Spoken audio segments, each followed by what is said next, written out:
Hi guys, it's me, HD, and welcome to race day for the 2023 Monaco Grand Prix. Hope you guys are all doing well after what was such an exciting day yesterday. I obviously hyped it up quite a bit because normally in Monaco, qualifying is the highlight of the weekend, and I'll be honest, it probably will still remain that way. This race may be interesting in certain areas today. But yeah, I think qualifying is still going to be really the highlight of this Grand Prix weekend. And I was hyping up how close it was going to be, how competitive it was going to be. And well, it did not disappoint, did it? It actually delivered even more excitement and closeness than I actually expected. We had, I think in the final 3 minutes of qualifying, 4 different teams on pole position. Obviously, Ocon in the Alpine, then Leclerc in the Ferrari, then Alonso in the Aston Martin, and of course, Max Verstappen in the Red Bull ending up taking it right at the end. And yeah, what an amazing qualifying session. One of the best qualifying sessions I've ever seen, if not the best I've ever seen. It was so incredible. You literally did not know what was going to happen next. And it has made for a pretty mixed up grid, which even though overtaking is not going to be really a thing today, it definitely should make the strategy side and the pit stop phase of this Grand Prix, the only pit stop phase we should have about midway through the race, should make that part of the race pretty interesting, because it's not like the field necessarily is you're not going to necessarily see the cars space out massively, because there are certain cars that are out of position. There are certain cars that are, maybe not in qualifying were they, a lot faster than they actually showed. But with their race pace and their ability to manage tyres a bit better than others, they'll be able to keep up with, teams that they just simply were not as quick as in the qualifying session yesterday. So I think we will get an interesting Grand Prix to a certain extent. I just don't think, of course, it is going to be as exciting as qualifying yesterday. If it is, though, then brilliant. But I think we need to be realistic, of course, with the Monaco Grand Prix, because in the dry, there is only a certain amount of excitement you can get from a said Monaco Grand Prix.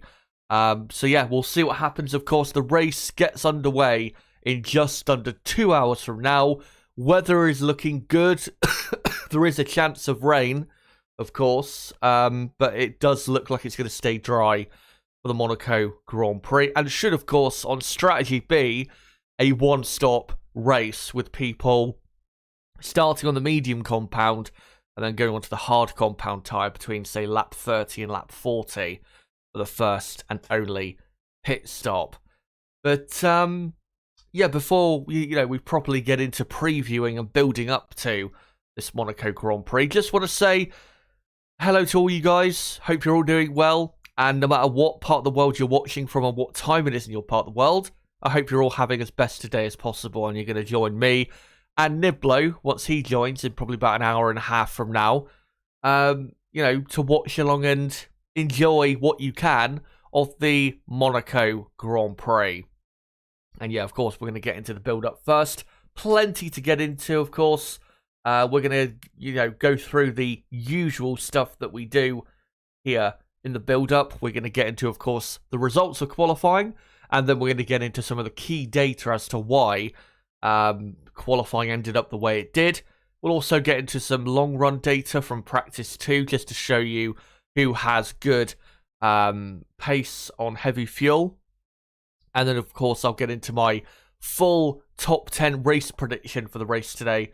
And, of course, I'll be interested to hear what you guys have to say in terms of who you think will win this Monaco Grand Prix. Before, though, we get cracking, let me just quickly set up the poll in chat, asking you guys, who do you think will win the Monaco Grand Prix today?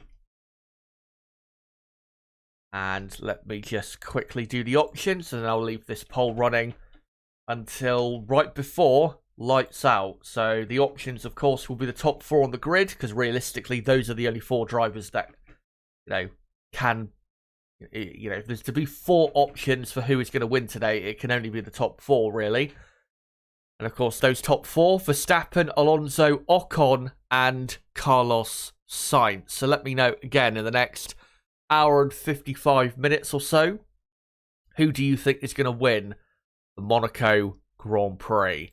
But let me just quickly hide the timer and let's get into what actually happened yesterday in Monaco. So Max Verstappen took an absolutely brilliant pole position. He delivered when he was under so much pressure right at the end of the session, was down in 5th place before he set that final time that put him onto pole. And yeah, that was just a brilliant lap from Max. He was so close to the walls, and it was just a perfect run he had through that final sector. Fernando Alonso, brilliant effort from him, but in the end, he just didn't do enough to secure the pole position. We'll get into the sector time data in a moment, and you'll be able to see just where Alonso was unable to secure pole position. Charles Leclerc qualified in 3rd, and by the way, I can just see on screen that I've accidentally done the team to driver names wrong, because you can see there I've accidentally put Leclerc as an Alpine driver, Ocon as a Ferrari, Sainz as a Mercedes, Hamilton as an Alpine, and Gasly as a Ferrari driver. So yeah, apologies about that. I did do all these graphics whilst I was very tired, so that's probably why they are incorrect. But yeah, Leclerc qualified 3rd, of course, was very briefly on provisional pole position.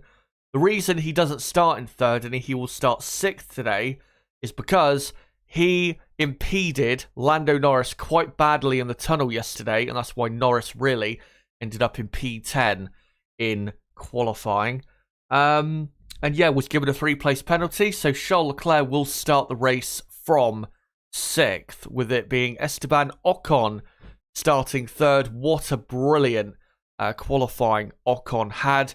Carlos Sainz will start in 4th, with Lewis Hamilton starting 5th, which, to be honest, is a very good position for him to start from, considering Mercedes' struggles this weekend. Charles Leclerc will then start in 6th, like I said, and then it'll be Gasly 7th, Russell 8th, Tsunoda 9th, and Lando Norris will be starting in P10. And then for the rest of the field, it is Oscar Piastri in P11. To be honest, Oscar did a good enough job, really, just to get to P11, because in practice, it looked as though he was possibly going to be a contender to be knocked out in Q1. That's how bad it was looking. So I think Oscar did really the best he could have done in qualifying yesterday. Nick De Vries will start P12. Good to see him starting in a pretty high up position. AlphaTauri do look pretty quick here, but yeah, De Vries looking a lot better and a lot closer to his teammate on pace. Alexander Albon 13th. Good to see Williams showing more pace than I expected, and Williams have definitely got a good car for today. Whether they'll be able to do anything with it, we'll have to see, of course, in the race.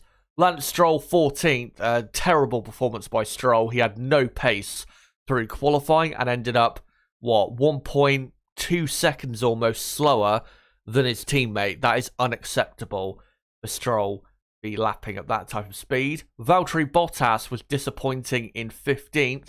Valtteri probably could have qualified if he had, done a good enough lap at the end. He probably should have been in like P12 at the absolute worst. Remember, he was in the top 10 in Q2 for a time. So yeah, I don't think Alfa Romeo quite delivered on their potential. Logan Sargent will start in 16th, with Kevin Magnussen 17th. Hulkenberg will be 18th, with Zhou 19th, and Sergio Perez, of course, in the second Red Bull, will start at the very back. So a Red Bull on pole, and the other Red Bull at the very back of the field. But like I said, let's get into the sector time data to really see where certain cars and drivers are so quick in certain parts of the track, and how it ended up, the results, the way it did yesterday. So let's get into the first sector times. Obviously, it's by team, these rankings. And Fernando Alonso did an amazing first sector. A tenth and a half quicker than the next car, being Max Verstappen in the Red Bull. Alonso was truly on fire yesterday.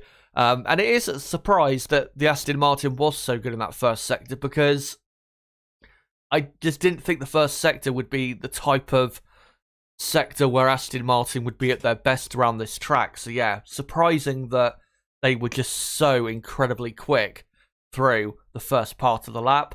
I mean, the Red Bull lapping still at a decent pace. I mean, they're still quicker than teams like Ferrari and Mercedes, so it wasn't exactly the end of the world. But yeah, just an incredible first sector by Alonso. Leclerc third, looking decent. Mercedes had a good first sector. They were pretty much on the pace of Red Bull and Ferrari, only slightly slower. So, yeah, Mercedes looking good through there. Alpine looking, I'd say, pretty good. Also, AlphaTauri looking good. Gotta say, though, McLaren, very disappointing in the first sector for them to be almost a tenth slower than Alpine. And remember, the first sector is very simple compared to the rest of the lap. And, yeah, just a big indicator as to really why McLaren were so slow yesterday. And you'll see in the middle sector in a moment that, yeah, that sector especially showed just how bad McLaren truly were in qualifying with their pace. And then the final three teams, Alfa Romeo, Williams and Haas. Haas were awful yesterday. They were pretty comfortably the slowest team in all of the sectors. So, yeah, Haas have just absolutely no pace. As we'll get onto in a moment, though, their race pace doesn't look awful. I mean, it's still not that good, but it's a lot closer to the other teams ahead of them this weekend. But yeah, in qualifying, yeah, no pace at all. But yeah, brilliant first sector by Alonso and the Aston Martin. Then into the middle sector, which really for the cars is the most important sector if you're going to have a car quick enough to get pole position or just a good grid position for the race. And in the middle sector, surprisingly, Aston Martin and Fernando Alonso were the quickest team. I was expecting it to be Ferrari or Red Bull. I didn't think Aston Martin really would have the pace in that middle sector to be the quickest team. The reason I say that is because the second half of the middle sector is quite high speed, and I don't think the Aston Martin, or I wasn't thinking at least, that the Aston Martin was going to be that good in those high speed corners and, through the tunnel section where it's, on throttle, of course. Yeah, credit to Alonso and Aston Martin. They were super quick through there, just quicker than the Ferrari of Carlos Sainz. Max Verstappen had an okay middle sector. And then you can see with Alpine right there, a big reason why it wasn't just about a really good final sector for Ocon as to why he qualified up in fourth place. Because I have seen people say, well, Ocon did produce a brilliant final sector to get a much better position than expected. He also did a very good sector 2 as well. And I don't think that's purely down to him. I think the car was genuinely, and I've been saying it all weekend, Alpine have a genuinely good car for this track. And they did prove so yesterday. So, yeah, Alpine looking very quick in that middle sector. Quicker than Mercedes just about, but the top 5 teams all within a tenth of a second. And then you can see a clear gap to the rest of the field. Once again, Yuki Tsunoda looking good for AlphaTauri. McLaren, though, just so poor. 4 tenths of a second slower than Aston Martin in the middle sector. But the most alarming part for them about this middle sector is not being, 4 tenths of a second slower than Aston Martin. Obviously, we know Aston Martin are a lot quicker than them.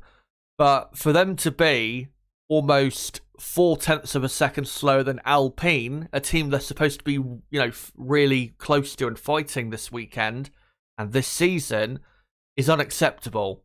Absolutely unacceptable. So, yeah, really poor performance by McLaren. And I know people may say, well, Lando Norris, he couldn't do the absolute best lap he could at the end of qualifying because he was blocked. True, but that we don't know necessarily that he would have improved on the lap he had already done. Because, of course, remember, he did make a mistake earlier in qualifying, and you never know, he could have made a mistake again, or he may, have just not improved because the car didn't have any more pace. We don't know for sure whether the McLaren car had more pace, to be honest. But, yeah, very poor in the middle sector, the McLaren. The Williams looked good, quicker than the Alfa Romeo and the Haas. Was not expecting that in this middle sector. Alfa Romeo, though, if they were going to have a good qualifying yesterday, really it was the middle sector that cost them, because they were very, very slow, over half a second slower than Alpine in the middle sector alone. That is, well, unacceptable if Alfa Romeo are going to be seriously trying to get into the top 10, and that's why they start, well, 15th and 19th on the grid. And once again, Haas F1, the slowest team. But in that middle sector, really between the top 5 teams, they're all pretty much on the same pace, but then have a clear gap to the rest.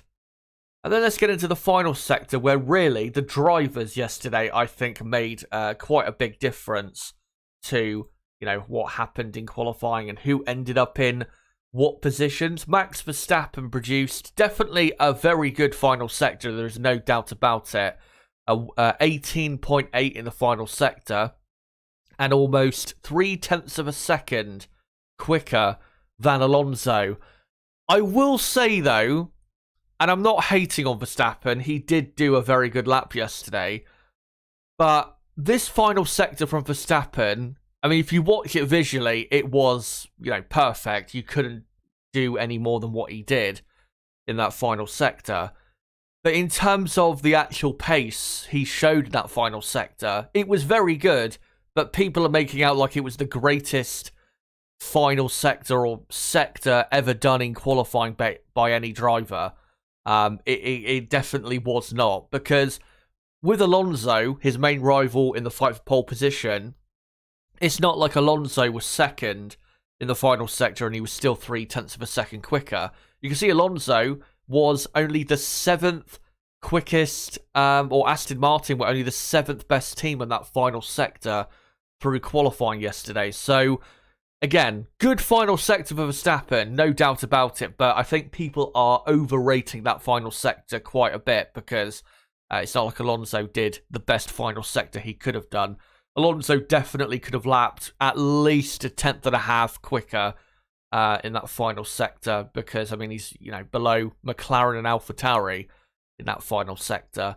And actually, may sound controversial, I think Esteban Ocon's final sector is right up there with what Verstappen did in the final sector yesterday, because he's in a worse car, yet he was only 0.1 of a second slower, and, was, the second best in the final sector for, from all the drivers, he was the second best, and also Alpine had the second best pace, and it was really because of the commitment that Ocon showed in that final sector, and that's one thing he did say after qualifying yesterday, that he really committed on that final lap. So, yeah, I think people need to give Ocon more of a shout-out, because I thought his final sector was absolutely amazing as well. But then, yeah, he was just about quicker than the Ferrari. Mercedes had a decent final sector, I would say, but nothing special. McLaren and AlphaTauri looking better. Again, Aston Martin just not good enough in the final sector. Again, they should have been at least 0.1 quicker in that final sector. And if they were, Alonso would be on pole position for today's Monaco Grand Prix and would have got pole position by probably 0.5. Again, obviously still would have been close, but yeah, it was that final sector that really cost Fernando. Surprising to see Williams, the quicker than Alfa Romeo and Haas, to be honest, in this final sector. You wouldn't expect, with the way the final sector is, Williams to be quicker, but they were. And credit to Alex Albon and Williams for, being way quicker than I expected them to be. Again, Alfa Romeo just not good enough, and with Haas, yeah, no idea what they were on yesterday, but it wasn't good. They were by far the slowest team in that final sector. They were, almost 0.3 of a second slower than just the next team, being Alfa Romeo. So, Yeah, no idea what was going on with Haas F1, but I think, um, you know, Verstappen got pole position, of course, but really for the entire lap, I think you could probably say, or not for the entire lap, but I think, if you look at the first two sectors, Aston Martin were pretty clearly the best team up to the final sector. So I think people need to, when we look at qualifying yesterday, I've seen certain people say, oh, well, of course, Red Bull got pole position, they have the best car. I think we have to remember Aston Martin yesterday and this weekend do have a very good car indeed. So, yeah. I guess what I'm trying to say is, I think in qualifying, I don't think necessarily Red Bull did have the best car yesterday. I think it was probably the Aston Martin, if I'm being honest. Obviously, Alonso did do a brilliant job, but I think Alonso, obviously needed that car to be as well handling as it is, and as it was yesterday for him to get so close. And yeah, I'd say the Aston Martin in qualifying yesterday was the best car out there. But again, it all came down to that final sector. Alonso was too slow, Verstappen too quick.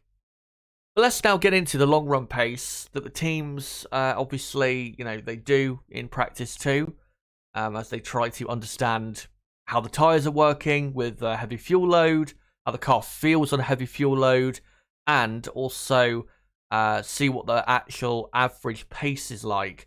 So let's get into that now.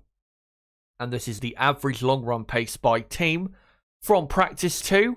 No surprise, Red Bull the quickest team at a 1:16.3. Alpine, though, pretty much doing the exact same pace. And that was really impressive from Alpine on Friday. And I think, again, only further confirms that Alpine are genuinely quick this weekend. It's not just that Ocon produced an amazing lap out of nowhere, or that, I've seen people say, there was a lot of track evolution. I mean, there was, but I think Alpine clearly showed throughout the entire weekend that they were contenders for a pretty good result. Not as good as what they got, but yeah, I think Alpine have been quick really the whole weekend in all facets. AlphaTauri, very good. Nick De Vries only a tenth of a second on average slower than the Red Bull of Verstappen. And of course, with Tsunoda in 9th, keep your eye on him, because if AlphaTauri do have that good a race pace, you never know what Tsunoda could do.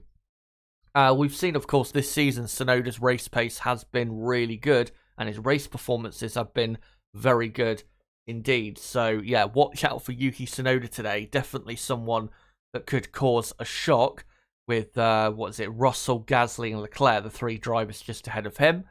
Oscar Piastri in the McLaren showing a decent speed, only a third of a second slower than the Red Bull, just ahead of the Mercedes. With Mercedes, I think, even though they've got, 5th and 8th as a grid position, which it's not as good as it could have been, obviously. I mean, Lewis Hamilton up in P5 realistically is the best grid position I think he could have got for today's Monaco Grand Prix. But yeah, I don't see them having good enough race pace to really be able to finish on the podium, unfortunately. Bit surprising, you may say, that Alonso and the Aston Martin didn't have that great a race pace, being on average 7/10 of a second slower than the Red Bull. But if you go and look at the lap times he did in practice 2 on heavier fuel, a lot of the times are all over the place, and I believe it's probably because of traffic. So I think Alonso definitely has a better race pace for today, and I think definitely he's a good contender, obviously, to finish not just on the podium, but probably in 2nd place.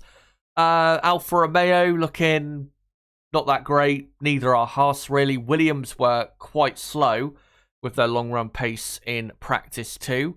And then with Ferrari, they did not do any heavy fueled runs in practice 2, so we don't know what their long run pace is like. I guess, really, the only thing you can do is just assume that they are going to do what they usually do, which is burn out their tyres. Now, of course, here in Monaco, overtaking impossible unless you have a massive pace advantage over another car. So if Ferrari do burn their tyres out to the point where they fall off the cliff with their performance, then it is possible they can drop back on, or through the field. But we'll see what their pace is like in the race. Of course, they're starting from 4th and 6th, which is not really a good position for them to start from, because, of course, if they do have really bad pace, then, they're at the mercy of teams like, Mercedes, Alpine, and maybe even AlphaTauri and McLaren as well. But yeah, that's the average long-run pace from practice 2. So now let's get into my final top 10 race prediction for today's 2023 Monaco Grand Prix. And of course, let me know in the chat what your prediction is, but let me get into mine. So, and of course, I've gone for the predicted gaps as well. Those gaps that I predicted are what I think the gaps will be if there is no safety car or red flag during the race. Of course, it is likely we'll get a safety car, but yeah, it's just, a scenario of what the gaps probably, I think, will be if there is no safety car or red flag. So I think Max Verstappen will win the race pretty comfortably from Fernando Alonso in second. 20 seconds, I think the gap will be. I think Verstappen will just pull away by, say, 2 to 3 tenths of a second per lap. I just don't see Alonso being able to fight with Max. The only chance, really, Fernando has is at the start of the race. Other than that, I think Verstappen is, in that Red Bull going to be too quick. And then in third, I am going to go with Esteban Ocon. I don't see him really being challenged from behind. Mercedes are too far back to really, I think, get after Alpine on the grid. And with Carlos Sainz right behind him on the grid, as long as Ocon stays ahead of Sainz, I don't see Carlos really having that great a pace, because he was disappointing really in qualifying. He ended up 5th quickest and obviously promoted a position because of his teammate's penalty. But Ferrari, again, their race pace should be worse than what we will see with Alpine, Aston Martin, Red Bull, and Mercedes as well. So that's why I think Ocon will finish in a very comfortable 3rd place, 12 seconds clear of Carlos Sainz, who will be just ahead of Lewis Hamilton finishing 5th. And then I have gone for Pierre Gasly to finish in 6th, because I think Charles Leclerc, somehow, some way, will be hit by the Leclerc curse again. Either a slow pit stop, poor strategy decision, really bad tyre wear, forcing him to pit way too early. I don't know, but I think Leclerc will drop a position and finish in 7th. And if Alpine were to get 3rd and 6th, that would be a massive result for them of, 23 points, which would put them way clear of McLaren. And for now, end that little battle for 5th in the championship. And then I think it'll be George Russell just behind Leclerc in 8th. Tsunoda not too far behind in 9th. You may be surprised that I think Tsunoda will be not too far behind Leclerc and Russell. But if Gasly is to finish ahead of Leclerc, you would think Leclerc and Russell are not going to be too far behind. So I don't think Tsunoda either will be that far behind. So I think Tsunoda, will have a good race today, good pace, and I think he'll be not too far behind cars ahead. And then Lando Norris, I think, will grab the final point. Now, you may think, what about Sergio Perez in the Red Bull? Because Perez is starting at the back, and I think he is going to have, he's going to lose way too much time at the back of the field. I just don't think he'll be able to get into the points unless we get a well-timed safety car or a red flag for him. I just don't see it happening for Sergio Perez. I think the best I could see is P11. But realistically, I'm going to go for 12th place with Sergio Perez. Because again, I think he'll be held up a lot by the 2 Haas's and the Alfa Romeos and, the Williams of Sargent. And he just won't be able to really get that close to anyone in the top 10 in the first half of the race. And then we'll have too much work to do in the second half of the race to be able to get a point. And of course, if it was to finish this way, then Max Verstappen would go 39 points clear in the championship and would, absolutely end any hope for Perez of winning this year's world title. So, guys, let me know in the live chat right now, whether it's via, text or via the poll that is currently running at the top of the chat, who do you think wins the Monaco Grand Prix? Be interested to hear what you guys have to say. And I'll just go back to here and I'll get the countdown back on screen. Let me just quickly do that. And yeah, we've got an hour and 29 minutes to go until the race starts in Monaco. Just wanted to say quickly, of course, if you are new to the channel, don't forget to subscribe for more content like this, because we do qualifying and race watch-alongs for every Grand Prix. And of course, next weekend, we have another race, the Spanish Grand Prix in Barcelona. And I'll be doing plenty of content for that weekend. I'll let you guys know more about what that content will be exactly when we get towards the end of the stream. But it'll pretty much be the exact same schedule as what we've been doing this weekend, except for a little alteration on the Friday. But yeah, make sure to join me for that, of course, next weekend, and for all the races coming up. Bottom right of the screen is a good place where you can subscribe to the channel. And don't forget to smash the like button as well, of course, does help the channel grow.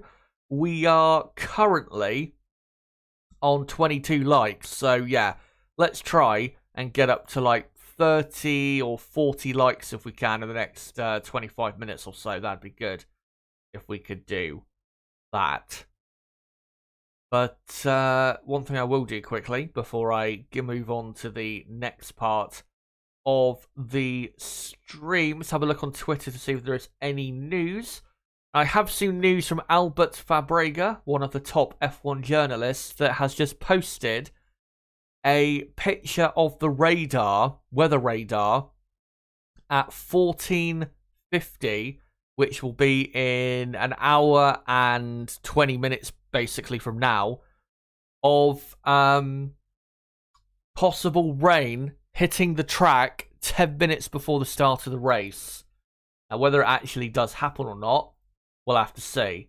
But yeah, it is, from the looks of it, and I have looked at the radar quite a bit, there is rain in the area, but whether it actually hits the track hard enough to see intermediates or to see some proper chaos, I don't think we can know that for sure. But yeah, we will see, of course, what happens in this Monaco Grand Prix. My guess is that it will be a full dry race.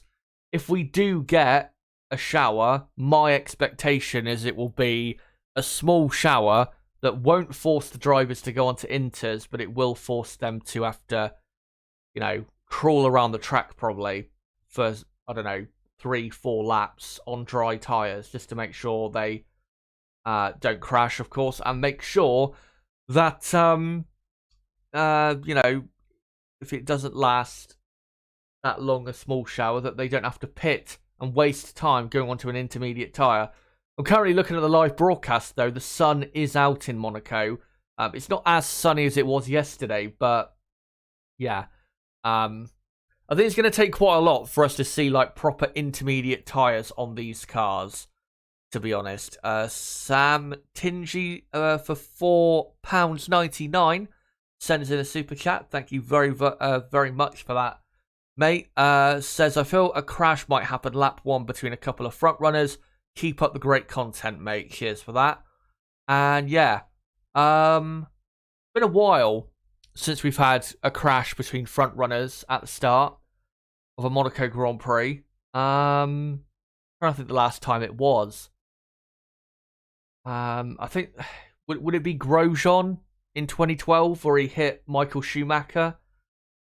They were like 4th and 6th on the grid, I think. So I guess they were kind of front runners. Obviously, Michael got pole position that weekend, but had a 5-place penalty, annoyingly, and had to start from 6th. But, yeah, it's not a common occurrence, really, having accidents at turn 1. It's saying the last 10 years here in Monaco, because there isn't a long enough run, really, to the first corner for you to be able to, develop enough of a crash, really. Yeah, it's a very short run, of course, to the first corner. And of course, the next Grand Prix on the calendar, the Circuit de Catalunya in Barcelona, it is it the longest or one of the longest runs to turn 1 on the calendar? I gotta say, I cannot wait for next weekend because, of course, the old style 2 final corners we used to have that was then replaced by that really slow final sector with the final chicane. Yeah, those 2 old fast right-handers are coming back, and they will be back for next weekend's race. So I cannot wait to see the cars through there, and it should make for a better race, absolutely, because it'll make the track pretty high speed overall. But yeah, cheers for the super chat. But anyway, I think we'll get straight into now the teams, and I'll get individually into how I think they'll come to the results that they will come to. So with Red Bull, yeah, Max Verstappen, brilliant pole position. Again, like I said earlier, don't think necessarily Red Bull were the best team in qualifying, but they got pole position, and that is all that matters really in Monaco. Brilliant lap from Verstappen. That final sector, again, I think people are overrating it to a certain degree, but it was very good. There is no doubt about that. You have to at least give him some credit for that final sector, because visually when you watch it, it was the best final sector you could drive. I don't think he could have left any more margin against the barriers. It was just absolutely perfect from Verstappen. And of course, on pole position, all he needs to do is maintain the lead into turn 1 and then pull away from Alonso in the first stint, and he'll be absolutely fine to win this Grand Prix. And if he does pull away by what I expect will be 2 or 3 tenths of a second per lap, then by the time we get to the first pit stop, he's going to be quite a few seconds clear and won't have to, be forced into making a pit stop at a time that, he doesn't want to, or he obviously won't be under pressure from anyone. So, yeah, as long as he maintains the lead and shows that kind of pace, I think Max Verstappen will be absolutely fine to win the Monaco Grand Prix for the second time in his career. For Sergio Perez, though, yeah, I don't think he will finish in the points again because I think he'll just have too much time wasted behind the people at the very back. Magnussen, Hulkenberg, Zhou, Sargent, people like that. And it will just cost him way too much, and it'll end up probably a lap down at the end of the race, and will end up not getting anything from this Monaco Grand Prix. What does Perez need to do, though, if he is to finish in the top 10, which has to be the aim, to score a point of some sort? Well, of course, if he can overtake, it would be great if he could, because it does save you so much time if you can overtake a slower car. Realistically, though, overtaking for him is going to be very, very hard, and if not impossible. So it's really going to come down to what can Red Bull do with their strategy that can see Sergio Perez get into the top 10. What I think Perez should do, or not Perez, but what I think Red Bull should do with Perez's strategy is what Aston Martin did with Lance Stroll a couple years ago in 2021, where with Stroll, Aston Martin started him on the hard compound tyre and they put him into the race, and he ran into the race quite a bit longer than every other driver in the field, and I think he didn't pit until like lap 55 or lap 60 even. Might have been even later than that.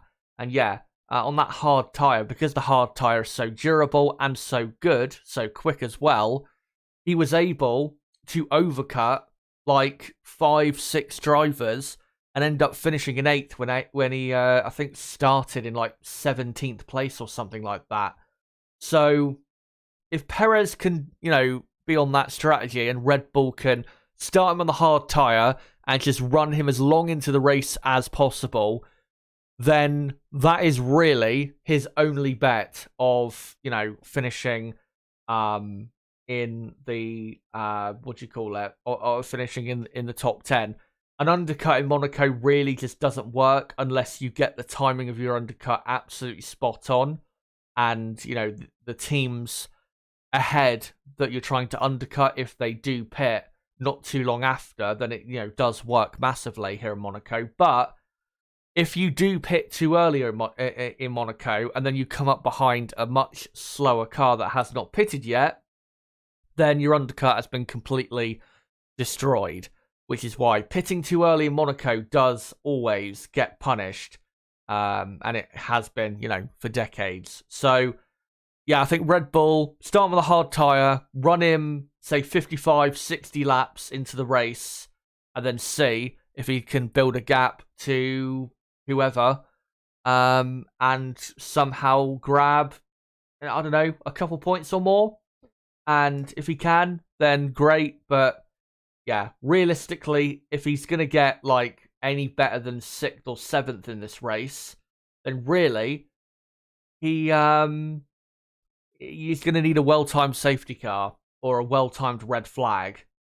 So yeah, Perez not really in a good position here for a good result. But yeah, Red Bull should come out on top in Monaco for the 3rd consecutive year. Of course, they've won the last 2 Monaco Grand Prix, and they should make it number 3 in a row today and win their 6th race in a row for 2023, and it will be 7 wins in a row, period, because obviously they did win the final race of 2022. So yeah, Red Bull looking great as always. Now let's get into the Scuderia. And yeah, Ferrari just didn't quite deliver what I expected. I thought Leclerc really, in qualifying, could have and probably should have been in 2nd place, but just didn't have the pace in the end to get ahead of Fernando Alonso and to get properly close to Max Verstappen. He ended up a 10th of a second away in the end. But then, of course, was given a 3-place grid penalty for blocking Lando Norris. And even though it wasn't Leclerc's fault, it was his engineer's fault for not warning him properly. It was the right decision. It absolutely was the right decision because Norris was blocked quite badly. And if Norris wasn't paying as much attention as he was, it could have been a really scary accident into the tunnel as well, because he was almost going right up the back of him, was Lando. So, yeah, it was the right decision. But, of course, the Leclerc curse strikes again. 6th on the grid it will be for him. And his chance of getting his first F1 podium in Monaco at his home Grand Prix is, I think, slim to none. I just don't see how he can do it. And even for Carlos Sainz in 4th, unless he gets a brilliant start and does get up to 3rd place, I just don't see how Ferrari can get a podium today. I think really their fight will be with Lewis Hamilton in the Mercedes and also Gasly in the Alpine and probably George Russell in the Mercedes as well. So, yeah, Ferrari are not in a good position for today's race to get really a good enough result for what they need right now. Of course, down in 4th in the championship. So yeah, with Carlos Sainz, I think holds on to 4th place.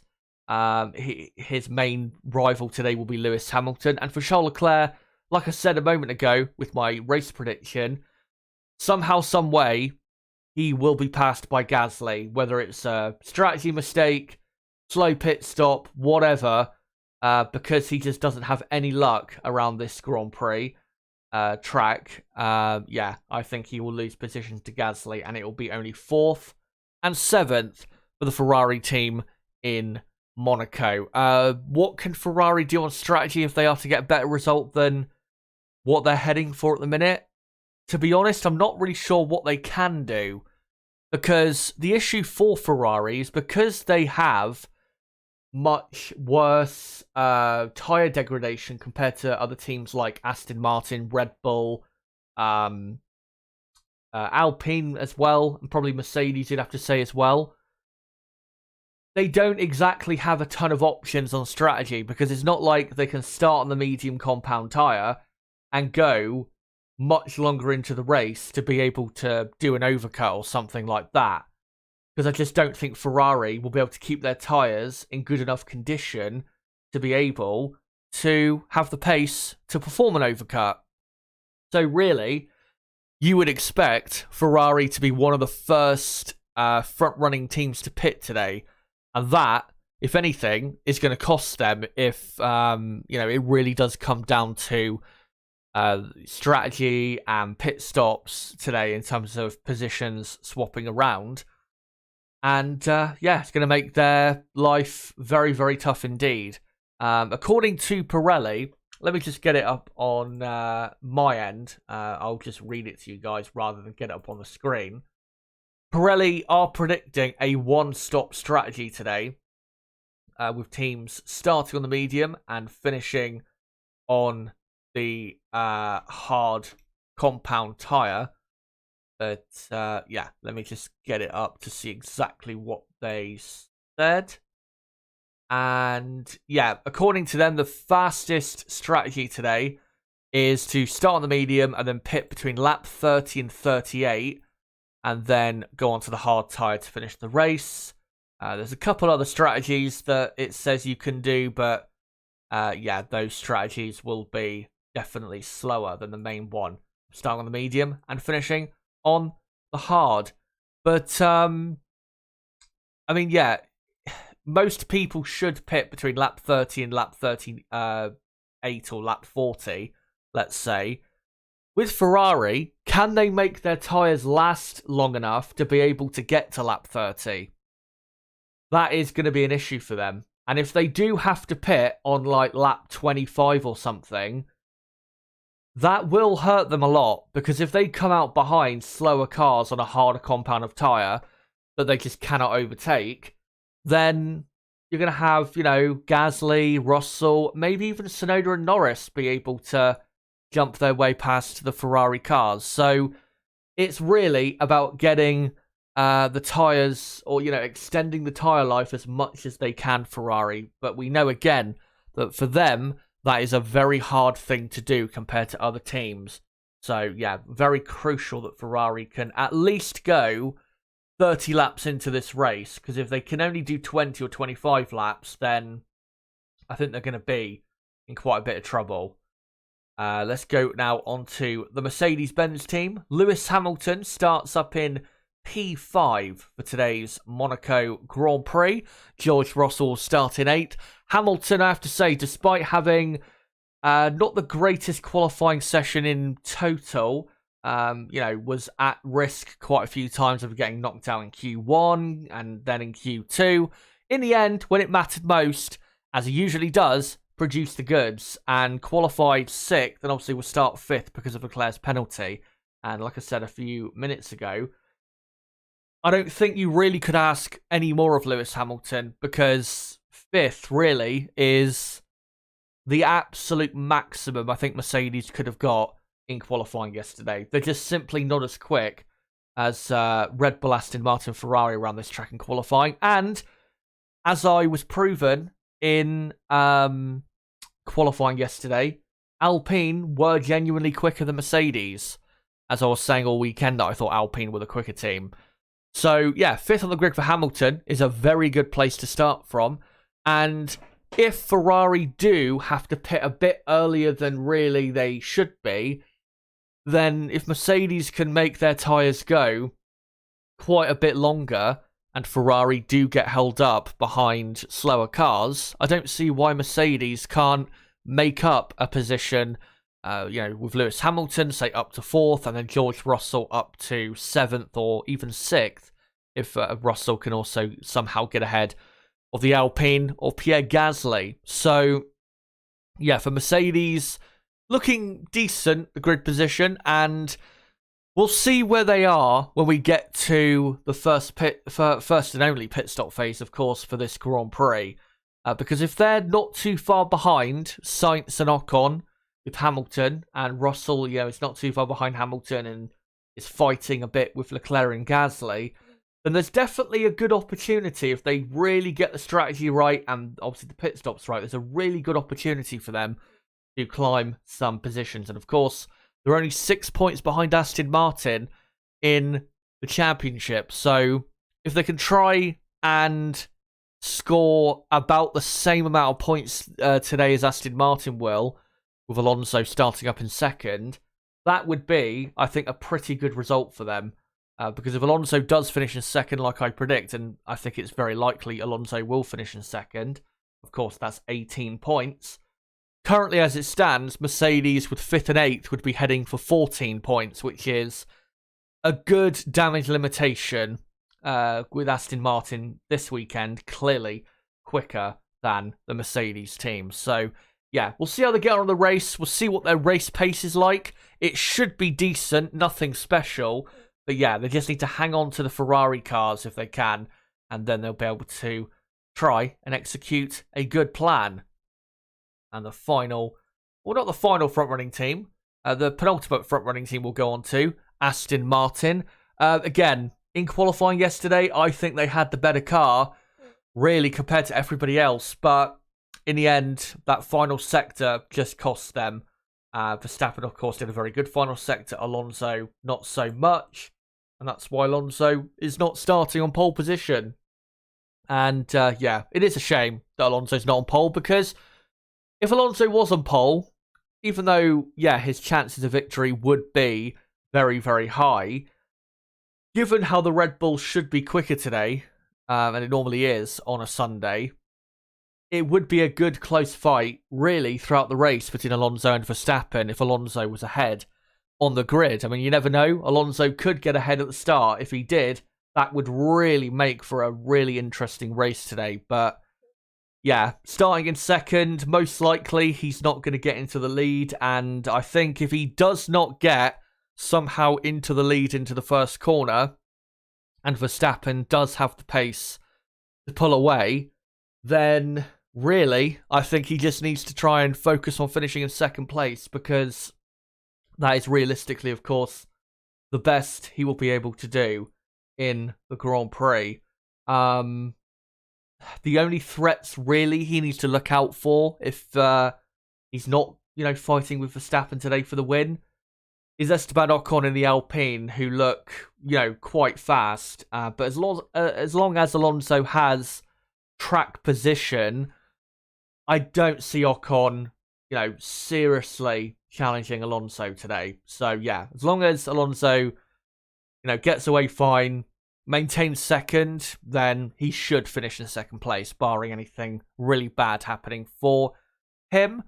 And for the second Aston Martin of Lance Stroll, yeah, I think with him, and let me just try and switch on to, well, this is still Alonso, but it's, yeah, a different picture. Yeah, with Lance Stroll, obviously 14th on the grid, terrible performance, no pace at all. I did say that he was, his pace was going to be poor, but I didn't think he would be over a second slower than Alonso. I thought he would be half a second, maybe 0.6 of a second, which if he was that much slower than Alonso, half a second or so, he would have been like 7th on the grid or 6th on the grid, which wouldn't have been too bad for Aston Martin. But yeah, over a second slower, not good enough, I'm afraid. And Stroll 14th on the grid, and he has to do the same strategy that I said that Perez should be doing in the Red Bull. Start on the hard tyre, go as long into the race as you can, hopefully to like lap 60-ish. Of course, it's a 78-lap Grand Prix. And then finish on a set of mediums for the end and try and overcut your way past slower cars. I mean, Stroll did it in 2021 in a much slower car than he's got this weekend. So it's possible, but realistically, I think Stroll will finish outside of the points, because I just don't think he has genuinely that good pace this weekend. But yeah, Aston Martin should be fine to finish in second and continue pull away in the Constructors' Championship. And the final front-running team we'll go on to, and yes, they are a front-running team at the moment, is Alpine. Esteban Ocon, 4th on the grid. Pierre Gasly, the man on screen, 7th on the grid. And there is no doubt they are right in the mix with Ferrari, Mercedes, and they were as well in the mix to a certain degree with Aston Martin and Red Bull. Brilliant performance by the two Alpine drivers. Gasly, I think, will be disappointed to a certain extent, given how good Ocon's lap was at the end and how obviously a bit higher up on the grid he is. But for Gasly, 7th on the grid is not that bad. He can still get a pretty decent result from there and some good points for the Alpine team. For Ocon, though, he was, in my view, the driver of the day yesterday. What a performance in that Alpine. I knew it was going to be quick, but I think he did definitely pull out a bit extra from himself that secured an even better position than really I thought possible for the Alpine team. So brilliant from him. And yeah, for today, obviously starts in 3rd because of Leclerc's penalty. And as long as he keeps 3rd into the first corner and does have the race pace we saw on Friday, I don't see how he finishes lower than 3rd. I just don't see it.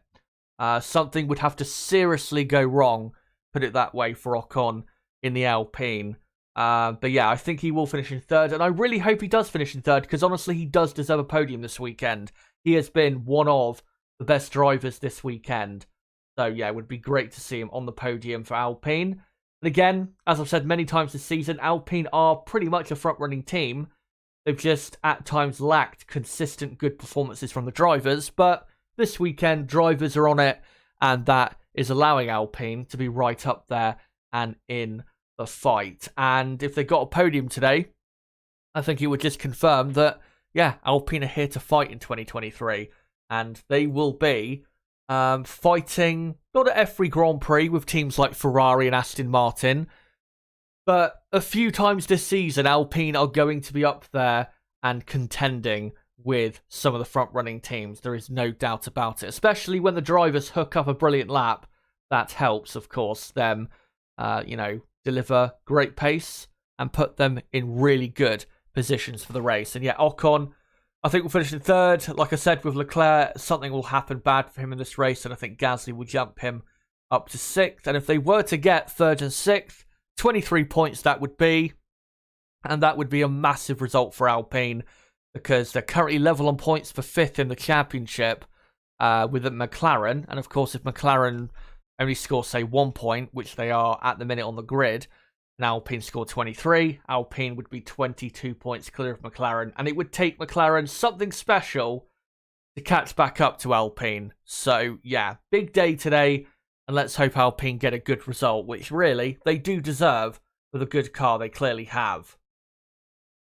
But let's now whiz through the rest of the teams. And then, with an hour to go, I will get into your comments, guys, of course, in the live chat. And in half an hour or so, maybe just over, Niblo, my co-commentator for today, should be joining.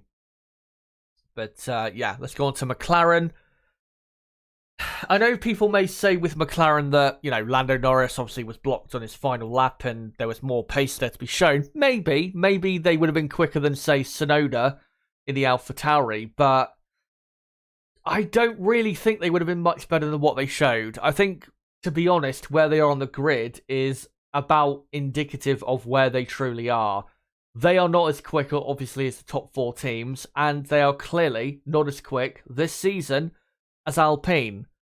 So, really, they deserve to start in 10th and 11th place. For Oscar Piastri, I thought he did a good job yesterday. 11th on the grid, because he did not look like he was going to be anywhere near 11th on the grid after practice. But yeah, did really the maximum he could do in qualifying, which is all you can ask at the end of the day.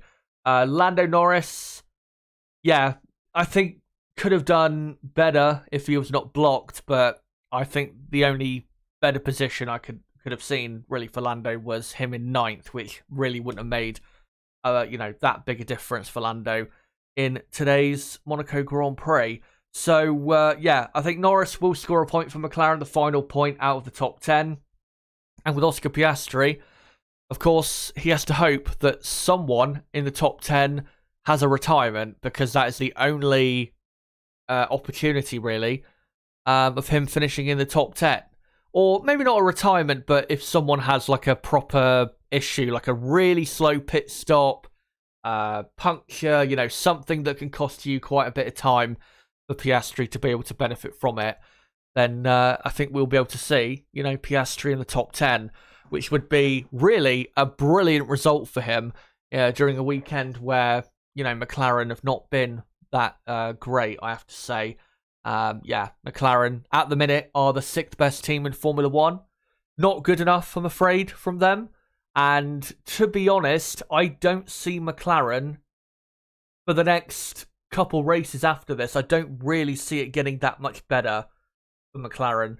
I just think fundamentally they don't have a good car.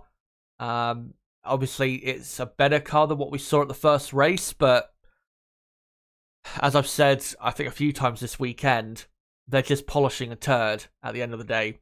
And it's going to take really until the start of next season to see a much better effort from McLaren.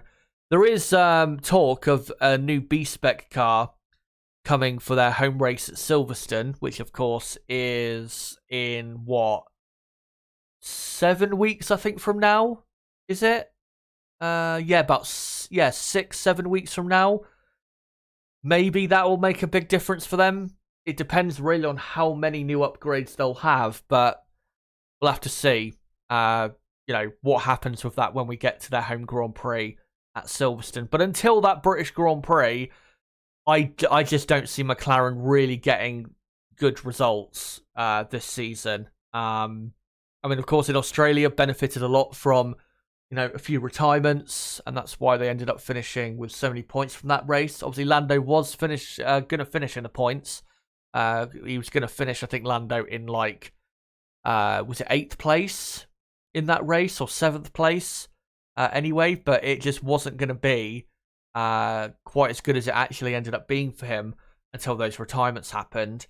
And then obviously in Baku, they scored a couple points, but really this season has been a poor season for McLaren. And for the short term, next, say 3 races after this weekend, I really don't see it getting that much better for McLaren. For Alfa Romeo, very disappointing qualifying. I think there was more potential here for a good result. We just didn't deliver with Valtteri Bottas a good enough lap in the end. Got to say, this man on screen, Zhou Guanyu, was very bad in qualifying. 19th on the grid. They're not that bad, Alfa Romeo. I think Zhou really should have been getting into Q2 at minimum. But obviously, out in Q1, out in 19th place. And yeah, very bad pace from him. And for Valtteri Bottas, I think in the end, just didn't deliver a good enough final attempt. I think if he, did a lap right at the end of Q2, rather than with a minute to go in Q2, then maybe with a track evolution, he could have got 2 or 3 positions higher, which would give Alfa Romeo an outside chance of a points finish. But yeah, they just didn't really, do much of anything in the end. 15th and 19th on the grid, and there's no way they're going to score points from there.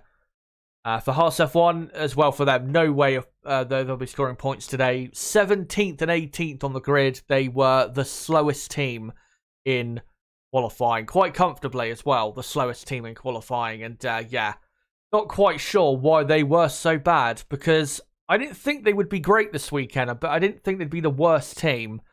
A bit worrying that they were so slow, or have been so slow this weekend. But maybe if we get a crazy race with loads of retirements, they'll be able to benefit from it. That's the only chance, really, of any sort of result for the American team. Before we move on to the last 2 teams, though, there has been some news for what do you call it, for Haas F1. Of course, with Alfa Romeo, the Alfa Romeo F1 team, Alfa Romeo as a title sponsor will be leaving the Sauber team for next season. So next season, Alfa Romeo will be called Sauber.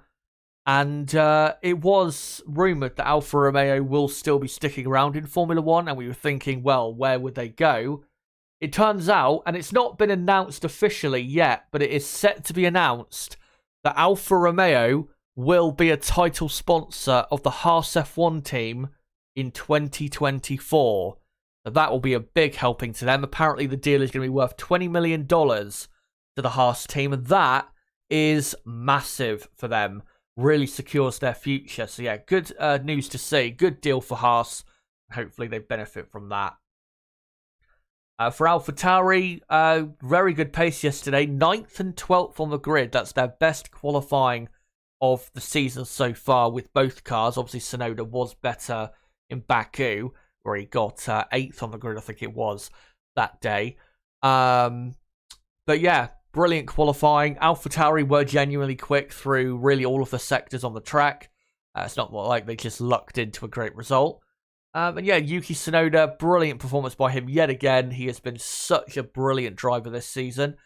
And I think he finishes at worst in 9th place. But if there is some chaos going up ahead or some retirements, I think Tsunoda could finish in an 8th or a 7th even. I think it's definitely a possibility. He just needs to, obviously, maintain 9th at the start and then just wait for it to happen, if it is, of course, going to happen. So, yeah, look out for Tsunoda today, because I think he'll have good pace. AlphaTauri looks like they've got a very good car this weekend. And I think, yeah, if we get, a couple of retirements, which we can get sometimes here in Monaco, then I think Tsunoda can benefit from that. For Nick de Vries, I'm just hoping that he finishes around where he's starting and doesn't hit anyone, because this weekend has been probably the first decent weekend that he's had up until this point. Maybe you could argue Melbourne, where he qualified 14th, but I would say this one has been probably the best one he's had of the season so far. And if he was to finish in 11th or 12th or even nick a point, that would really help him secure his seat for now at AlphaTauri, because it has been rumoured that Helmut Marko has given Nick de Vries an ultimatum as to his seat. So really does have to deliver some good results now. But yeah, the main man for AlphaTauri will be Tsunoda, and they will grab at least a couple points in this race. It won't move them any higher in the championship. They will still be in 9th, but it will close the gap to Haas and Alfa Romeo ahead, who they may be catching on the next few races. And the final team we'll go on to is Williams. Again, I was pleasantly surprised by their really good performance yesterday. 13th and 16th on the grid. Much better than I thought. I thought they'd be the worst team here coming into the weekend, but they were, the 8th best team? That's probably the best you could expect from them, to be honest. So, yeah, brilliant performance by Williams. Albon in 13th, not too bad of a place to be, because you never know what could happen in the Monaco Grand Prix. Some years we get a few retirements, some years none. Obviously, some years we get some rain, some years none.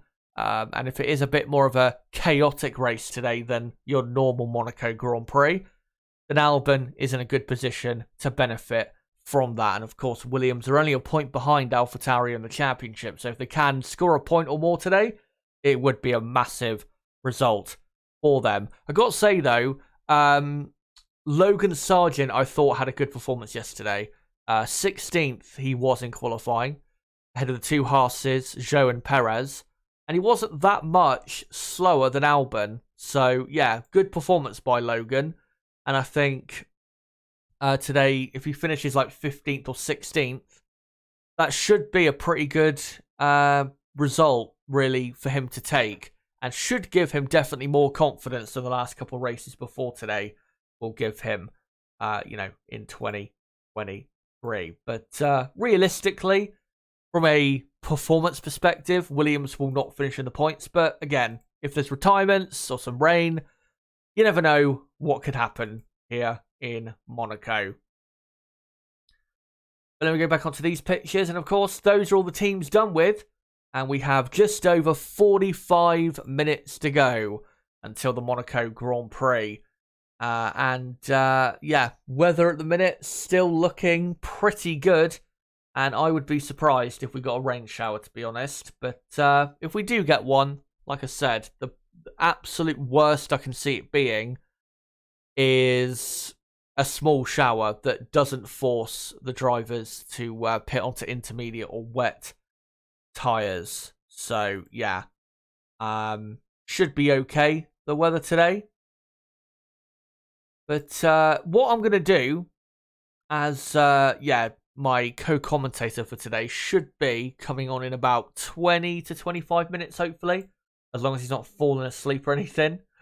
Yeah, make sure to let me know in the chat what you think is going to happen today, what you thought of yesterday, of course, and how you think certain drivers and teams will perform on the streets of Monte Carlo. But, right, let's go back up to more so, well, actually, let's go back to the new comments in the chat. RS says, I can imagine Alonso winning. Being a Max fan myself, I would not mind if Alonso wins. He is a good guy. Yeah, it'd be a great thing if Fernando was to win. Really would be. I think he will win a race soon. Whether it's this year, next year, I'm not sure. But I think Alonso will get at least one more win in his career. Because I don't see Aston Martin just disappearing from where they are at the minute. I don't think it's going to be like a Racing Point situation in 2020 where, you know, Racing Point were really quick in 2020. Obviously won a race in 2020 as well. Probably could have won another race as well in Turkey that year. And then, of course, the next year when they became Aston Martin, they were a lot slower. I don't see that type of situation happening for Aston Martin. I think Aston Martin will be a front-running team now until at least the end of 2025. So he's got, what, 2.5 years to win at least one more race. And if Aston Martin keep improving and keep closing the gap to, say, Red Bull, I don't see why Alonso can't win a few races before the end of his Formula 1 career. As the driver's on track now, and yeah, the track baked in sunshine, and it is pretty muggy warm, I think, in Monaco. So yeah, be surprised if we see a shower. Rabamos says Piastri is getting a bit too close for comfort to Lando. By the way, good to see you, mate. I don't think he's getting quite close enough to, properly force anything yet. But I think Piastri, I think I said yesterday that it is too early to say properly at the minute. What do you call it? It's too early to say how well Piastri is doing because we haven't had, I don't think, yet enough races. But if I was to review the season so far, I can't think of really any race weekend where I'm like, yeah, he was very poor there. He should have done a lot better. Maybe you could say Bahrain, qualifying in Bahrain, where he was, I think, 18th or something, and Lando was 11th. Other than that, I can't really think of a race where he could have really done more than what he did. So, yeah, I think Oscar's had a good start to his Formula 1 career. Saudi Arabia obviously was brilliant, where he qualified up in 9th place.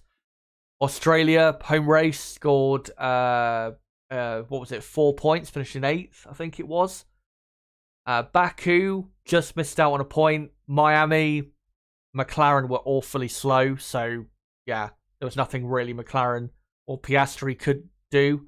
And I think Piastri only finished like a position behind Lando, if I remember, or a position or two behind. And then, here on the grid, only one position behind. So far, I would say Oscar has done very well. As well, we have to remember, in Melbourne, finishing in 8th place, that's despite that being his first ever Grand Prix at that track.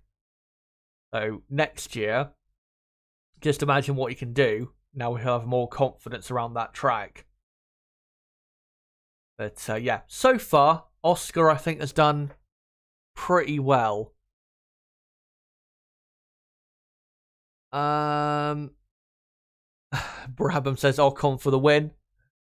It would be hilarious if Max and Fernando took each other out at turn 1. Because then, of course, Esteban would be able to fly on through. And yeah, that would be honestly a glorious sight.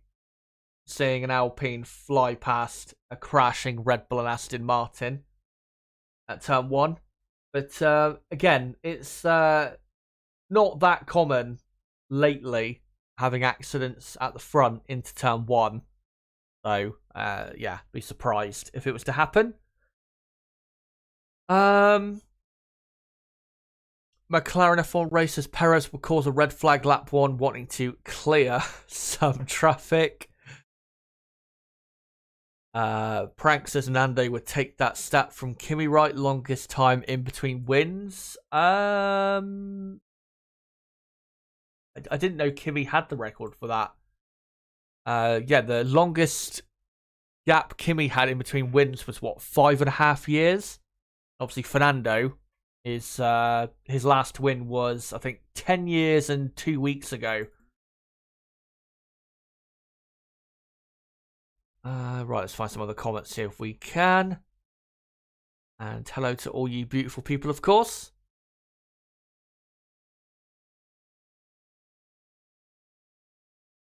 And let's see if I can find any more good comments. Good morning to G Walker. Mike Brown says, unless the rain starts just as Perez gets close to the pit stop entry, what a lucky day it would be for Perez. Paul Squibbs says, if Alonso can make his tyres last longer than Max and catch a fortunately timed safety car, could we see him win the race today?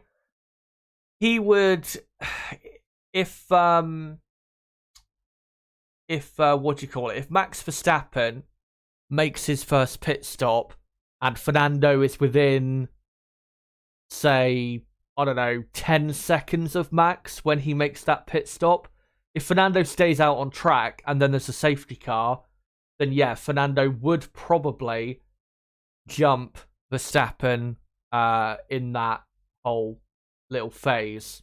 But yeah, would have to stay within 10 seconds in the first, say, 30, 35 laps, which is going to be pretty tough, I think, because I think Max will be keen to just pull away as quickly as he can in that first stint. And then, of course, he will, in the second half of the race, just, the second half of the race, he'll just back off and bring it home, will Max. By the way, of course, I did my Formula 2 sprint race watch-along yesterday. Just want to update you as to what happened in the feature race. Of course, Iwasa won the sprint yesterday. Today, the feature race, the main, most important race, was won by Frederick Vesti, the Mercedes young driver. And he is now leading the Formula 2 championship, I think, by, 4 points or something like that. Teo Porcher finished in second, with Zane Maloney, a Red Bull Academy driver, in third. And then it was, Verschoor fourth, Hauger fifth, Miney sixth, Stanek seventh, Martin's eighth. Not a good result for him, considering he started, I think, in second place. And then Jack Crawford ninth, and Iwasa only 10th. So, let me just see what the F2 Championship standings are like now. Of course, the next F2 race is in Spain next weekend. Let me just have a quick look, see what the standings are. So yeah, Frederick Vesti leads by 5 points from Porcher, and then Iwasa in third is now 20 points behind Vesti. So for the minute, I would say it's Vesti, Porcher, and Iwasa is your title fight for Formula 2. But yeah, Frederick Vesti is having a brilliant F2 season. I just saw a weather thing on Twitter a moment ago. Let me just try and find it, because it was quite an interesting tweet I just saw flash past. Right, so a tweet from quite a popular Twitter account that is mostly reliable when it comes to reporting news has just said and tweeted 6 minutes ago that a weather system with heavy rain and thunderstorms is about 15 miles away from the Monaco circuit right now. I believe if you look on the radar, it's to the north of Monaco, that weather. So just need it to come south, and we've got a proper great race on our hands.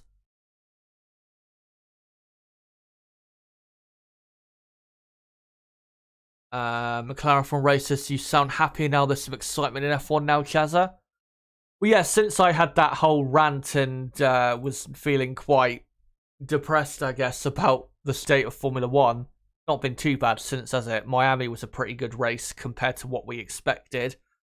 And yeah, qualifying yesterday was brilliant. But yeah, we'll see. We'll see what happens today. My expectation level for today is not very high. I think we're just going to get really a procession. I think the only thing that can really change that is if we do get proper, heavy-ish rain. Which, again, not too far away from the Monaco track, but I still think realistically it's going to stay dry.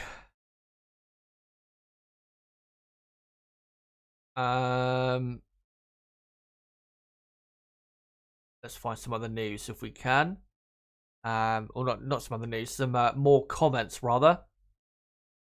RS says, I agree, we don't want boring races. Max is the best, but Alonso winning would be nice. So Alonso first, Verstappen second, Hamilton third. Let me see if I can find some other comments at the minute.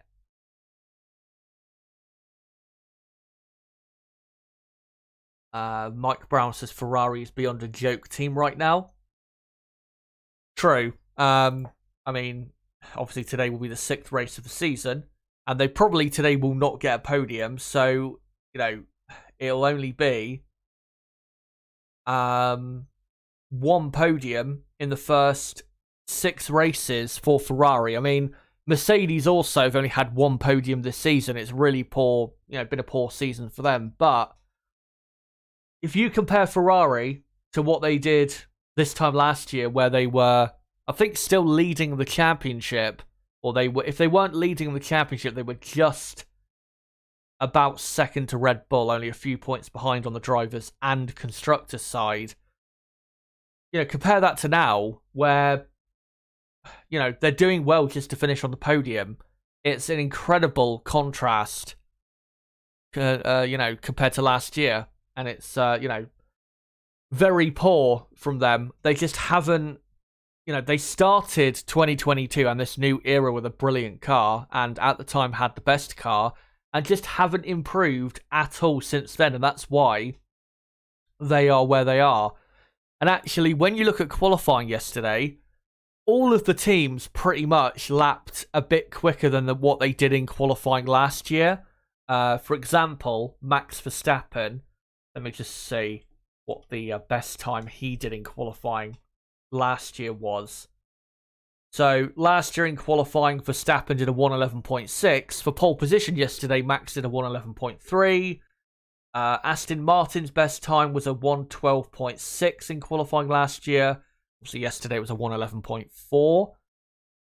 Mercedes, even though they weren't that great yesterday, their best time was a 1:11.7, I think, or a 1:11.8. Last year it was a 1:12.1. So all the teams, despite not everyone being amazing, everyone was pretty much lapping quicker than they were this race last year, except for one team. You guessed it, Ferrari. Charles Leclerc yesterday did, I think, a 1:11. Either a 1:11.4 or 1:11.5. When not yesterday, last year at this Grand Prix, he secured pole position with a 1:11.3. And if he had done that exact same lap time, he would have been on the front row for, well, he wouldn't have been on the front row for today's race because he would have had his, 3-place penalty for blocking Norris. But you get my point. He would have finished up in second place. But there's also, I think there's other races where Ferrari this season have either not gained that much lap time on what they did the year before, if at all, in terms of gaining time. So, yeah, they've just had a very poor season. But let's give their new team boss, Uncle Fred, time to turn it around. Jazztastic says, I think Monaco has to be the most boring race on the calendar. It's the narrowness of the track that does it, as that makes it so hard to overtake. I mean, that definitely contributes, but I think the cars being as big and heavy as they are, and as wide as they are really hurts the ability for these cars to be able to overtake. Because if you go and look 10 years ago, we did have overtakes here in Monaco. It was still hard, but of course it was still possible to a small extent. But with these cars, it's pretty much impossible because they're too big. And you just can't fit them side by side here in Monaco without contact, most probably. So, yeah. Again, narrowness of the track definitely contributes, but also size and width of the cars as well. Silverback Orangutan says Ferrari. So what you're saying, Chazza, is Ferrari'd themselves once again. It's like Murphy's Law, now called Ferrari's Law due to inflation. Yeah. I think I said it last night, and I said it. I've said it a few times, but if there's one piece of advice I could ever give to anyone, it's don't ever go full Ferrari, whatever you do.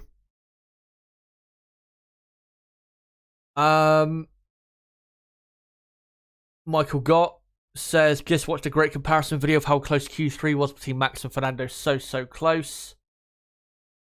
Yeah, I mean, if you look at the comparison, in the first two sectors, I think Fernando was 0.2 quicker than Max.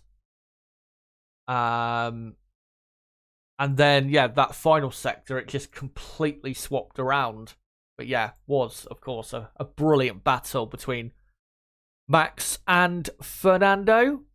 But, right, one thing I am going to do is get ready for my co-commentator Niblo to join me. So just give me a second, guys, because I need to just readjust things quickly. So yeah, I'll be back in just a second.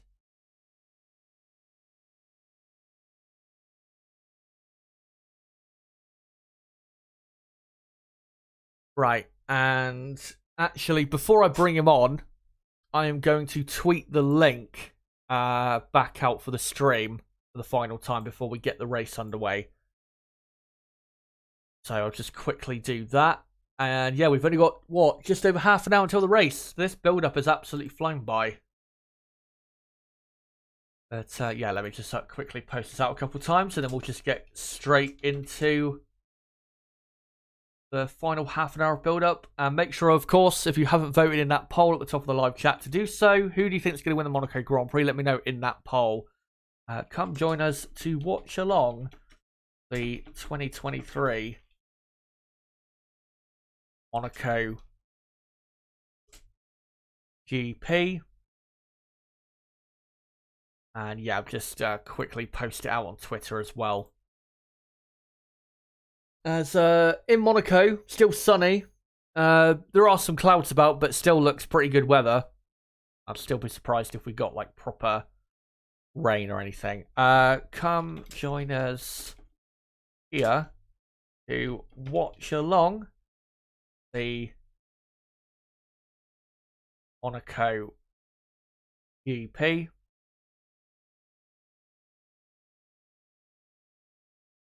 And right, there you go. Michael Gott says, aren't F1 working towards hydrogen power for 2026? Not sure about that. I think it's more just electrical. I'm not sure about the hydrogen part. But, right, yeah. Let me just quickly get these headphones on. And I should be able to bring on...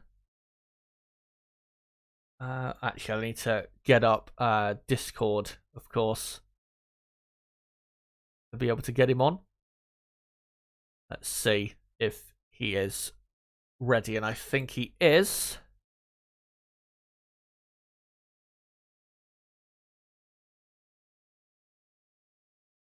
Right, so hello. Are you there, mate? I am. Right, good to hear you. How are you? I am very, very well, mate. How are you doing? Yeah, I'm all right. I've had a few hours sleep after yesterday's mentalness. And yeah, looking like a decent grid, obviously, for the race. Nice and mixed up compared to what I expected. Yeah, it's looking like we're going to get something a bit interesting. And obviously, like I was saying a few minutes ago, there is rain in the area, so you never know what could happen. Quickly, just what did you think of qualifying yesterday? Do you think that was the best qualifying session you've seen? Yeah, man, that was. Well, you pardoned my French yesterday. Well, actually, you got rid of my French yesterday, so you're going to have to pardon my French. But that was fucking ridiculous yesterday. Holy, what on earth was that? Yeah, That was like, it wasn't just an awesome Q3. It was an awesome Q1 and Q2 as well. Like, it was truly a phenomenal session, and there's not one quali session that comes to mind that the whole entire session that's been that good. Because we've had some great Q3s before, but nothing to that level that we had yesterday, where we had 4 cars on pole from 4 different teams in the last 2 minutes of the session. yeah, yeah. I can't think, like you said, of an entire qualifying session where it was that mental. There's plenty of Q3s I can remember that were quite mental, but yeah, nothing like the entire session being so up and down and all around. And what was I gonna say? One thing as well that was good to see is the session not ending under a red flag, because that really helped the the entertainment value. Because obviously last year we were cost maybe a chance at position changes with a red flag at the end, and then 2021 Leclerc obviously crashed at the end there to cause a red flag. But yeah, yesterday's qualifying was so good. And I guess we'll just quickly get into some of the talking points going into the race. Obviously Max and Fernando, what a battle that was for pole yesterday. Obviously Leclerc was close as well, but obviously he's starting back in 6th after his grid penalty.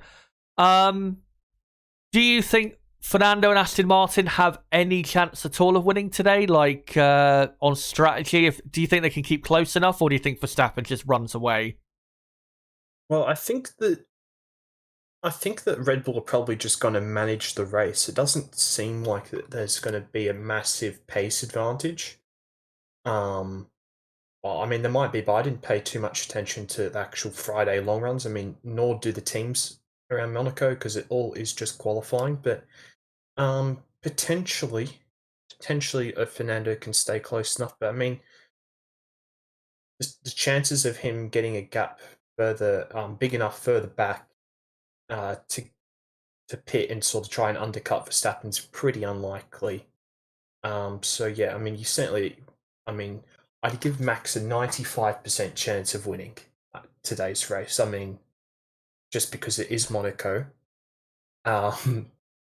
But yeah, I mean, I still can't believe what a good qualifying session that was, and what a ridiculous final sector that was by Max Verstappen. He is not human.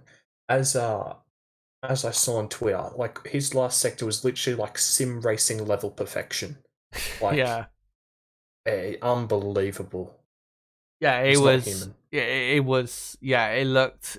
I said it a couple of times already on this stream that you could not do a better final sector. You could not get any better than what he did. So yeah, a very good final sector from Verstappen, of course. As well, one thing we do need to watch out for with Verstappen and Alonso, of course, Max, like you said, chances are 9 out of 10 times he's going to win the race today. But if Fernando can maybe stay out longer than Max and we get a well-timed safety car, you never know what could happen. True.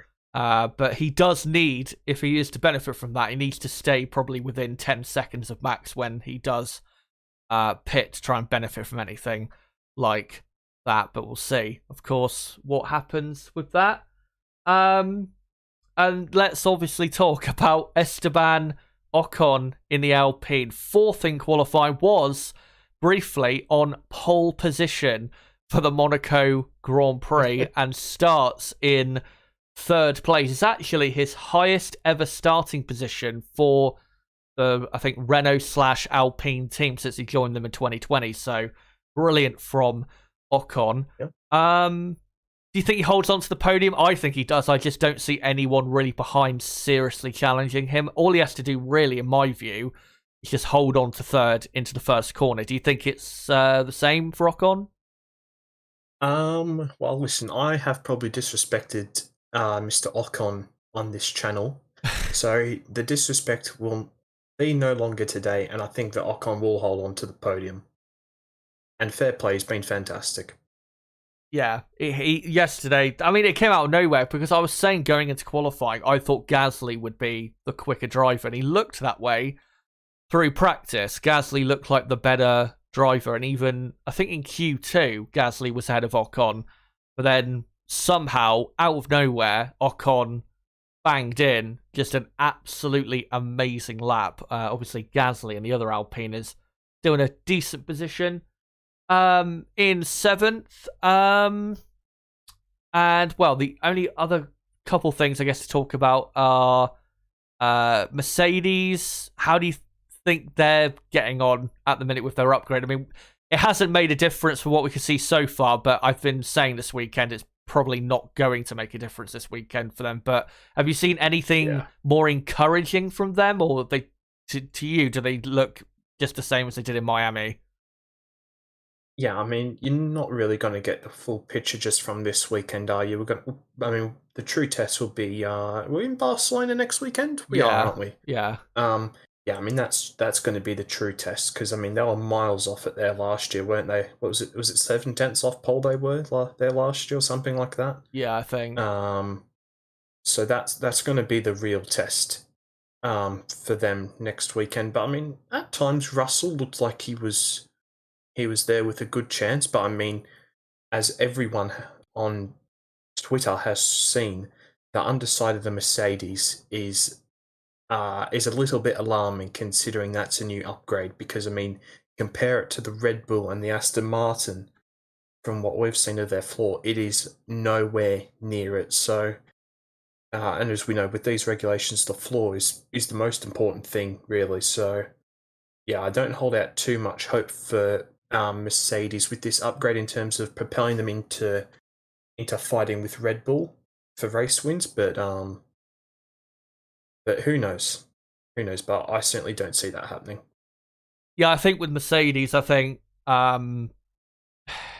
they're basically beginning a total new project, essentially. So I think with the floor stuff, obviously it is way behind Red Bull and Aston Martin, but I think really on that side, we're not going to see serious improvement until probably the start of next season because I don't really see at this point what they can really do to close that gap massively this season. I think they will close the gap, but I don't think it'll be a massive closing of the gap this year. Well, and yeah, go on. Just quickly, it took them 18 months to try and understand that previous concept and they couldn't understand it. So, yeah, I mean, believing that they're going to immediately jump into race wins with this brand new concept, which isn't like a copy of anyone else's, I think is a bit bold to assume.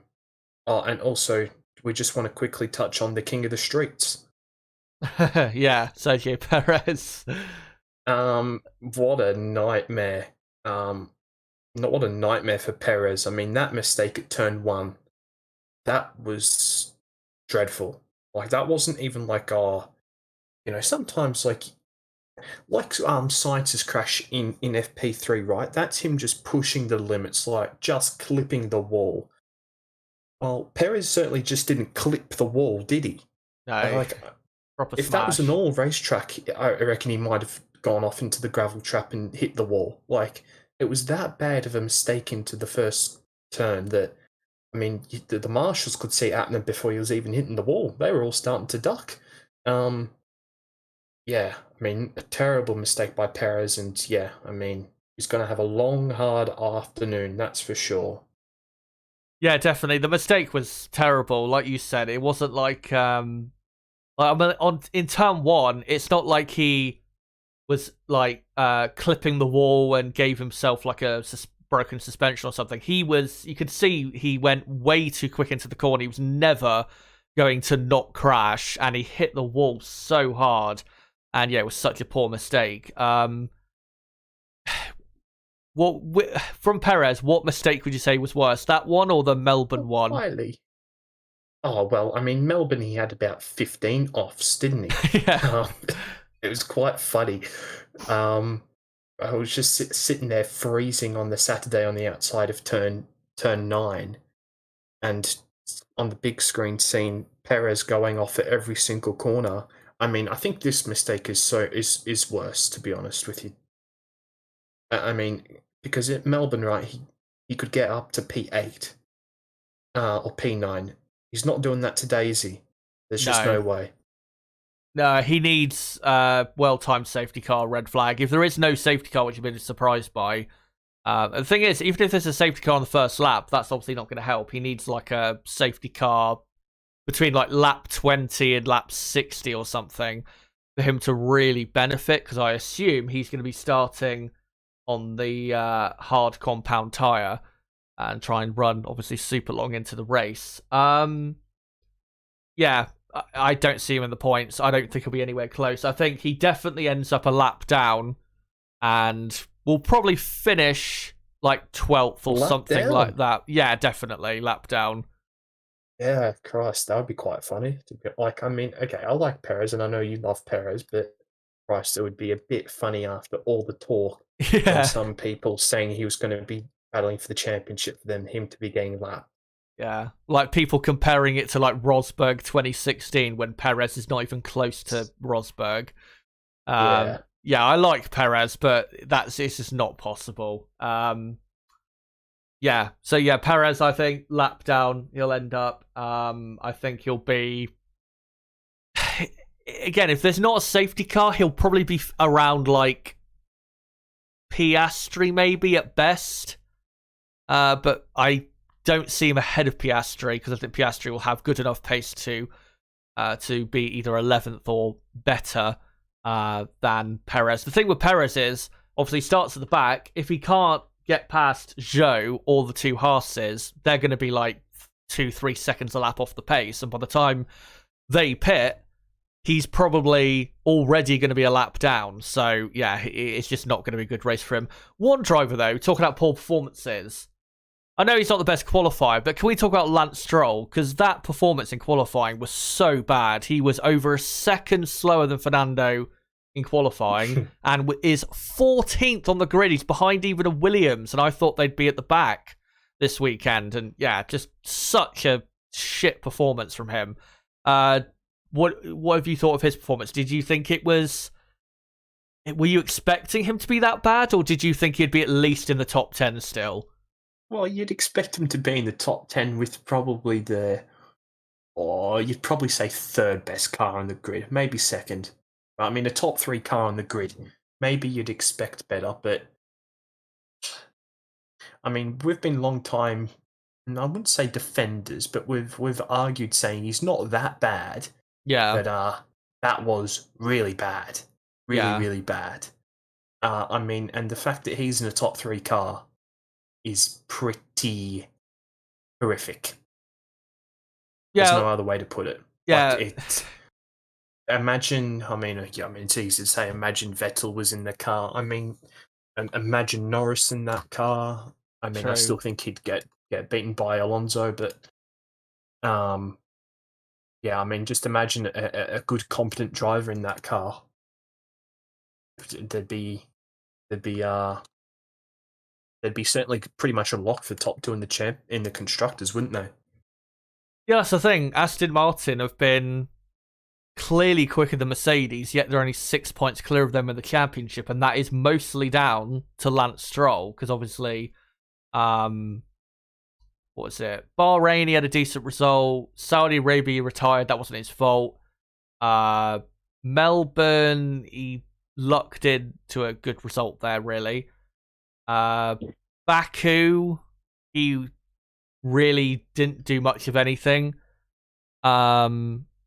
Miami, as well. That he was so poor in Miami, wasn't he? I know in Q1 he Aston Martin took a risk because I think they only used one set of tyres in Q1 and he just didn't do a good enough time to get into Q2. But in the race, he was so poor. I think he finished in 12th place or 13th in the race. So, yeah, I think Lance has been quite disappointing this year.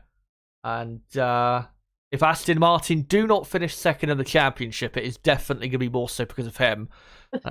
Sorry, but I think that Brundle thought that Courtois was Spanish. Because at the end of his interview with Courtois, he said, "Oh, I think he's Belgium." Oh my god! Dear. I'm just looking at the broadcast, and we are seeing some darker clouds appear. So possibly, it was talked about that we could get some rain about 10 minutes before the start of the race. Obviously, we're only about, 14 minutes away from the formation lap starting. So rain could very well be coming very, very soon. As, they're, I think, just standing for the Monaco anthem. And yeah, we're, 13 and a half minutes away now from the start of the Monaco Grand Prix. So guys, let me know in the chat again, if you haven't already, what you think is going to happen today in this race. And yeah, make sure again to keep voting in the poll at the top of the live chat. Just want to say again, of course, if you are new to the channel, don't forget to subscribe for more content like this, because we do qualifying and race watch-alongs for every Grand Prix. And of course, don't forget to smash that like button. We're currently on 52 likes. Let's try and get up to 70 likes if we can before the start of the race. If it does rain though, Nib, obviously Verstappen and Alonso, you'd expect them to be very good in the wet. But who else do you think out there could spring a surprise in changeable conditions? Lando. Yeah, definitely. I mean, Lando's pretty good, although we do, of course, remember a certain Grand Prix in a certain country in 2021? Yeah. Yeah. Where he, of course, ignored the team and went flying off into the barrier, costing himself a win. What a race that was, by the way. Who would have thought that the Russian Grand Prix would have been one of the best races that we've seen in the last 3 years? Don't know how that happened, but it did. But yeah, I'm not too sure. I mean, there's a chance of rain here, but I'm not too sure it's going to happen. I mean, I think we know from about 6 weeks ago when we were watching some sport here in Monte Carlo that when the clouds build up around those hills, it might rain, but it doesn't look too threatening at the moment, to be honest. No, I mean, yesterday when I checked the weather, it looked like maybe a 10 to maybe 20% at most chance of rain, but yeah, I still think it will stay. Yeah. The worst I can see is like a small shower that causes the lap times to fall off by 3 or 4 seconds, but I don't think that'll be enough to force them into the pits. Sprinters, as Verstappen just being interviewed on his way back to the grid. Another thing I want to talk about quickly, because I know obviously you were very passionate in defending this point yesterday, was Oscar Piastri. Obviously, he had a very good qualifying yesterday, did really the best he could have done. Maybe you could say he should have got into Q3, but I think really, I think 11th is, the maximum I could see him doing. What do you think of him, I guess, so far this season? Obviously, he's not been as good as Lando, but I don't think he's had a performance this year where you can properly say that he's been, way too slow. As you were saying, doesn't have full confidence in the car at the minute. But yeah, just how do you think he's getting on at the minute, now 6 races in? Well, I mean, I thought he did a very good job in qualifying yesterday, especially considering where he'd been all weekend. Yeah. He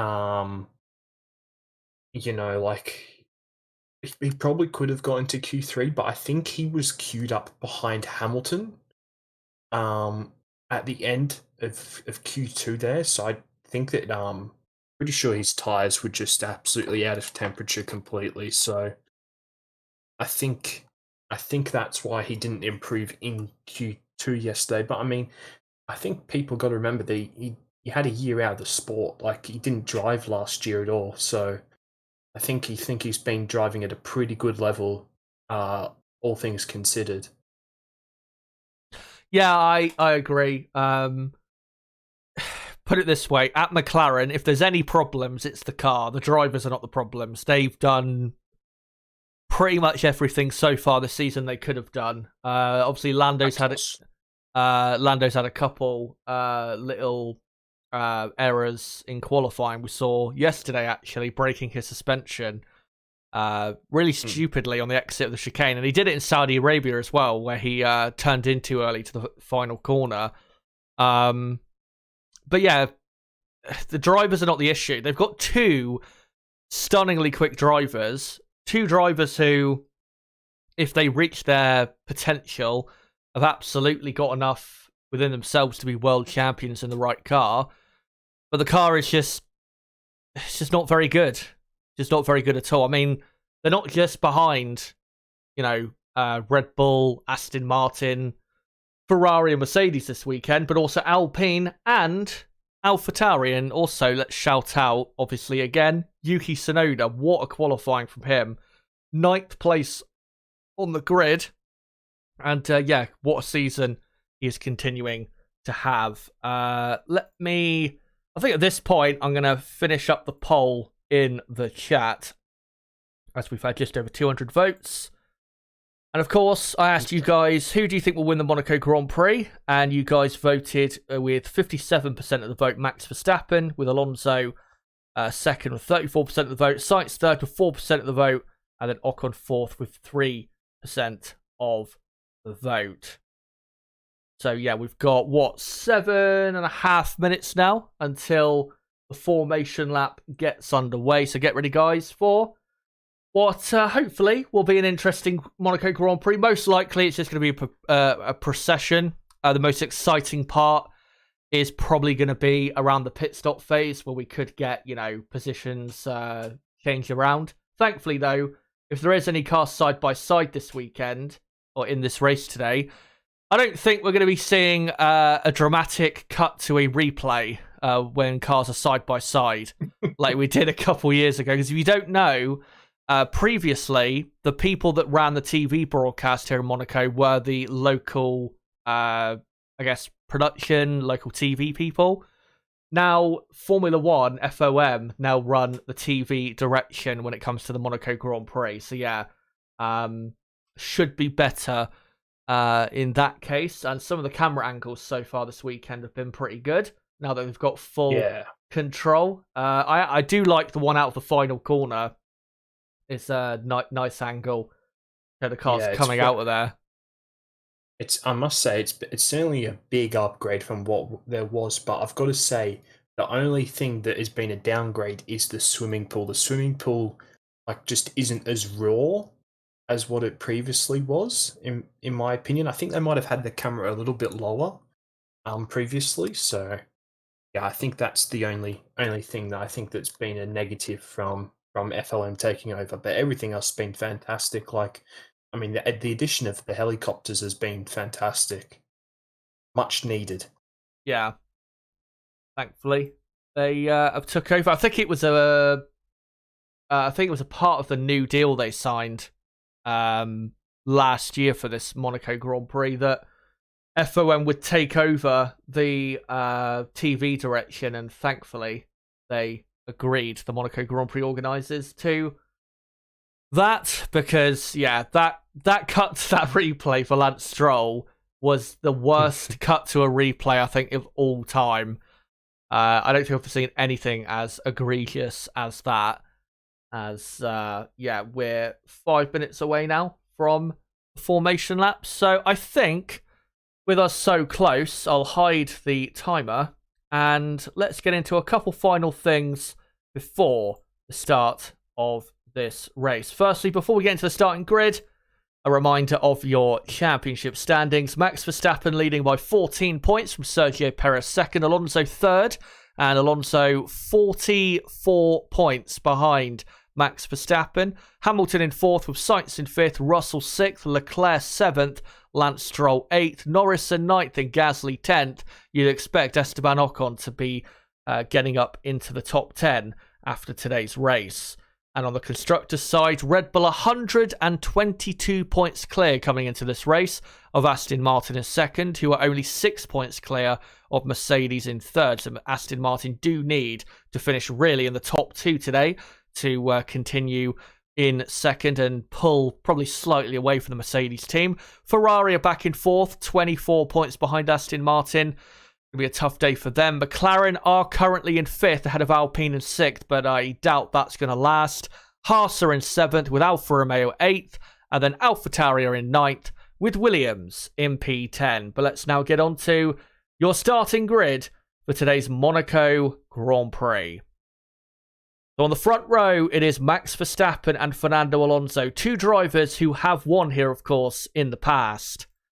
On the second row, it is Esteban Ocon and Carlos Sainz, obviously 2 drivers that have never won in Monaco. On the third row, it is quite a star-studded third row, Lewis Hamilton and Charles Leclerc. On the fourth row, it is Pierre Gasly and George Russell, with Yuki Tsunoda and Lando Norris completing the top 10. In 11th and 12th, you have Oscar Piastri and Nick de Vries. 13th and 14th, Alexander Albon and Lance Stroll, of course, both Mercedes-powered cars. 15th and 16th, Valtteri Bottas and the American, who had a good day yesterday, Logan Sargeant. The 2 Haasits lock out the penultimate row of the grid in Kevin Magnussen and Nico Hülkenberg. And on the back row of the grid, it is Zhou Guanyu and Sergio Perez.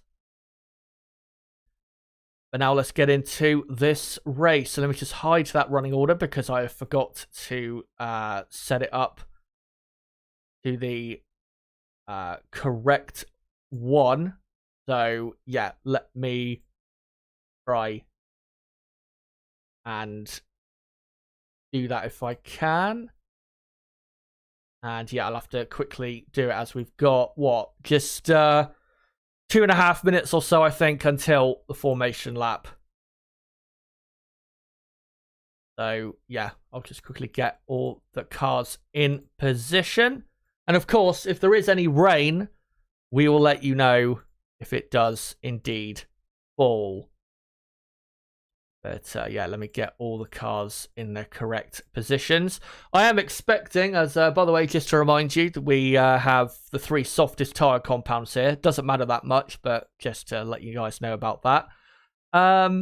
Everybody should, or not everybody, but most people should be starting on the medium compound tyre. People that need to take risks necessarily to get into the... Oh, hold on. On the hards. Lagging. Yeah, my OBS is lagging quite a bit. I need to delete some stuff from my OBS to try and get it to run smoother. Just hold on. So let me just quickly do that. So, yep. Apologies, guys, but I'll just quickly remove some stuff. Normally, that does work in making things a bit smoother. Should have done this really before I start the stream, but there you go. So, I think it's a bit better now. As it's certainly not been lagging in the last 20 seconds. Yeah, you're still lagging a bit, but we'll see if that continues in permanently. Anyway, let me get the grid order correct. So yeah, Gasly will start obviously up in 7th, and then Russell will be up in P8, and then 9th. Tsunoda 10th, Lando Norris, Piastri 11th, and then De Vries in 12th, with Albon in 13th, and then in 14th, of course, Lance Stroll, Bottas 15th, Sargeant in 16th, Magnussen 17th, Hulkenberg 18th, Zhou 19th, and Perez in 20th. Please let me know, by the way, guys, Still up. Yeah, you're lagging quite a bit as well.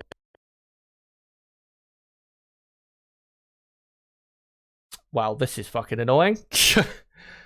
As the formation lap now begins, Max Verstappen leads the cars away. Yeah, I can see on my Discord thing that my connector isn't the greatest. Let me just leave the call and rejoin.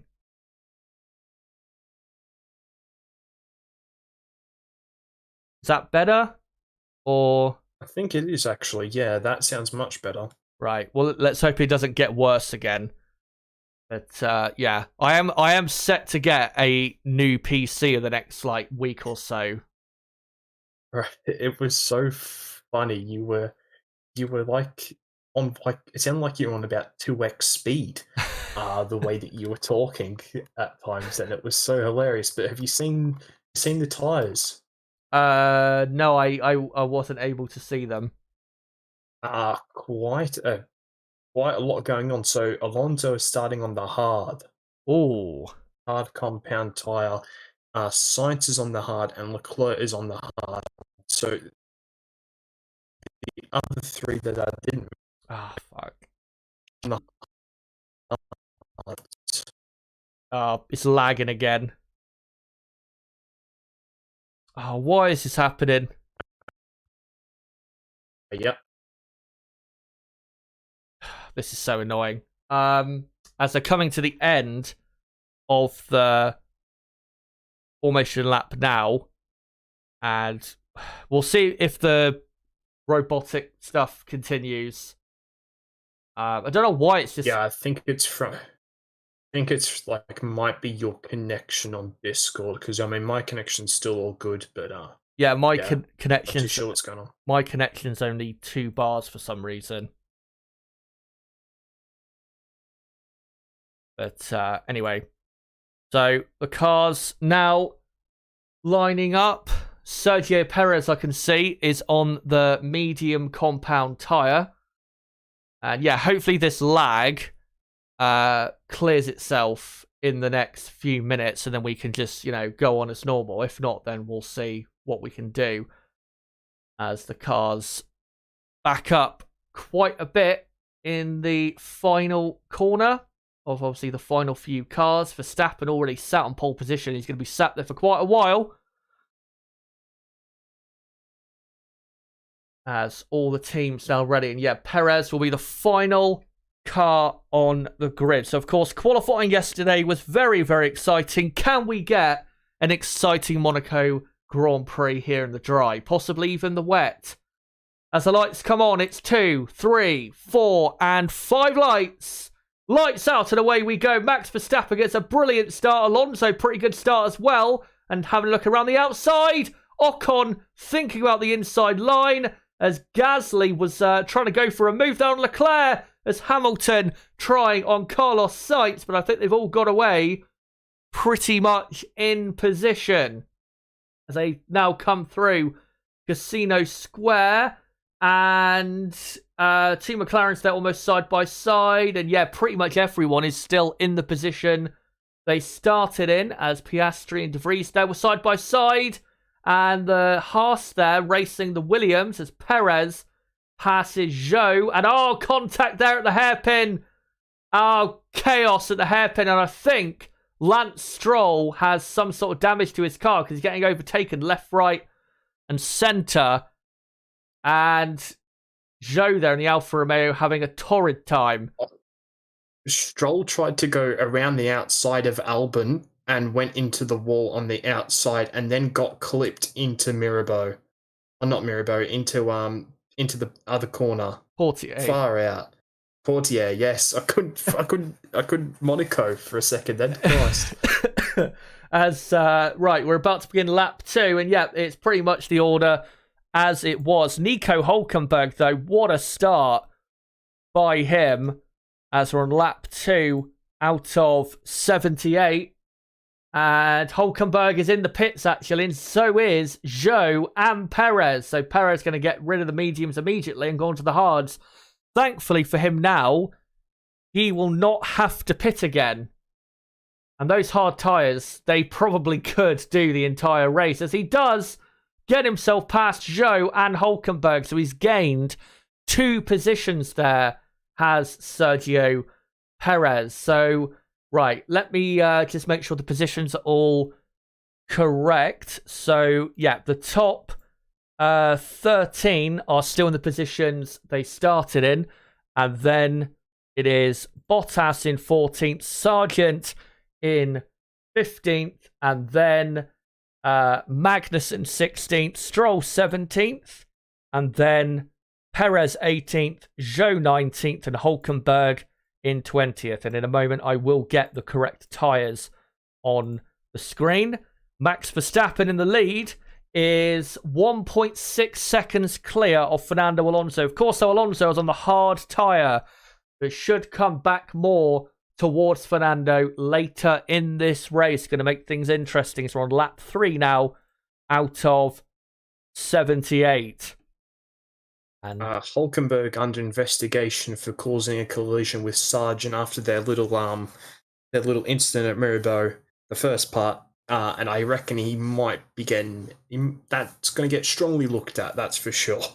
Yeah, as you can see Alonso so far on this lap catching Verstappen by a couple tenths, and already dropping Esteban Ocon in the Alpine by a couple seconds. So Alonso looking good.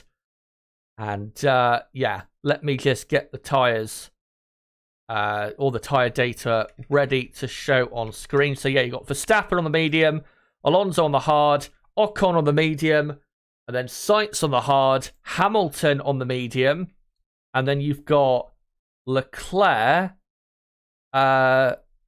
I think Leclerc, Gasly, Russell, and Tsunoda on the hard. Here is the start nib. I'll let you take us through it. Well, I don't know if you saw that, but Russell has been noted for starting out of grid position. Oh, right. For incorrect starting location. So that's going to be a big issue. I must say, that was a shocking start for Piastri, but he got massively saved. That was mega aggressive by Tsunoda on Norris, and he did very, very well to stay ahead.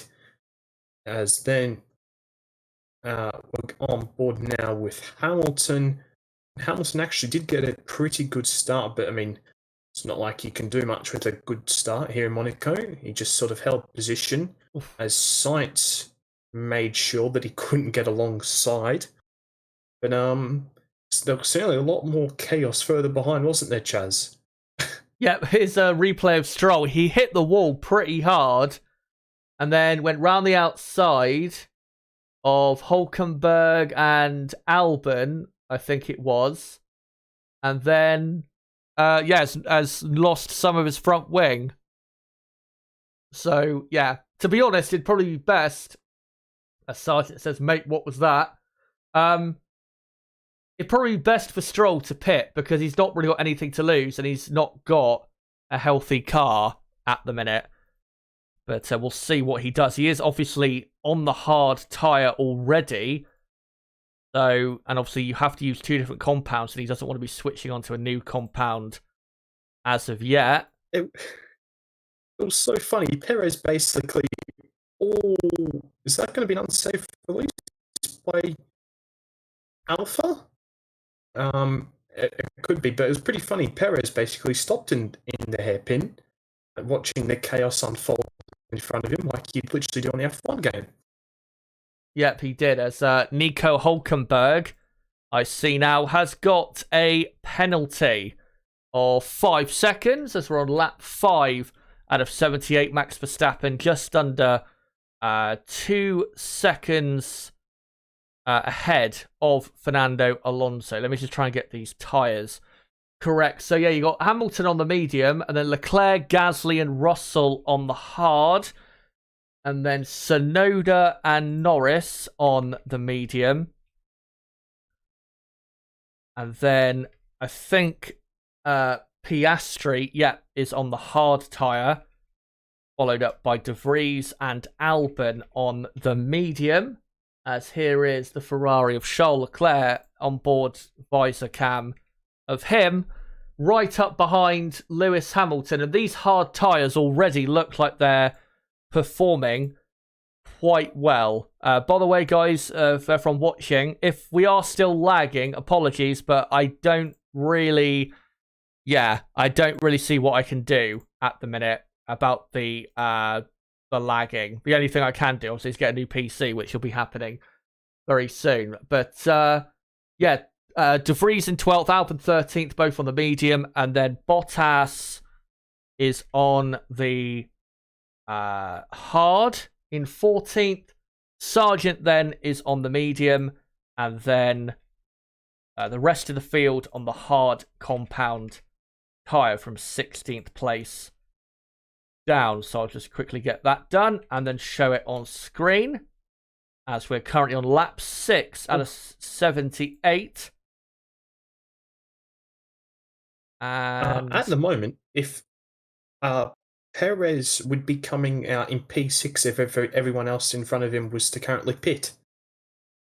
That's how fast he is on track at the moment. I think that's how slow everyone else is out on circuit at the moment. Yes, Perez would be out in 6th.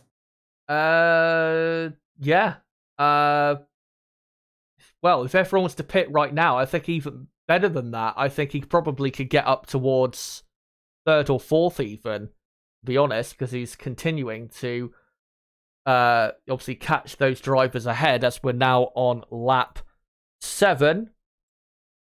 And Max Verstappen is in the lead, of course, and he is 2.5 seconds clear of Fernando Alonso. Esteban Ocon in 3rd is 8 seconds off the lead already. So Alpine way off the pace. But Alpine are looking good here. Gasly on the hard is right behind Leclerc, who is also behind Hamilton, of course.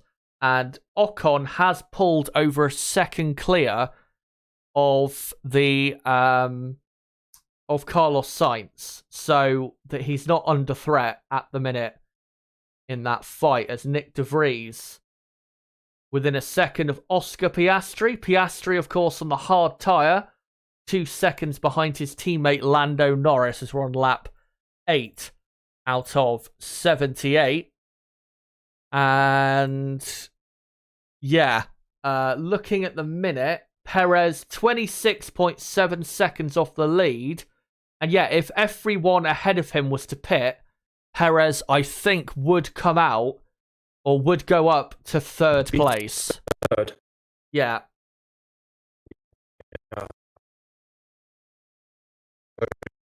As screen. Still lagging massively, the audio. Yeah, he's right on the back of Stroll. Yeah, the audio for some reason is still lagging. It's really weird because it's been okay for me the last sort of 5-10 minutes now. It's probably because I've got, obviously, OBS running. That's probably what it is. Well, this PC, it's just had it, basically. That's why I need a new one. But,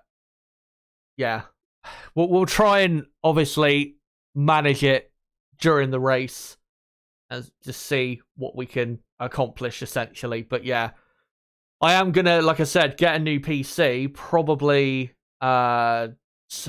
sometime next week. Whether I use it for next weekend, it depends on how I get on with it and whether I can get it all set up correctly. And that's on lap 9 out of 78. It is, thankfully, though, a much more powerful PC than this one. So it should be a lot better. As Max Verstappen is 2.1, now 2.2 seconds clear of Fernando Alonso. Esteban Ocon, about 10 seconds off the lead now. And with Verstappen, really, because Ocon is a second a lap off the pace, Max, what he needs to do is just keep pulling away from Ocon at a second a lap, and he should be able, in about 12 laps or so to pit and come out in second place. So you just need to keep this pace up, Max, and he will be able to avoid getting stuck in a load of traffic. As we're looking at, yes, Sergio Perez right behind Stroll. But of course now has nowhere to go with this great pace as we're on lap 10 now out of 78. And yeah, Verstappen still not that far ahead of Alonso. 3 seconds it is, the gap, which is a decent gap, but after 10 laps, it's not a massive amount of time that he's pulled on Fernando.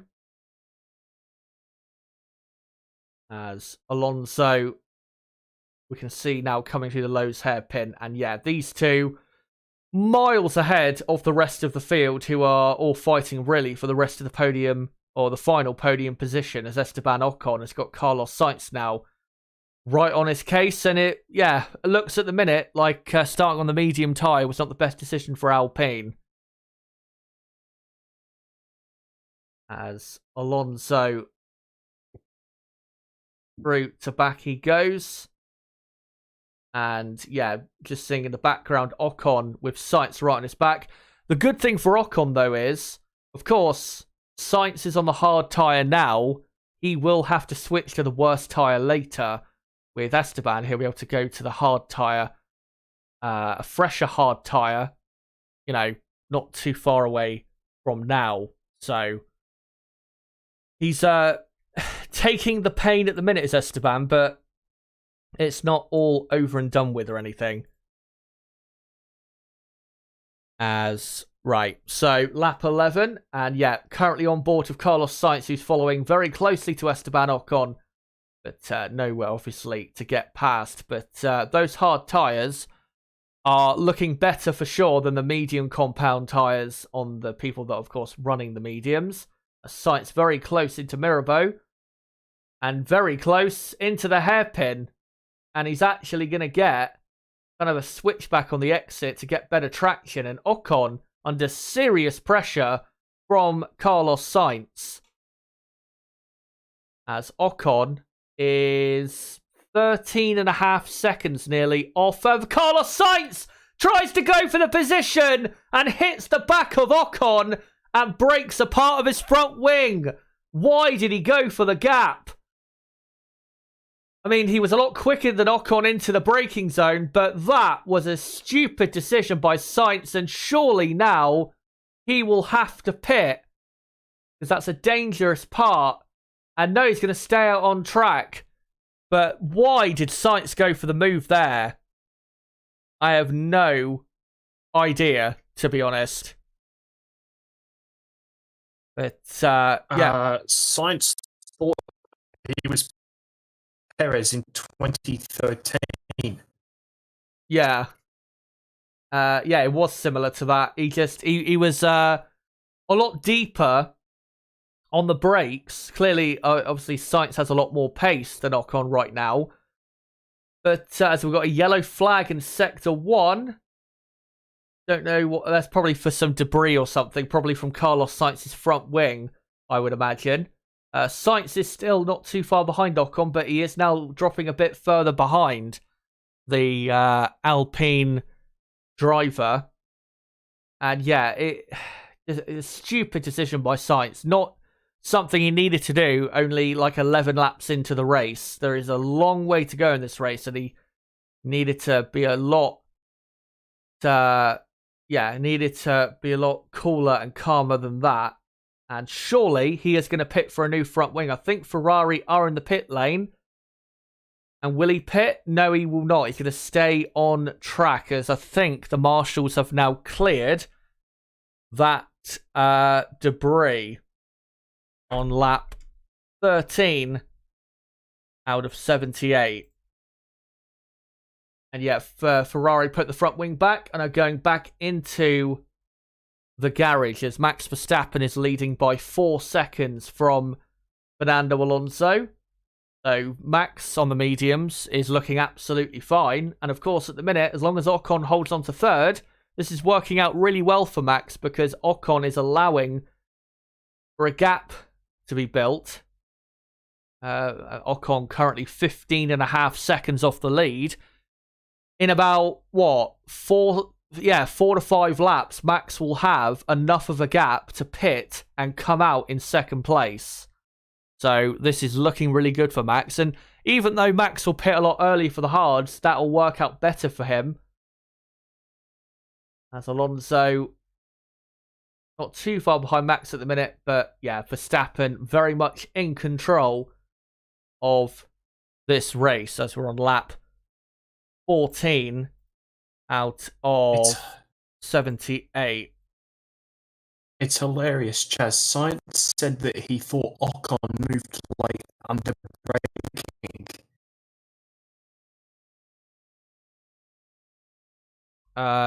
Hold on.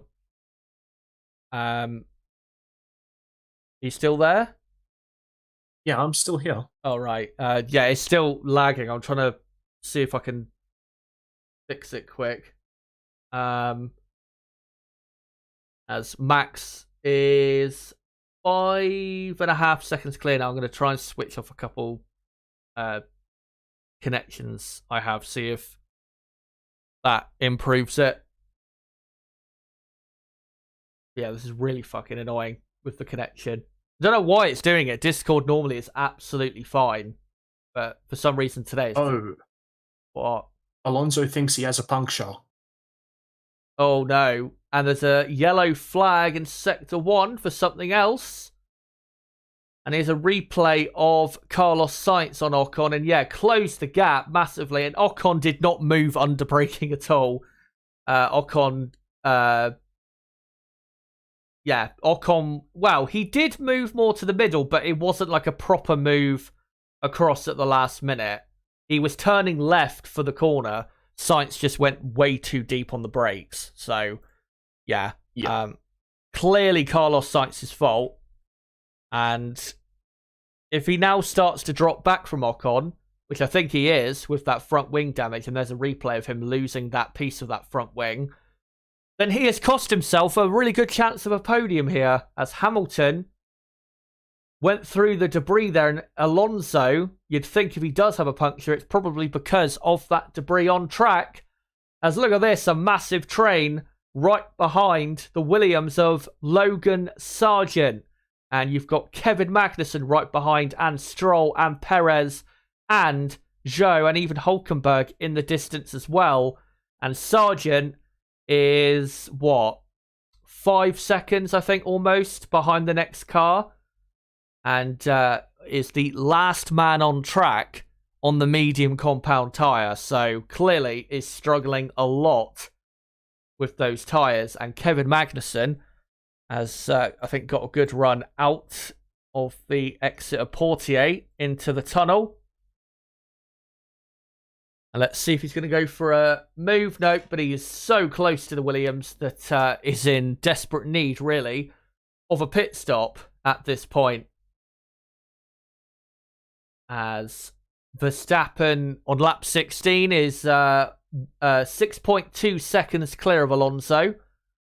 Esteban Ocon is third and is 18 seconds off the lead. Carlos Sainz has dropped over a second behind now. So clearly that front wing damage is hampering him.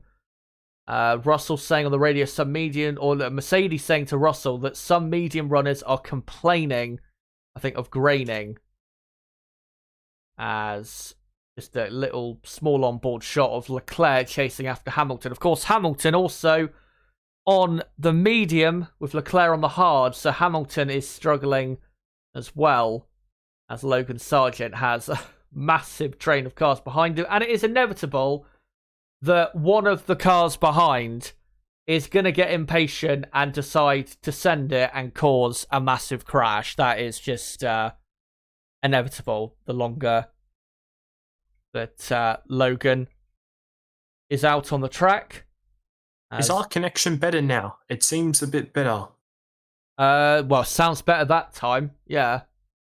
Yeah, I don't know what it was. When you seemed to close some of the programs, like immediately, like your mic quality picked up.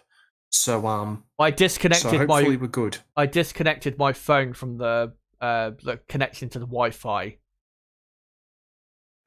Well, as soon as you did that, it seems like we're good. We're gangbusters now. Right. Well, so fingers crossed. That is what works now. Black and white. What were you downloading on your phone?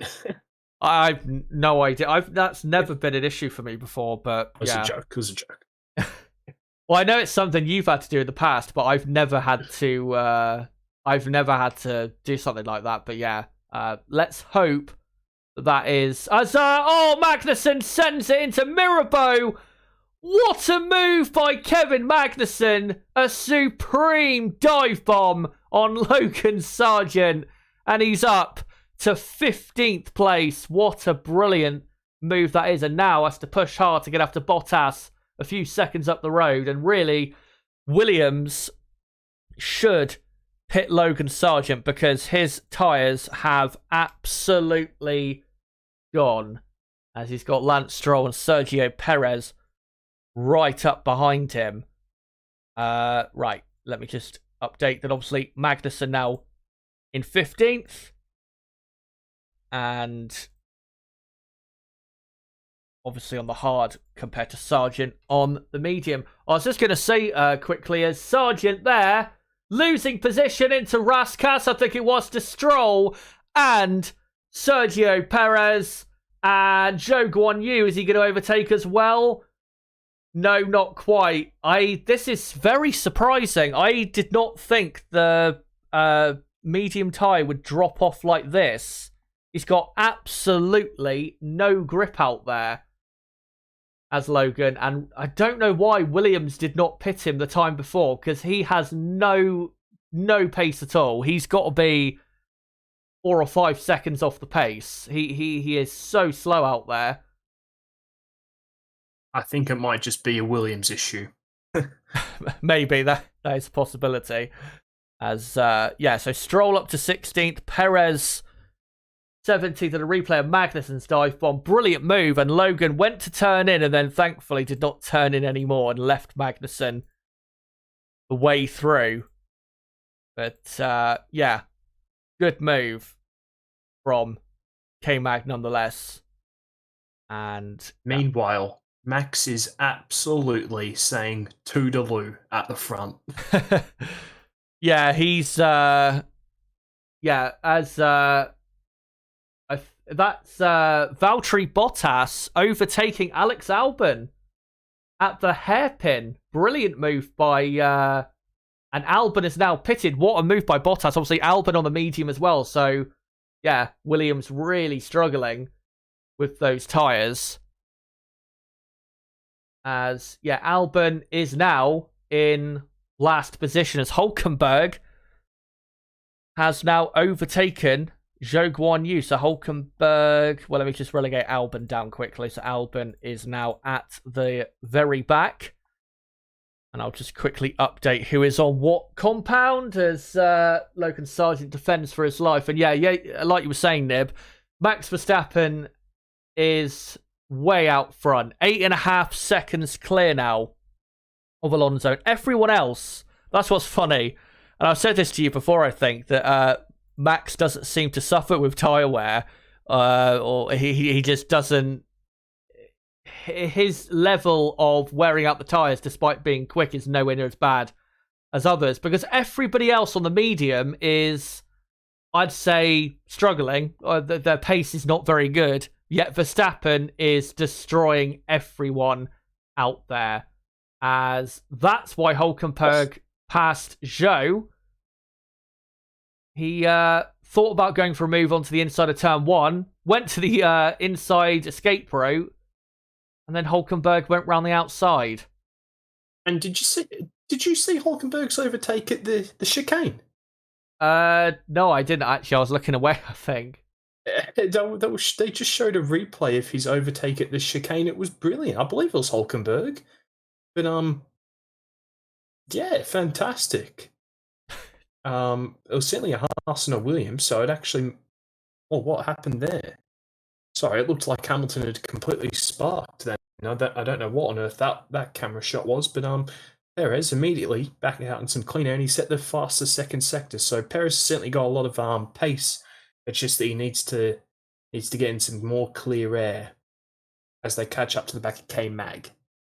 Yeah, they're now stuck right behind K-Mag. K-Mag 4 seconds behind Valtteri Bottas. So it is obviously key that Stroll and Perez overtake Magnussen. As I think Ocon there saying that Sainz has a piece of his front wing flying. Sainz had a black and white flag for causing a collision a few laps ago, as Logan Sargent is now finally coming into the pits. But I just want to quickly, if I can, just update who is on what compound, because I need to just update a few of them. So everyone now below everyone below Nick De Vries is now on the hard compound tyre, as Logan Sargent comes out at the very back of the field on lap 22. And despite having front wing damage, Carlos Sainz is still about a second behind Ocon. So those hard tyres are still working really well for him. He just doesn't have as good of a car at the minute because he, wounded his own car. And yeah, this is it's been a pretty good race so far for Monaco. Feels like we've had a million overtakes, to be honest. As Max is now almost 10 seconds clear of Alonso. And yeah, there is absolutely no way Alonso can win this race because Max is just too quick. And once Max does pit for the hard compound, you can be assured he will be brutally quick on that tyre. As Leclerc closes again on Hamilton into the chicane. Got to say, good decision from Ferrari. Very good strategy decision to start on the hard tyres, because they really are working out better. Again, though, they will have to finish the race on the medium. But you would imagine, now they've seen how the medium looks for other drivers, you'd imagine they'll try to go as long into the race as they can to minimise the amount of time spent on the medium compound itself. As we're now on lap 23. And yeah, Max Verstappen, 10.5 seconds clear of Fernando Alonso. What a performance this is by Verstappen. He is destroying the rest of the field at the minute. And he's, I think, 25 seconds at least clear of Ocon in third. As here is Sergio Perez, hoping that the traffic ahead can clear. As Lance Stroll really close to the back of Kevin Magnussen, but just can't really go anywhere with it. Gets a good release from the final corner, though. But no, he's not close enough into turn one. But he is very close, is Stroll. If he just gets a good exit from a vital corner, I can see Stroll making a move here. So we're now on lap 24. Dare I say, Chaz, that De Mid is actually having a decent race. Yeah. He's 5.5, 6 seconds off a points position at the minute, and on the worst compound. He's having a good race. It's been definitely his best weekend. He's not hit anything so far. As here comes Stroll down to the chicane. Forces Magnussen to move slightly offline. And can he get a good exit from the chicane to make a move? Magnussen very hard in defending his position. Good racing between Magnussen and Stroll. I was going to say, Nib, Sergio Perez, because he's being held up that much, he is actually about to be lapped by Max Verstappen. Because Verstappen, you'll see once Perez crosses the line here, Max in about 20 seconds or even less will start lap 25.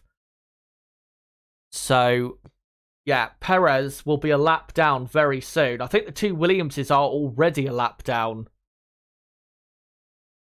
As Max now 11.6 clear of Alonso. What an incredible pace. And yeah, we're now on lap 25.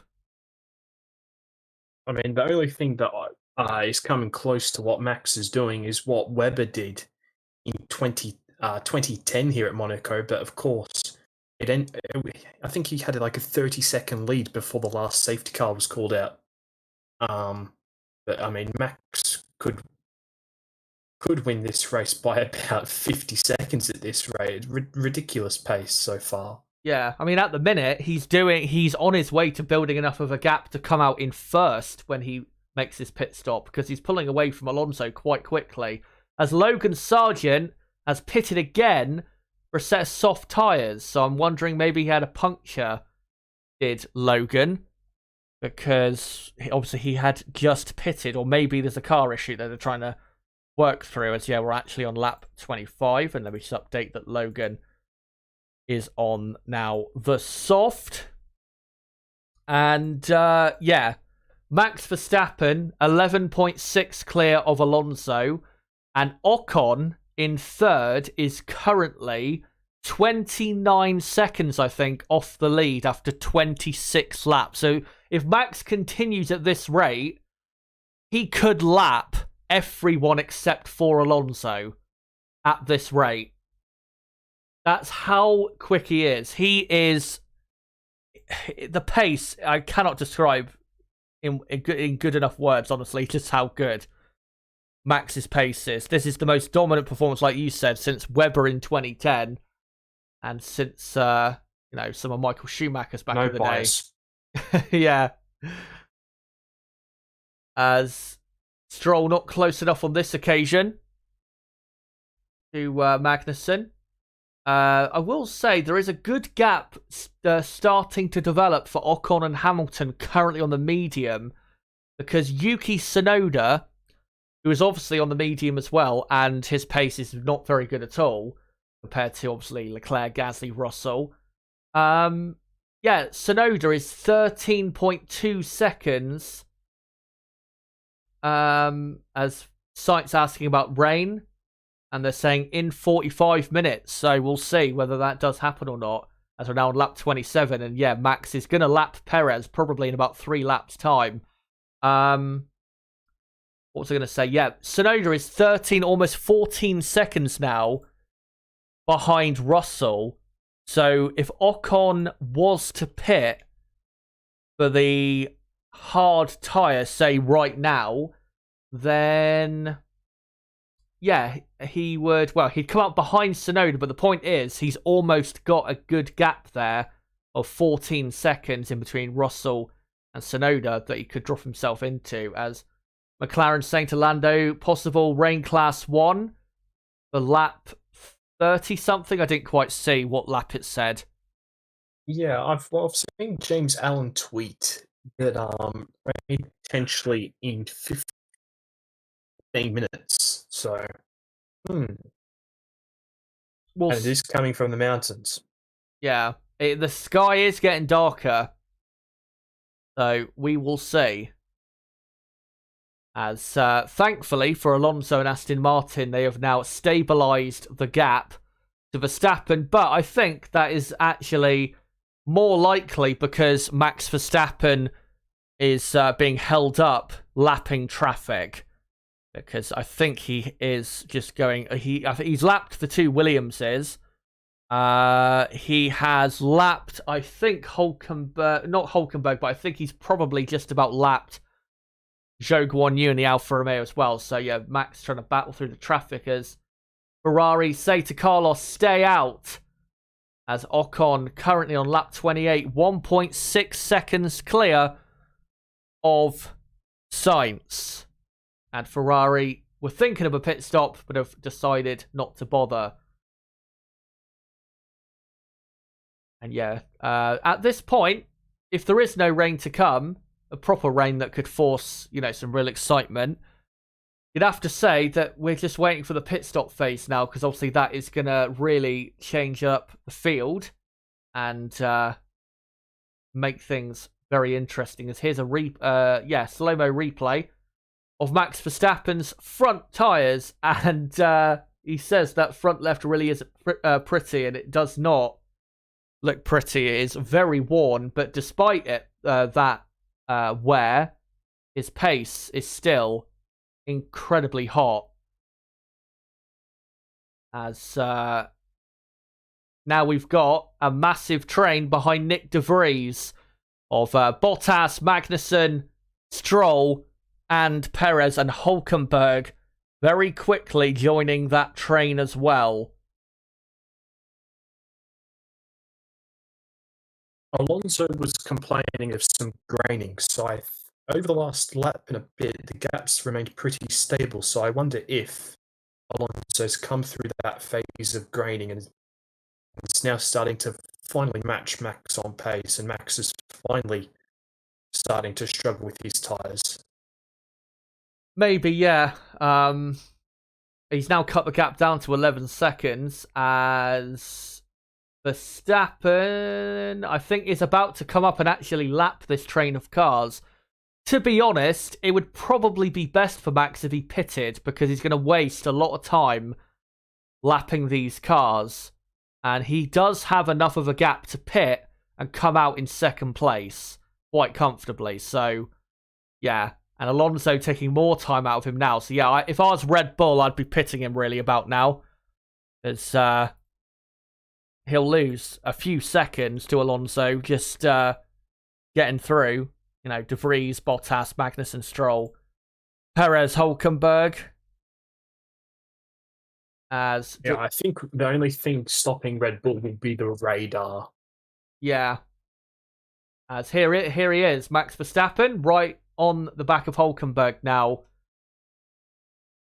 And yeah, this is good for Alonso, of course, because if Max does get seriously held up, and of course, if they start going the cars ahead wheel to wheel, then Max, there's nothing he'll be able to do about that. And of course, that will slow him down a lot if that starts to happen. But at the minute, that's not going to happen. On now lap 30 out of 78 we are. And to be honest, so far it's been a pretty decent Monaco Grand Prix, given what we normally get. Lots of good close battles out there, and we've still got quite a long way to go. Still another 48 laps of this race remaining, as the next car for Max Verstappen to lap will be his teammate Sergio Perez. On lap 30. Yeah. And this shows you how much time you lose in traffic. Because Perez officially is 1 minute and 16 seconds behind his teammate after 31 laps. So it just shows you how bad it is to be held up in traffic here in Monaco. And why, if you can, you should never put yourself in a position where, you know, you're in traffic. As here comes Max Verstappen. And he laps Sergio Perez, not even halfway into the race. And at this rate, Max is going to lap a lot of people. As Lance Stroll is the next to be lapped. As Stroll is trying to put Kevin Magnussen under serious pressure. But nothing going at the minute. And look at the gap now. 8 seconds to Alonso. And that's what I mean. With him losing time in the dirty air and having to lap cars, that's what it does. And obviously his tyres obviously wearing out a lot more now than they were a few laps ago. Not helping either. So this is really coming towards Alonso now. And obviously with Stroll and Magnussen quite close to each other, if they aren't so keen to let Max through, that could help Fernando even more as he cuts it under 8 seconds now. This is really now getting competitive. And also Esteban Ocon, as Lewis Hamilton now pits for Mercedes, and he should come out in 8th place. Esteban Ocon, who was 29 seconds behind Verstappen, is now 25 seconds behind. So, yeah, Max's pace right now has just dropped off, and it is because, I think, of that traffic and the bad tyre wear. As Hamilton, has pitted, and he will come out in 8th place, as there is the gap there. So let me just update that Lewis Hamilton is now in 8th place. And of course, Leclerc in 5th is not on the medium. He is on the hard. As the only drivers on the medium compound tyre at the minute are Verstappen, Ocon, and who else? Sonoda, Norris, and Nick De Vries. Logan Sargent at the very back is on the soft compound tyre, over half a minute behind his teammate, and he's probably going to get lapped about 2 or 3 times. Sorry, Chaz, I've been a little bit quiet here because over the last couple of minutes, there's been an earthquake in Melbourne, but I didn't feel absolutely anything. But my phone's been lighting up like madness. Wow. What magnitude do you know? Nothing major. I think 4.5 at the moment, but yeah, I didn't feel anything. So, well, unless I was paying that much attention to the Grand Prix that I didn't even notice it. So there you go. Right, well, thankfully it wasn't any worse than that, as Esteban Ocon now pits for Alpine. Wasn't the quickest pit stop, only 4.2 seconds, but he does come out in 7th place. And of course, as look at that, Verstappen lapped Stroll, and then Perez tried to go round the outside of Stroll, went off the track, and then kept the position. Surely Perez has got to give that back. And Perez saying, Stroll pushed me off. What the fuck was that? Is that allowed? He pushed me off. Does Perez have to give that back? I think he does from first looking at that. Yeah. Yes.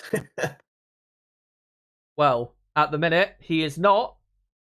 And he's now all over the back of Kevin Magnussen. But, right, let me update that Ocon is now down to 7th as Carlos Sainz now pits for Ferrari.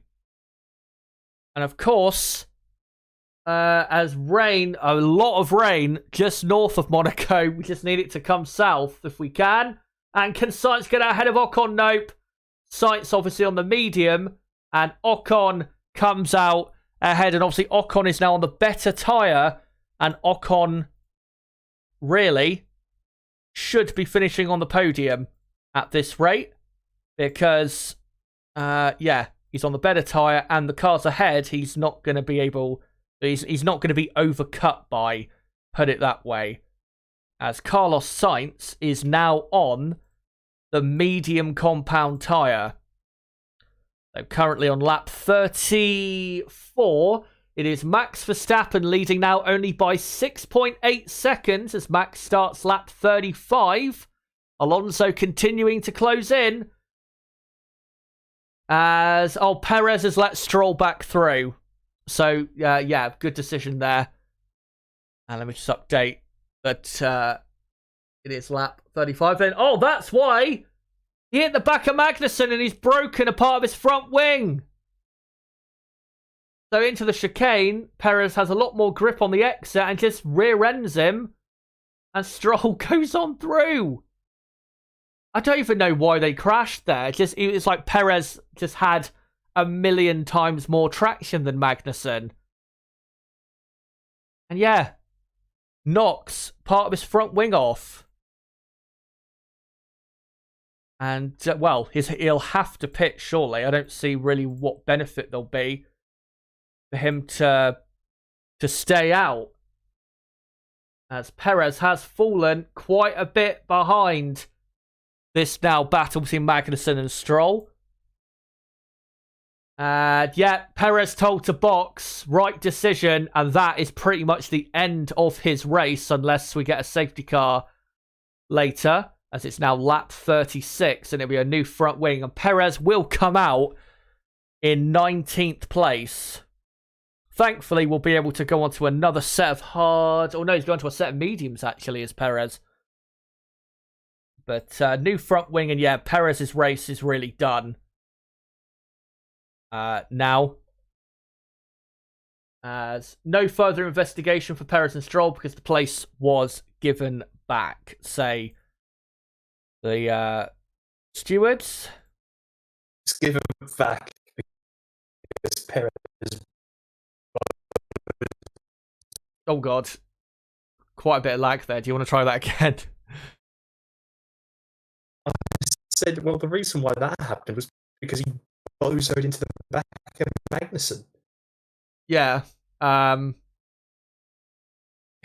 such a weird accident, honestly, with Magnussen there. I've never seen that type of crash on the exit of the chicane. As look at that, Stroll slowing down at the Rascas, not because he's got a problem, but because he's having to let through his teammate who now laps him. As Alonso now 7.5 seconds behind Verstappen. And Bottas and De Vries have now been lapped. So still not even halfway through the race. And we've almost got half the field a lap down. And still, most people have not pitted yet.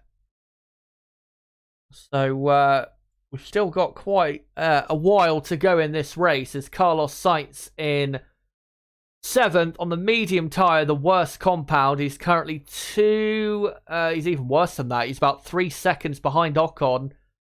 And at the minute, is not heading for a good result. Well, 4th at best, but if Leclerc, Gasly and Russell can get their act together and show some better pace, then they could probably jump Sainz, because Sainz does still have that damaged front wing.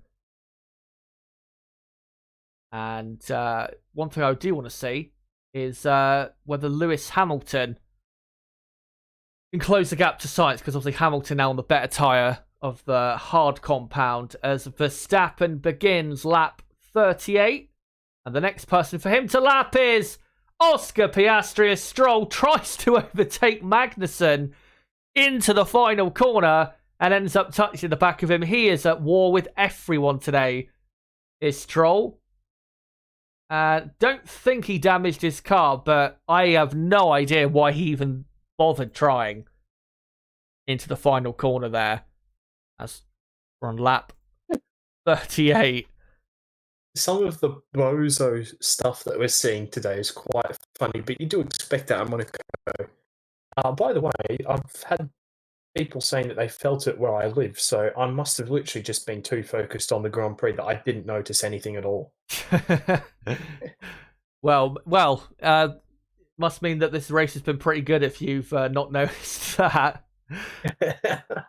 As Stroll is, closing back up again, but is not close enough to go for a move. I was going to say, Verstappen, next cars that he'll be lapping will be Piastri, then Norris, and then Tsunoda.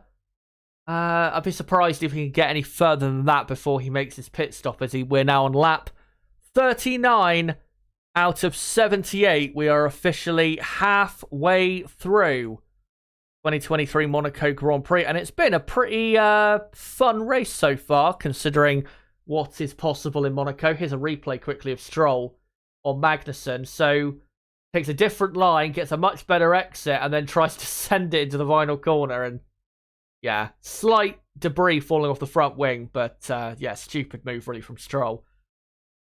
Just wanted to say, of course, if you are new to the channel, don't forget to subscribe for more content like this, because of course we do qualifying and race watch-alongs for every race in 2023. And don't forget to smash that like button. We are currently on 83 likes. Let's try and get up to 100 likes if we can by the end of this race. As if Charles Leclerc was to pit now, according to the graphic, he will come out 2.5 seconds behind Lewis Hamilton. Hamilton currently 2 seconds behind Carlos Sainz. Leclerc in 3rd, but I need to just update actually that Leclerc is not on the medium, he's on the hard. Leclerc, currently in 3rd, hasn't pitted yet. Don't see any evidence though at the minute that he's being that he's able to be quick enough to overcut past Hamilton or Sainz or Ocon. Of course, he's currently he's only 11 seconds ahead of Ocon in 6th place, and Ocon is still a net 3rd. So still looking good for an Alpine podium. First Alpine podium it would be since I think Alonso in Qatar in 2021, which is about a year and a half ago. As Verstappen has now built his gap back up to 9.2 seconds. Charles Leclerc in third is about 28 seconds off the lead in third. And yeah, the field, for now, has settled down. Still some close battles out there. De Vries and Bottas, Magnussen and Stroll, Hulkenberg and Zhou as well. But yeah, I'll let you know if anything goes down with those cars. As clouds in the distance don't look as threatening at the minute as they did a few minutes ago. And yeah, lap 41 now it is out of 78. And really, we're just waiting to see what Leclerc, Gasly, Russell, and the other drivers who haven't pitted yet, what they can do before they make their only pit stop of the race. And Esteban Ocon is continuing to close on the 3 ahead of him. And yeah, as long as there's no safety cars right now, then in terms of who will finish where, it should be Max winning from Fernando second, and then Ocon third, Sainz fourth, Hamilton fifth, Leclerc sixth, Gasly seventh, Russell eighth, and then Tsunoda ninth, Norris 10th, which obviously is the same top 10 as what the starting grid was. As Stroll close to Magnussen into the chicane, but not close enough for a dive bomb. And as they now come into the swimming pool section. And I got to say, Haas looking a lot better today. They were clearly the worst team in qualifying, but they're not too bad in this race. I mean, Magnussen is only 2.7 seconds behind Bottas and not too far behind Nick De Vries. So, yeah, it's looking good for Magnussen. He's having a good race. Obviously made a great overtake earlier on Logan Sargent. Looking at that battle with Tsunoda, Norris and Piastri, Nick De Vries is now a full pit stop behind Piastri. So if Tsunoda, Norris and Piastri wanted to pit, then they would come out in, you know, complete fresh air. To be honest, I'm surprised Piastri's not closer to Norris, given he's on a better compound. As Stroll thinks about a move at Portier, but this time thinks better of it, but he doesn't always think better of it. Just Stroll, and he's still racing for his life, like his life depends on it, currently in 15th place. One driver, though, who will be interesting to look out for now, in 19th is Sergio Perez on the medium, because obviously you'd expect him to be quite quick. I'm looking, though, he's 13 seconds behind Alex Albon, and he doesn't look to be catching Albon like as quickly as you would expect him to at the minute. So yeah, Perez having probably the worst race I can remember him ever having. I don't remember Perez being this bad in a qualifying and a race as well.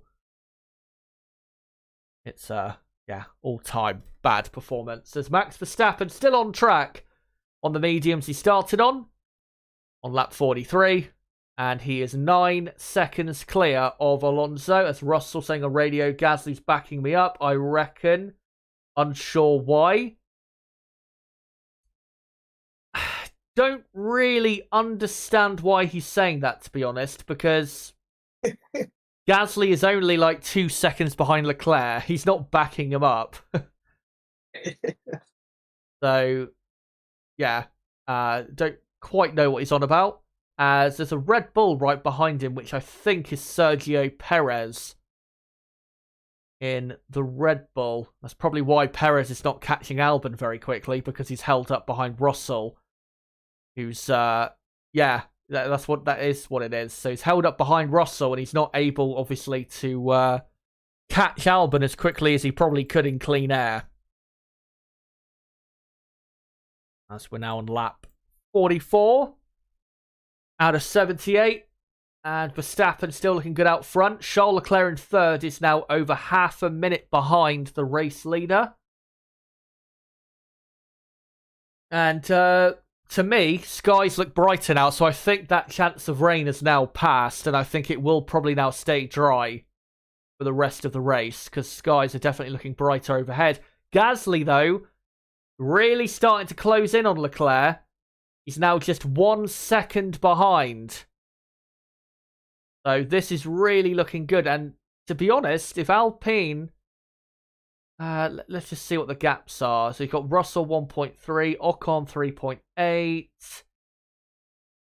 Yeah, I think with Gasly, I think it's worth them probably pitting him to try and undercut past Leclerc, because he's right, 8 tenths behind him. And if he was to pit now, he'd come out in quite clean air in 8th place, and then would probably jump ahead of Leclerc for 6th. So, yeah. Let's hope Alpine see that and actually execute that. As Gasly really closing in on Leclerc. And Leclerc decides to pit, so they can't do that. As on lap 45, Leclerc comes in, and he should come out, Leclerc, obviously on medium tyres, in 8th place. And that was a very quick pit stop. I didn't even catch any of it. 2.2 seconds. And yeah, he will come out in 8th. Miles behind Hamilton. And he should really finish behind Hamilton, of course. So, yeah, Leclerc down to 8th. Gasly now up to 3rd. So let me just update the tyres quickly. So you've got... Hello. Are you there? I'm back, yes. But the internet just dipped out for like a couple minutes then. All right. Well, thankfully, nothing's happened whilst you've been gone, except, Leclerc pitting. I did see him saying on Twitter these tyres were gone. Yeah, Gasly had managed to close the gap to like half a second. Funny, given how Russell was saying that he was being backed up by Gasly. I'll keep an eye on Gasly, because if he can really pull out a great couple in laps, he could maybe jump ahead of Leclerc. As Verstappen there just went into Strat 6. I don't know if that's their highest engine mode or something. Maybe he's doing an in-lap for the pits. So, Pierre Gasly.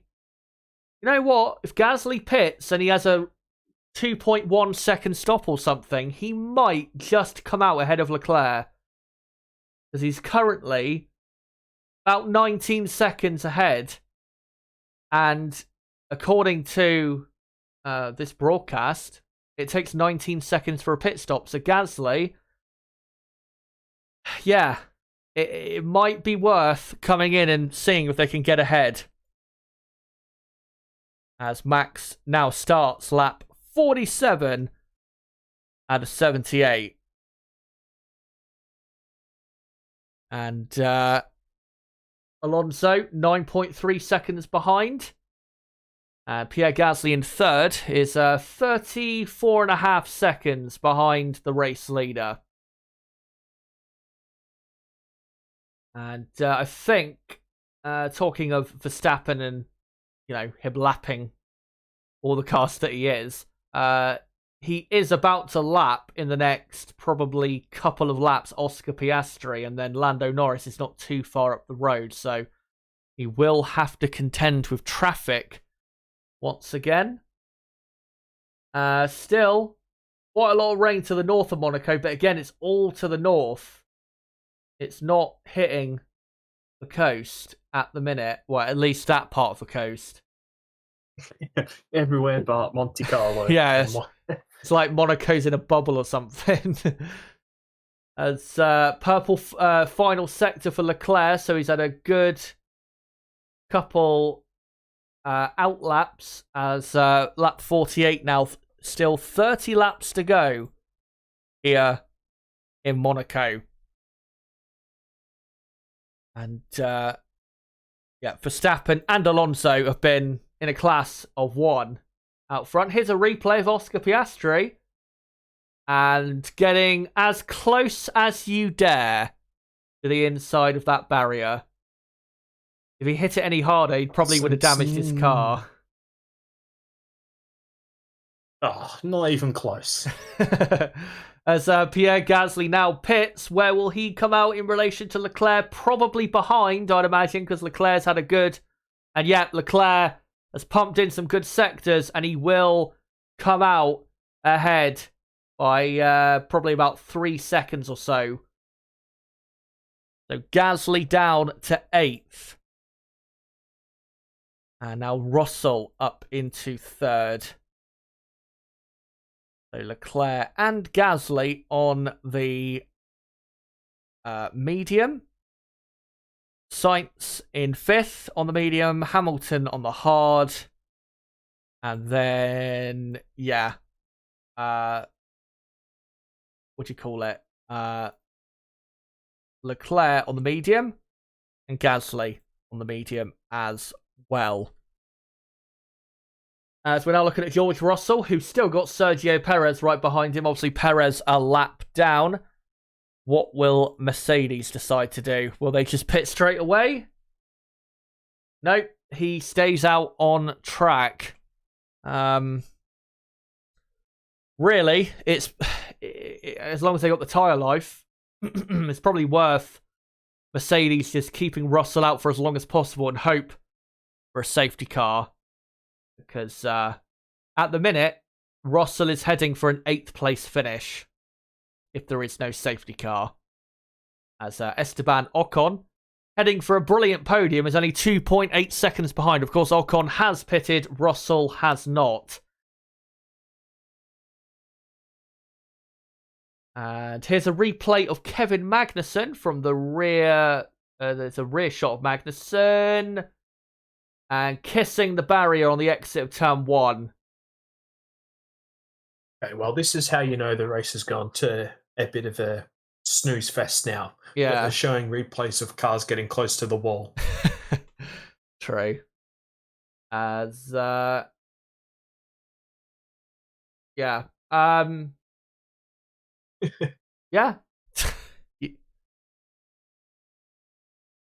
The best thing to say... Okay, there is... Go on. There is a shower approaching. It will get to the hairpin area if it gets to anywhere first. So that's from one of the journos on Twitter. What like right now or in like 5 minutes or so? Well, it says a shower. He just said shower approaching. Oh right. not exactly. He could have at least said how long until. Oh, and Medlin's just tweeted about it as well. So yeah, certainly could have rain very shortly. Let's hope we do. You can guarantee, literally, as soon as the race finishes, it will, the heavens will open and it'll be like the worst rain you've ever seen. I guarantee it'll happen. I remember when we raced in Paul Ricard a few years ago for the first time. It was 2018. It was a pretty dull race, and then right after the race, it was like the worst rain you'd ever seen. As Russell saying, spitting in turn 3. So maybe we will get some rain. There was another race, I think, last year or the year before where we had that, where there was like a threat of rain the whole way through, and then right after the race, it... Was it Spa? Yeah, I'm trying to think. There was a race last year where it like rained. Wasn't it like during the podium where it's raining really hard? Yeah, I can't exactly remember, but I do remember that happening. I just can't remember what race. I'm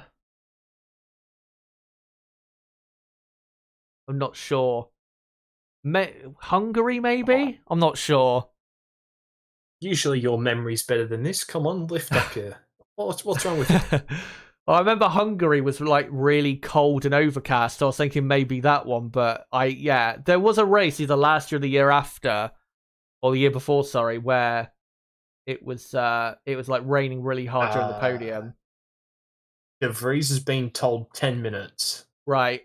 So as we're now on lap 52, Lando Norris has pitted from P10. And now Russell's saying, yeah, it's raining more and more. So here we go. Let's hope it rains properly.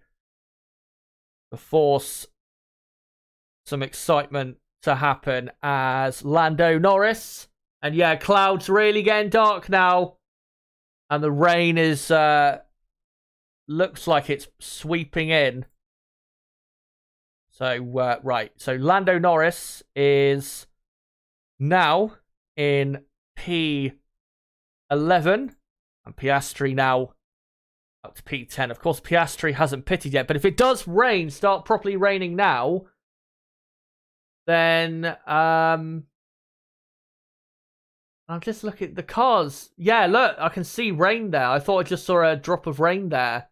And yeah, look at the screens, look. They're showing the water flag.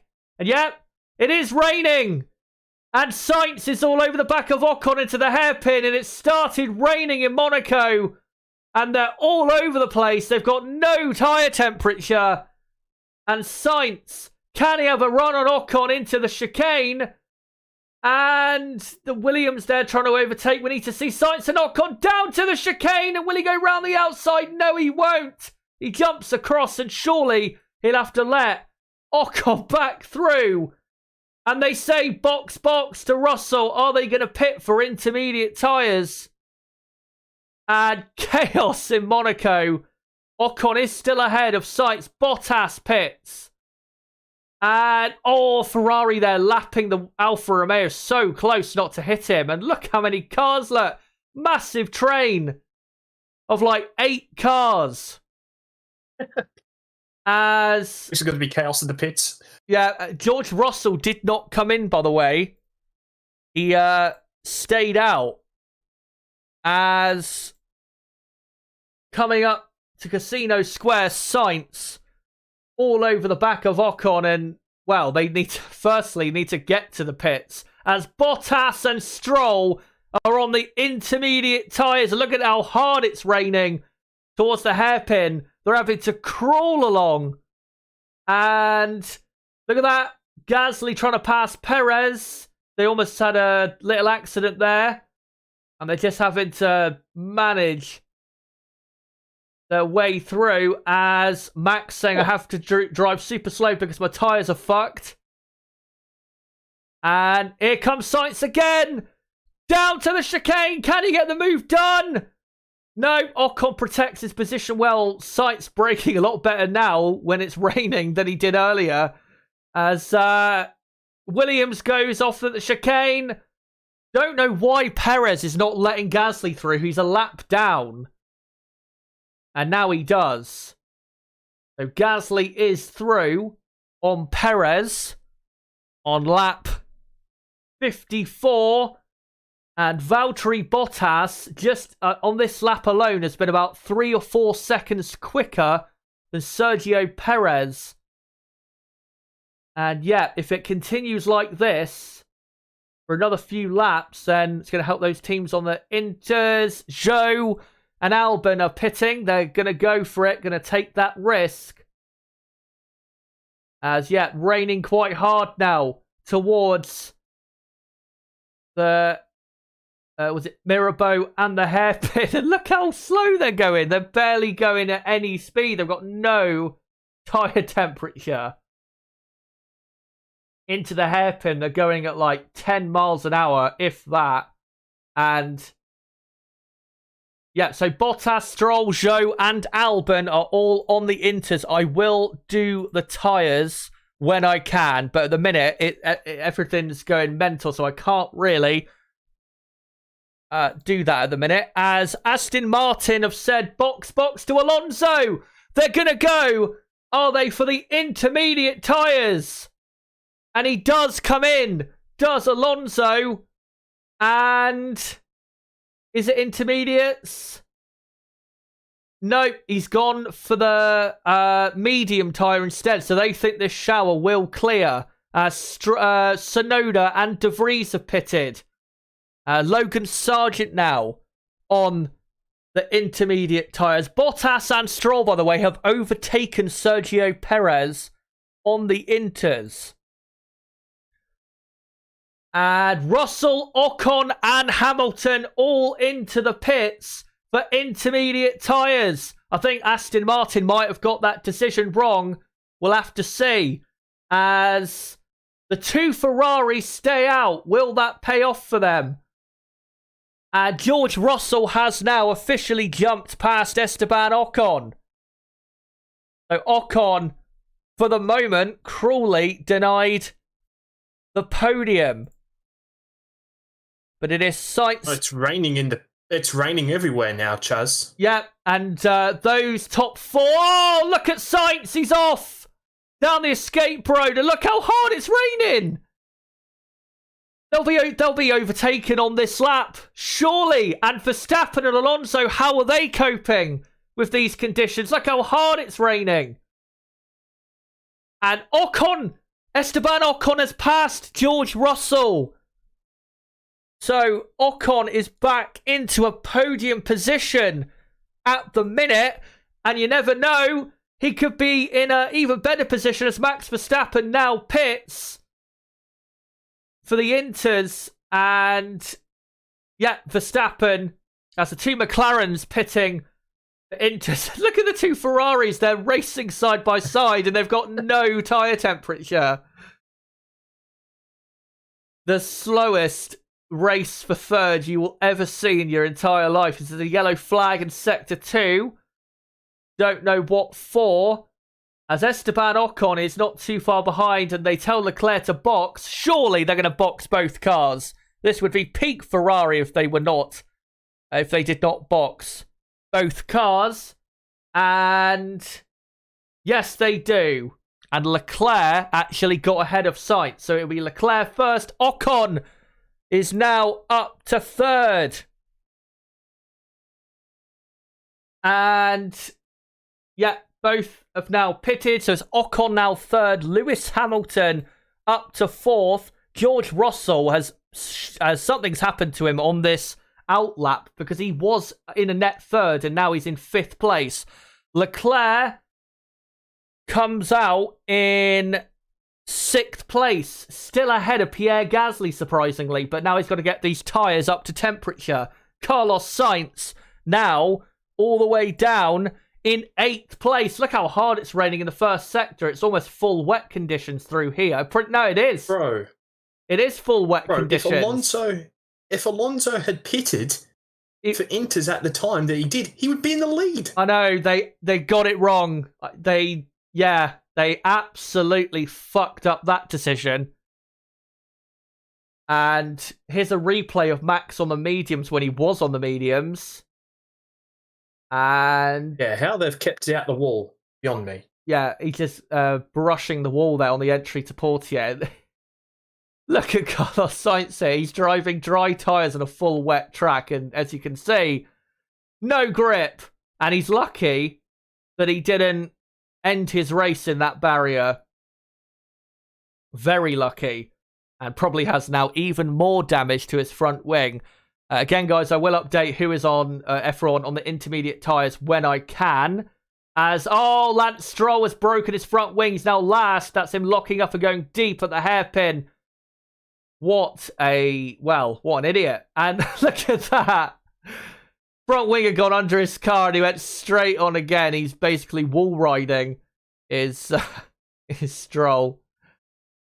Right, so on lap 57 out of 78. Let me just get the positions correct before I...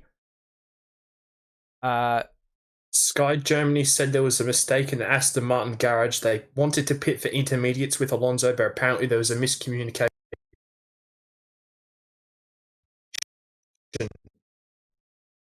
Right. So, yeah, miscommunication there with Aston Martin, in case people couldn't hear, because I think you just cut out towards the end. For some reason on the TV broadcast, it says Kevin... He is! What is he doing? Look at Kevin Magnussen. He's on the hard tyre. What? Why haven't they pitted him? What? This is what they did to Schumacher in Japan last year. Do you remember? What? Yeah, what are they doing? well, if what happened at Aston Martin was a miscommunication, I'd love to know what happened at Haas, because they just seemingly forgot Kevin Magnussen existed and needed a pit stop. Right. Right, let me just get the positions correct. So the top 10 is currently, and Russell and Perez noted for unsafe rejoin. That might incur a penalty for those drivers. So currently, it is Verstappen leading from Alonso 2nd, Ocon 3rd, Hamilton 4th, Russell 5th, Leclerc 6th, 7th, Gasly, who is closely following Charles Leclerc, 8th is Sainz, 9th, Tsunoda, 10th, now Piastri, 11th, Norris is the yellow flag in Sector 3, and of course, it would be Kevin Magnussen. He's on dry tyres on almost a full wet track. Still don't know what Haas were doing, as now he's completely at the back of the field. And, so it's Norris, then 11th, and then it is Valtteri Bottas in 12th. De Vries 13th. Zhou is 14th. And then it is Albon in 15th. With Perez in 16th. And they're now getting a new front wing. Kevin, no. Now they're putting... What are they putting on? They're putting full wet tyres on. Yeah, that's what they said on the team radio. They're going to put him on the wet compound tyres. What were Haas cooking, Chaz? This is the definition of, like, who's that? That's, I think Logan Sargent, is it? In the Williams? I think it is. Yeah, he's gone deep at the hairpin. He's got going again. It's just them deliberately being like a contrarian, just trying to do something other than everybody else, hoping it'll pay off. And, well, they're now miles behind as Sergio Perez pits for full wet tyres. So, well, maybe Magnussen will come a bit more into it. When did Piastri get ahead of Norris? Well, Norris pitted for a new set of dry tyres and Piastri stayed out. Yeah. So, sorry, I've been... Right, so... Sainz wants to go onto the extreme tyre as well. Sorry, I didn't even notice that Piastri got ahead of Norris. Just everything's freaking going madness. Yeah, as I've just seen that Logan Sargent has been noted for speeding in the pit lane, so he'll be having time added on for his race. As Fernando Alonso, since it's gone wet, has catched Max Verstappen by about 4 seconds in the last few laps. Now cut the gap down to 18 seconds, as I just saw on the running order there, Lando Norris go ahead of Oscar Piastri, I think, as George Russell has been given a 5-second time penalty for an unsafe rejoin. So, as we're now on lap 60 out of 78. Not sure how far behind Leclerc is, though. Leclerc's 7 seconds behind, so he's still fine to finish in 5th place. At the minute is George Russell. So, right, let me now get the tyres correct. So everybody except for Perez and Magnussen are on the intermediate tyres. But as now Magnussen goes off again, I think deep at turn 1 now. Yeah, it is turn 1 on the full wet tyre. But yeah, everyone on inters for now. But the crossover between inter and wet looks to be close. I mean, the first sector and the start of the middle sector especially is very treacherous. So we'll see. As here's a replay of Russell. So yeah, that's why he lost position to Ocon and Hamilton. Oh, look at that. Came out right ahead of Perez and Perez hit the back of him. So that's why he's got the penalty there. And here is a replay of Perez. Probably why he pitted, to be honest. He's hit the wall at the swimming pool section and damaged his front wing. Yeah. God, he's having such a bad race, as Perez.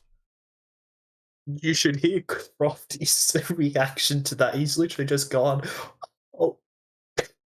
That was so funny.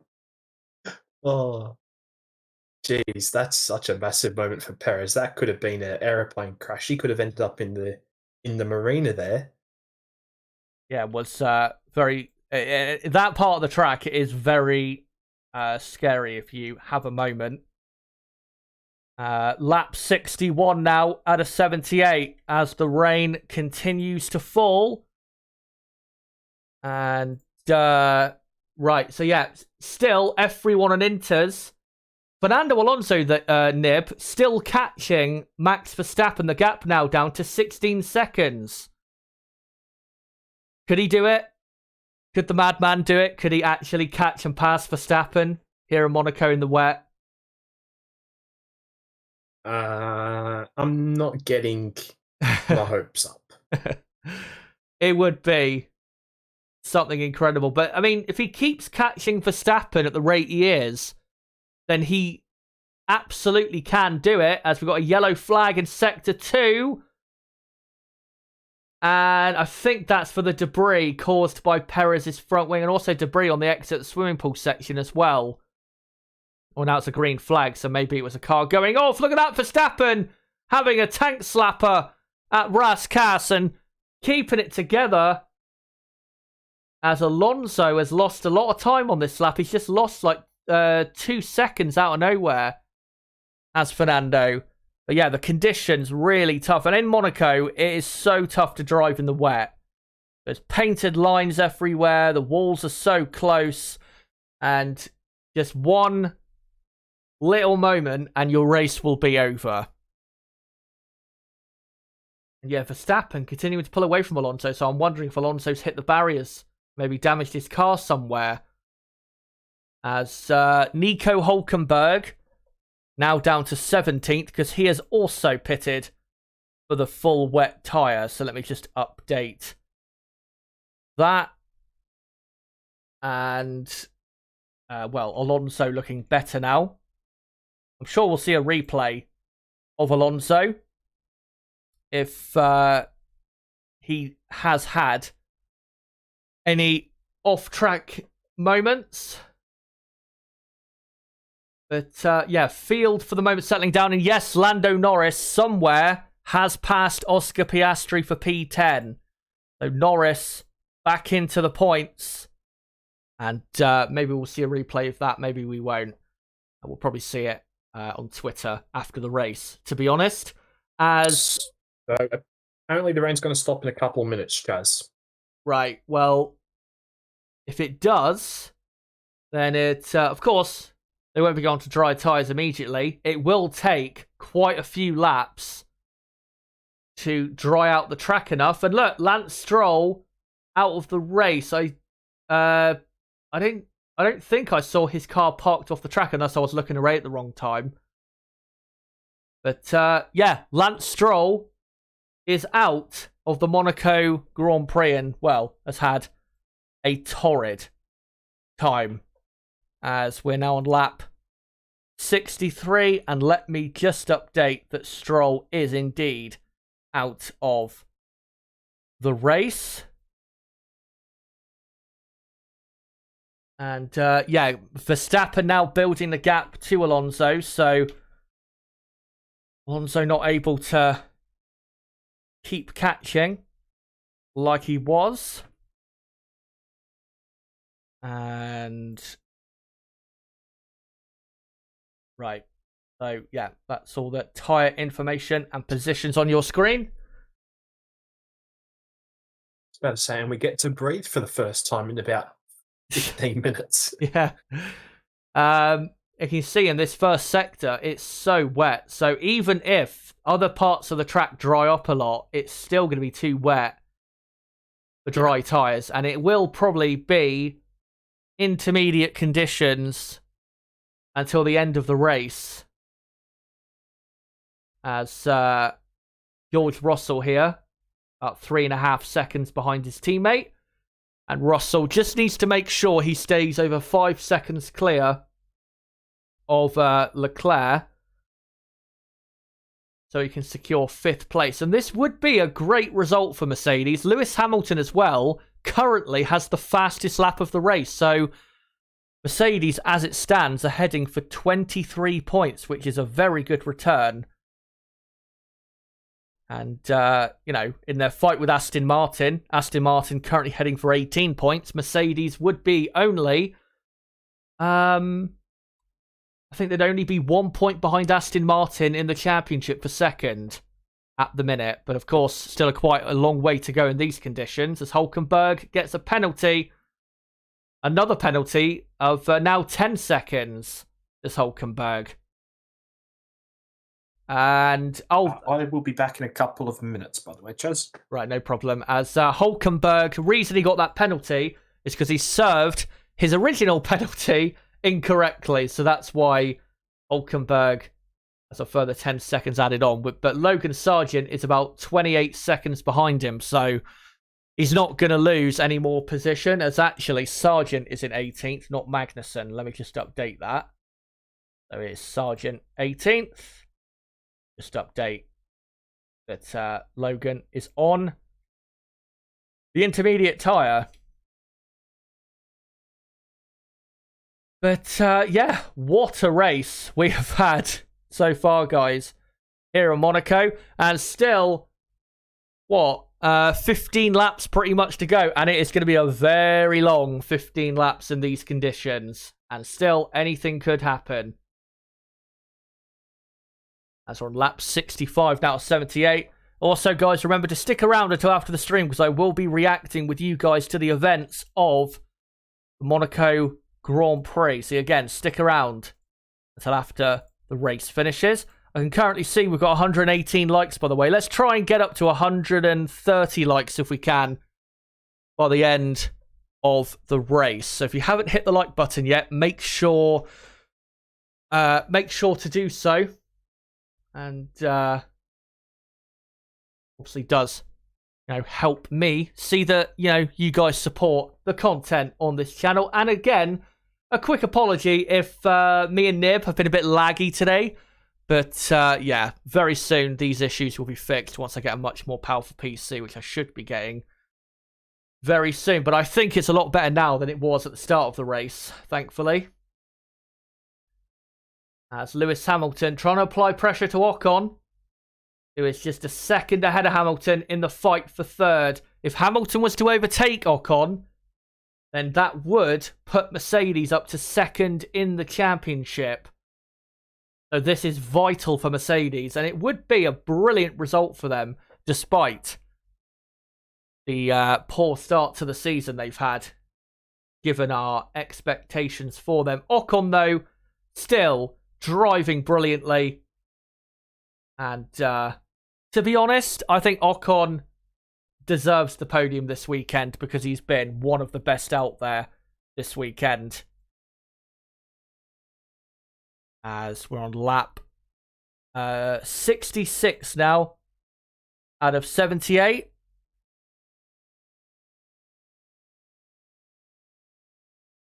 AlphaTauri telling Tsunoda, Yuki, we need to find some pace. It's mainly under braking. Do your best. I know it's difficult. And then Yuki responds by saying, I know, but this brake sucks. They respond saying, offset 5, build it up under braking. You can do it. And then Tsunoda said something there, but I couldn't quite see what it was. As, Hamilton drifting through turn 1. Thought he was going to hit the barrier then, but as normal with him, beautifully controls the slide. As Charles Leclerc has now dropped 10 seconds behind Russell, so Ferrari really struggling in these wet conditions. And Pierre Gasly only a second and a half behind Leclerc, so could still be some action there at Alpine. And here is Tsunoda on board. Good to see Tsunoda shown on the broadcast. We've not seen him at all in this race, and he's currently P9 for AlphaTauri, but is being closely followed and harassed by Lando Norris in the McLaren, who looks a lot quicker. And not really a surprise in these conditions, and Norris a lot quicker than Tsunoda in that car. But whether Norris can actually overtake is a different matter. as it definitely seems to be drying out a bit now. I can see a bit of a dry line appearing in certain corners, but still, again, way too wet to think about dry tyres. But you never know. If it does dry out enough for dry tyres, say 2 or 3 laps before the end, I think for certain drivers, it would be worth the risk to go for it and see just what you can gain on a set of dries, as Norris beautifully sliding the rear end through turn 4, I think that was.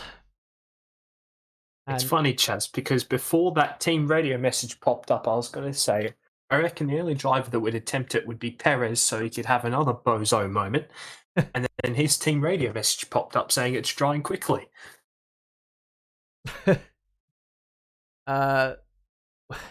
It can't get any worse for Perez, so, I mean, if they think it's worth... He's still in the race? Just about. He's, 16th? 10.5 behind Albon. I'm trying to... How far behind is he from the points, is Perez? Well, he's about 45 seconds at least away from Lando Norris in 10th. So, yeah, it'd be worth the risk at this point. But currently on the wet tyre, which not performing well at the minute, because of course it's getting drier. So, yeah, Perez having a shocker in Monaco.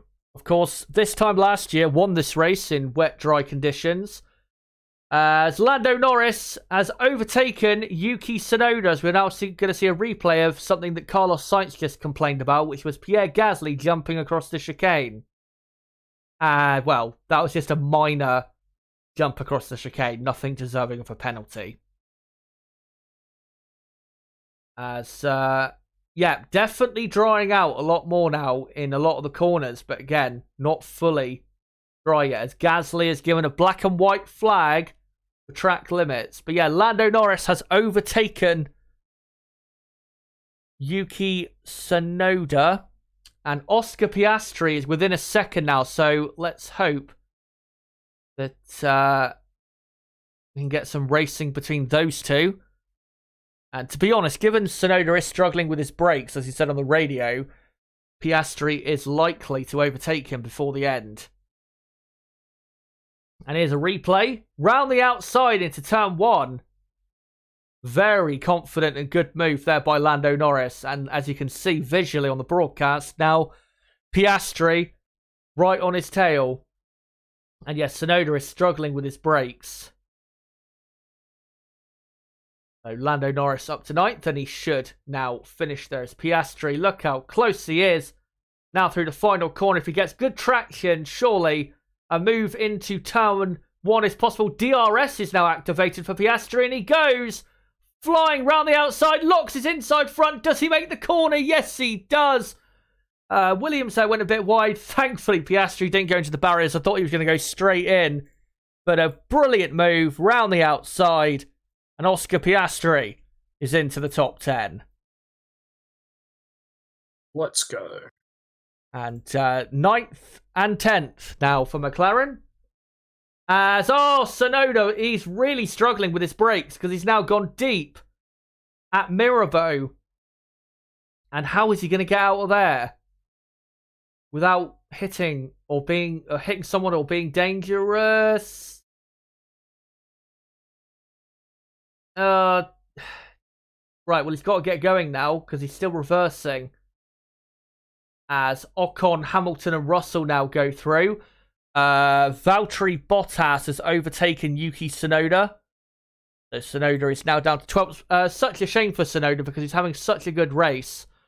And now Nick De Vries has overtaken him. And Tsunoda down to 13th. As here is Carlos Sainz right under the rear wing of Pierre Gasly on the exit of the hairpin. Max Verstappen out front, by the way, is almost 24 seconds clear. Fernando Alonso. So Max, at the minute, heading for a dominant victory. On lap 70 out 78 we are now.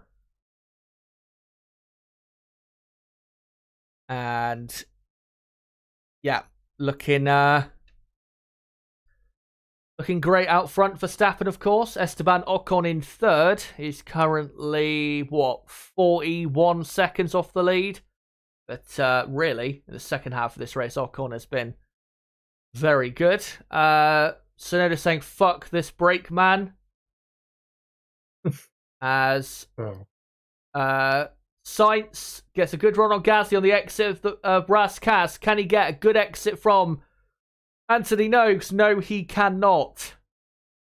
And despite having DRS, no way he's going to overtake into turn one. But yeah, some good fights still out there on the track. As Sonoda has lost a couple more positions now. He's now down to 15th position. He's got to retire. Surely, yeah. Too dangerous, especially in these conditions around this track. Yeah, they may as well. He's not going to get anything from here. As lap 71, it is now, and the next car to pass Sonoda's Perez in 16th place, but Perez is still quite far behind the Japanese driver, as Sainz has dropped back quite a bit on Gasly. How do you still reckon Inters to the end? Because it looks like we're not too far away from dries. They just asked Max on the radio, do you see any other tyres than the Inters in the last 9 laps? And he said no. Right, well, we will see. I need to I need to have another look and see what it's like in the first sector again. As look, Verstappen hitting the barrier again. And he says, I clipped the wall a little bit with the right rear, check pressures. Yeah, exit the swimming pool section, just went a bit too wide. As he is going through the swimming pool section now. And yeah, what a brilliant drive from Verstappen. Further, this race will, and I know, of course, he is in the best car in Formula 1 at the minute, but this race and how dominant he has been will just further cement his greatness, because he has been on another planet compared to everybody else. And I know, again, the Red Bull car's quick, but his pace is, or has been truly special as he begins lap 72 and is almost 25 seconds clear now of Alonso. As, Perez there, under pressure from Hülkenberg, his old teammate. Hülkenberg thought about sending it into the hairpin.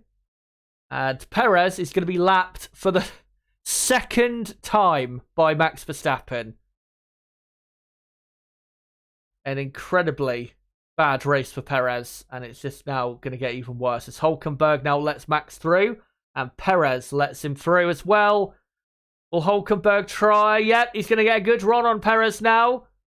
And will he send it down the inside? No, he thinks better of it. But Perez, clearly, and they're telling him to box. To be honest, they may as well just retire him because he's got no pace out there. And even if he puts Inters on, he's just going to be, out there for no reason, really. As Hülkenberg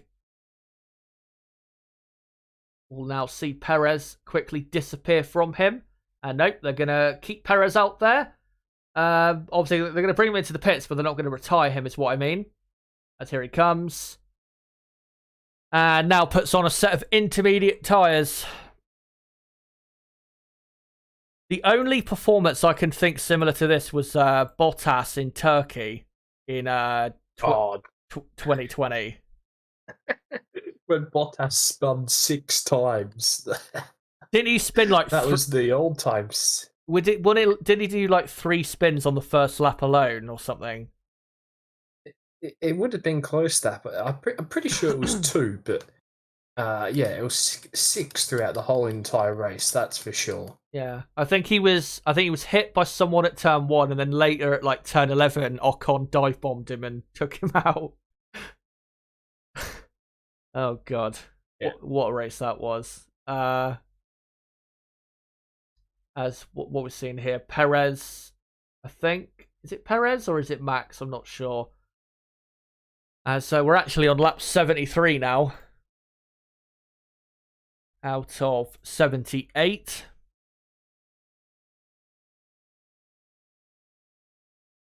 We're looking at Carlos Sainz still chasing after Pierre Gasly, and Ferrari are heading for an absolutely terrible result of 6th and 8th.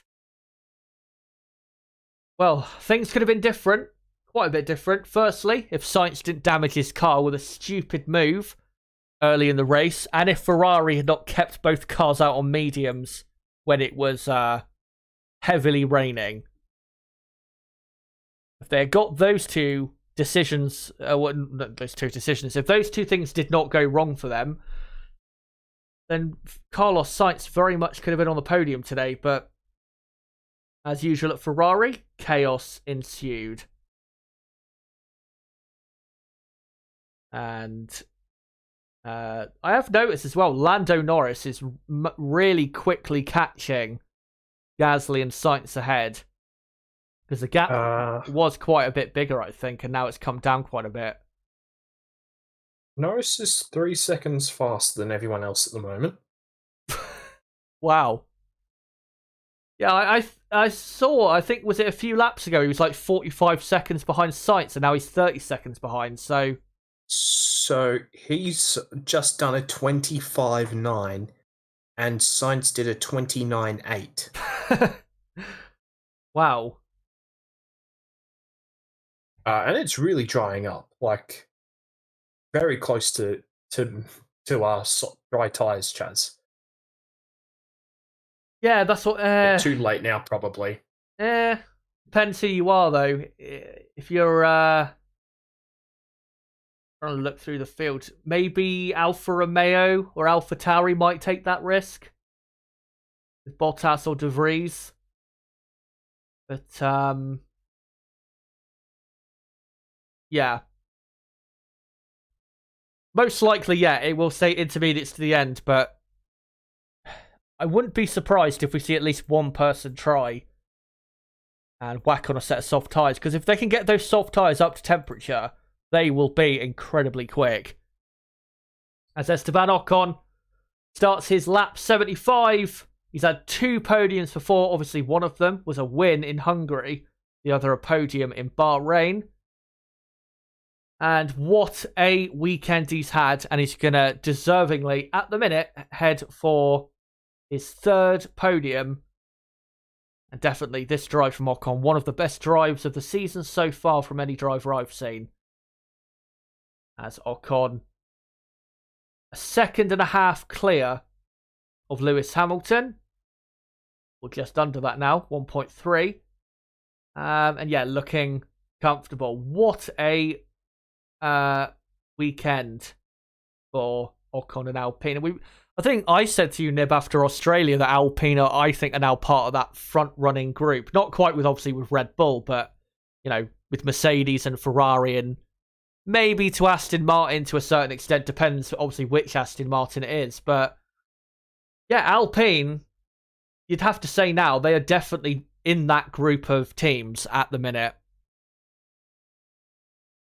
Yeah, they've taken a step forward with their upgrades that they've brought over recent races, that's for sure. Yeah, they are right there, legitimately. I mean, Christ, I mean, I know that the racing hasn't been the best stages this season, but I mean, having 5 teams proving the rest of this season, that's for sure. Oh, God. We're going to have some crazy races. I mean, we saw already in qualifying yesterday. What's going on? Oh, no, you were just lagging quite a bit then. It keeps going in and out anyway. Right. But, I'd finished, yeah. Yeah, well, we heard most of it, thankfully. It wasn't as bad as it was earlier. As Kevin Magnussen is, out of this race. Back in the garage, out of this race. And I cannot wait to hear why they kept him out on track on hard tyres in like full wet conditions. I cannot wait to see. what the explanation is, as we're on lap 77 now at 78. Of course, guys, don't forget, I will be doing a driver of the day vote. We're setting that poll up in chat very soon. But, yeah, it is, of course, absolutely brilliant that we've got, as Nib said, 5 pretty much front-running teams. Something we didn't have last year. And I know people complain about, oh, these regulations don't work and all of that. Last year, we had 3 front-running teams, and now we've got Aston Martin and Alpine that have joined the party. And if McLaren improve, like they should, as Tom Holland there, watching, I think, George Russell going past, and looks like he's going to wave the checkered flag. Yeah, if McLaren get their act together, then, you know, if Red Bull can come a bit closer to the teams behind, Formula 1 very soon could be very, very exciting. As Max Verstappen, who currently has 38 career race wins, is now just 1 lap away and is on his final lap to take his 39th race win and his 2nd win around the streets of Monte Carlo. Niv, quickly, just a word about Max Verstappen. Yeah, what a dominant drive by, well, quite clearly the best driver in the world. Alien, full stop, end of sentence. Wait, what did you say again at the start? Alien. He's an alien. Yeah, absolutely is. 28 seconds almost. He is clear of Fernando Alonso. Doesn't matter if he's on a more worn set of tyres. Doesn't matter, you know, if conditions are tricky. He just somehow seems to be able to deal with them in pretty much the best way possible and still obliterates his competition. As Verstappen now enters the swimming pool section to complete one of the best drives in Monaco, most dominant drives in Monaco you will see. And here he comes now through the final corner of Anthony Nogues, and Max Verstappen wins for the 2nd time in his career the Monaco Grand Prix. Verstappen on top in Monaco, and now he is 39 points clear of Sergio Perez in 2nd. And there'll be no doubt now that the championship fight is over. Here comes Alonso, though. Still a good drive from Fernando, but if Aston Martin had, well, sorted out their communication, it could have been even better. Alonso comes home 2nd. And not too far behind, only 9 seconds behind. It will be Esteban Ocon for Alpine. Yep, he's crossed the line, hit the checkered flag. Esteban Ocon takes his 1st ever podium in Monaco. Lewis Hamilton finishes 4th. George Russell finishes 5th, with Leclerc 6th. Look at this, Gasly right on the back of Leclerc, right towards the end of the race. The Leclerc, yep, officially finishes in 6th. Gasly 7th, Sainz in 8th. And then Norris 9th, Piastri 10th. With Bottas 11th, De Vries 12th, Zhou 13th, Albon 14th, Tsunoda 15th, Perez 16th, and then Hülkenberg 17th. So Perez passed Hülkenberg right at the end there. And then Sargent 18th, and your only retirements are Kevin Magnussen and the Aston Martin of Lance Stroll. So let me just update the text here and make sure to stick around, guys, like I said, for the race reaction to what was a pretty good Monaco Grand Prix. Had a bit of everything, and that rain really did come out of nowhere. Nib, quickly before you go, yeah, what would you rate this race for? And, well, is there any point asking who driver of the day is for you? The Alien is the driver of the day, obviously. Yeah. And I would give it... I'd give it a 7.5 out of 10. Do you reckon that's fair? About that, yeah. 7 sounds about right around that area. Yeah, I'd probably say a 7 out of 10. And yeah, no doubt Max is driver of the day. He was on another level the rest of the field. Thanks, mate, obviously, for coming on. Again, apologies about the whole connection issues and Discord being a bitch on my end. Well, I definitely think that the earthquake didn't help either, because I think after it happened, well, I mean, you saw the internet went out for a couple of minutes as well, so I think it might have been a little bit of both contributing to it. Right, well, hopefully for Spain next week, it will be better. As Verstappen now celebrating with his mechanics. Yeah, you're going to be around, obviously, aren't you, for Spain next weekend? And yeah, again, cheers for coming on, mate, and covering the race with me. And yeah, we'll see you for the Spanish Grand Prix. Thanks again. Yeah, and thanks for having me on. Just hopefully next time, no earthquakes. Exactly. Right. Have a good one, mate. Thanks, mate. No problem. Bye-bye. I'll speak to you soon. Yeah, bye.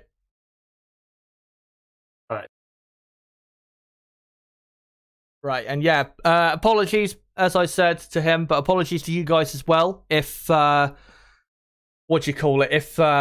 we were a bit laggy today. Like I said, I am in the process of getting a new PC, not just for streaming, but for other things as well, like video editing and stuff like that.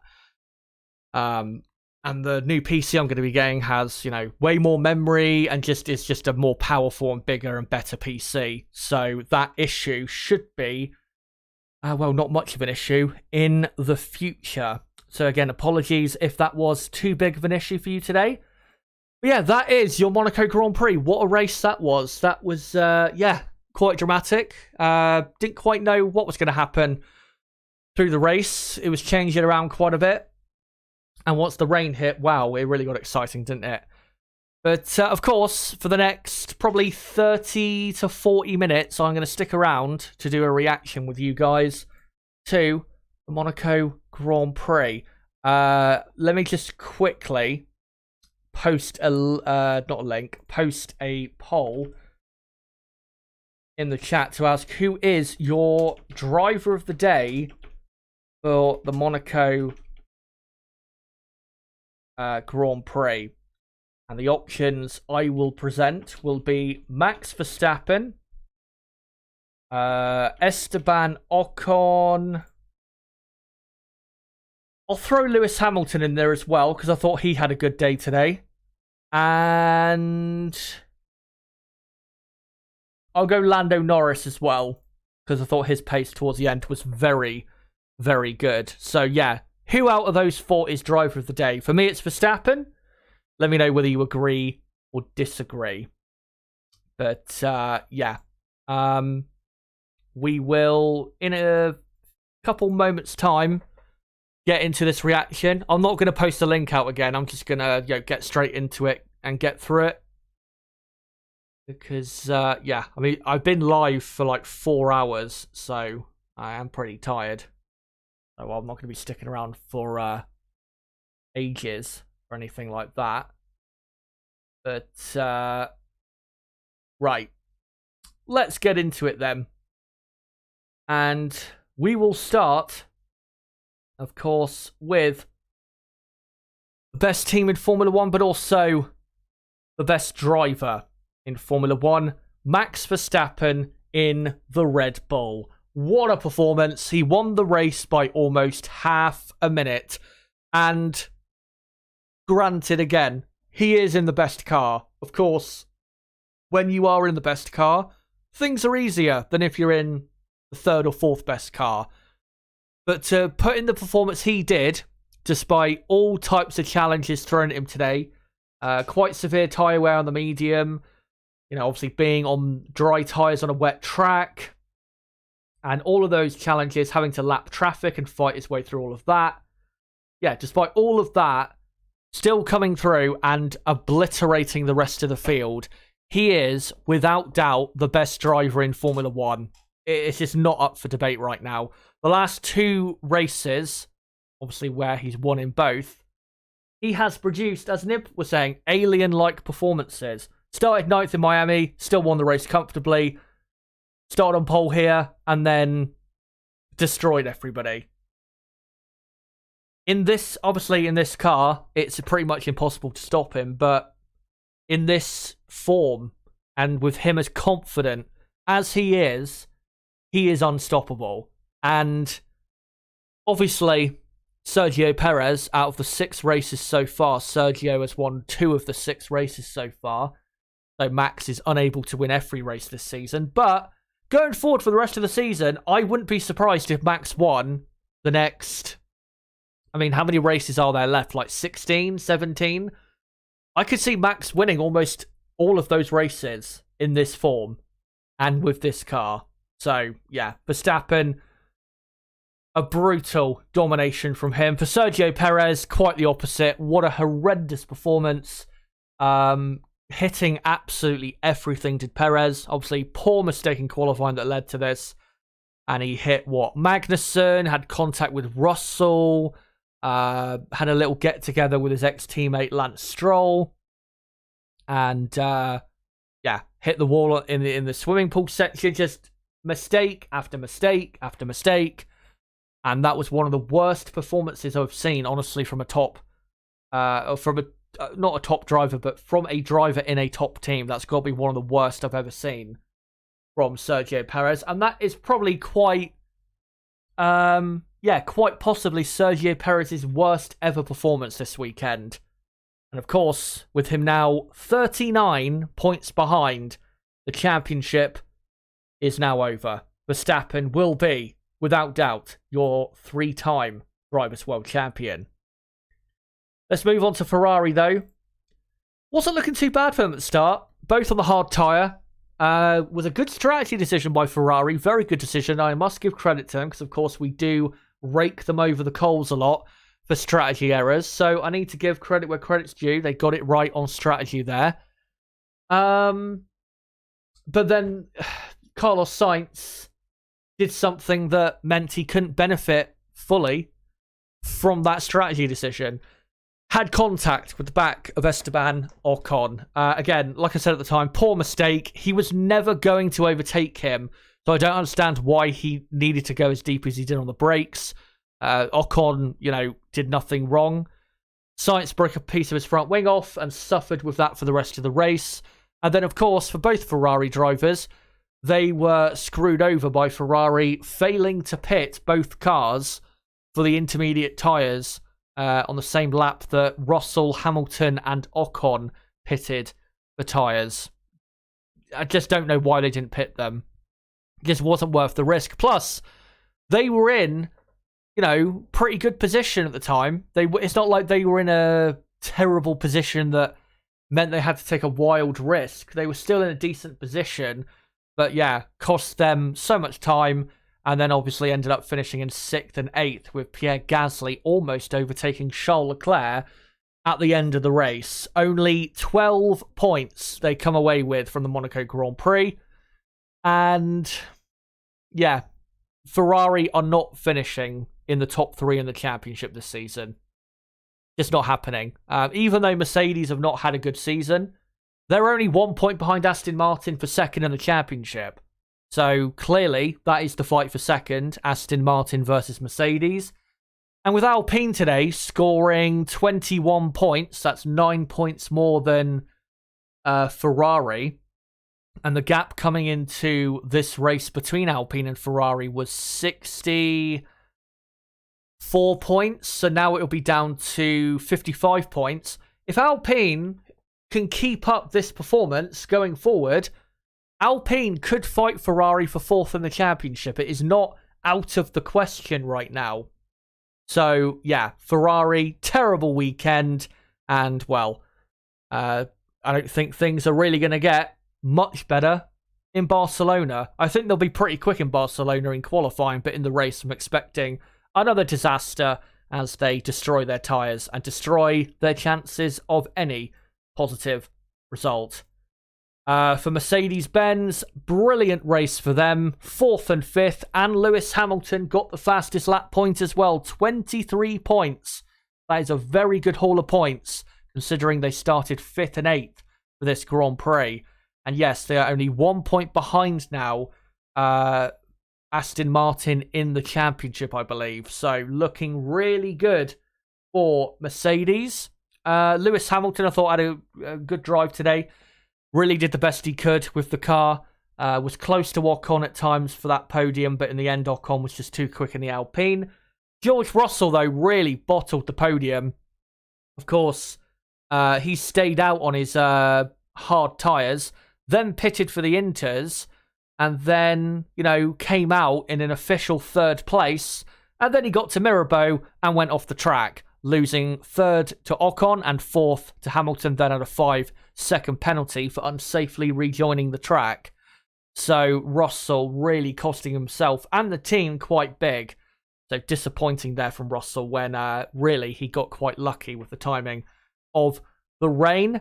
But yeah, 4th and 5th, still a great, still great performance for Mercedes. And going into Barcelona, as Nib was saying earlier, and as I've said a few times this weekend, we will see a bit more of what these upgrades are doing for Mercedes in Barcelona, where that's more of a track you'd expect to see proper gains from upgrades. So I think Mercedes next weekend, I think they definitely could get a similar result to this. Are they going to be super strong? No, they're not going to be fighting, obviously with Red Bull. Probably not with Aston Martin either, but they, I think, can probably get another good result, strong result like this. They're looking good at Mercedes, at least in the championship, compared to how it's felt this season. Now on to Aston Martin. Fernando Alonso, very good drive today. Did the best he could.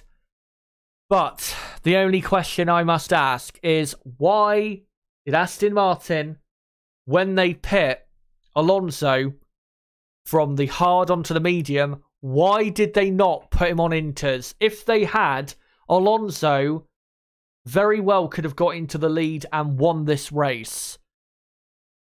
A massive blow for Aston Martin, because that opportunity was right there for them, and I just don't know why they didn't go for it. I assumed they were going for Inters, and then I saw, they're going for mediums, and I was thinking, well, maybe they think it's just going to pass very quickly and go dry again.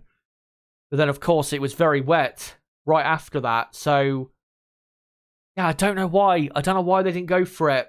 I mean, they didn't have much to lose. George Russell behind was a full pit stop behind them. So it's not like they were coming out in traffic. He still came out in 2nd place. Yeah. They blew their opportunity, put it that way, to try and get one over Red Bull today. Alonso, again, brilliant drive, but Aston Martin cost themselves dearly. Lance Stroll retiring from the race. Terrible weekend. Not as bad as Perez was he today, but yeah, seemingly was hitting quite a lot of things out there. The wall, other drivers, and was quite poor today. So Lance Stroll having another terrible weekend. Really his 3rd poor race in a row, I would say, for Stroll. And he's got to step up his performances, because the only reason Mercedes is so close to them in the championship is because Lance Stroll is not delivering what he should in that car. So Lance Stroll has got to step up. Obviously, next weekend we race in Barcelona, a track where Stroll has not necessarily been known for great performances. So we'll see how he gets on. To be honest, I think Aston Martin, compared to Red Bull, will be actually slower in Spain than they were here. So, yeah, going to be a bit of a tricky weekend for Aston Martin, but of course we'll see how they get on.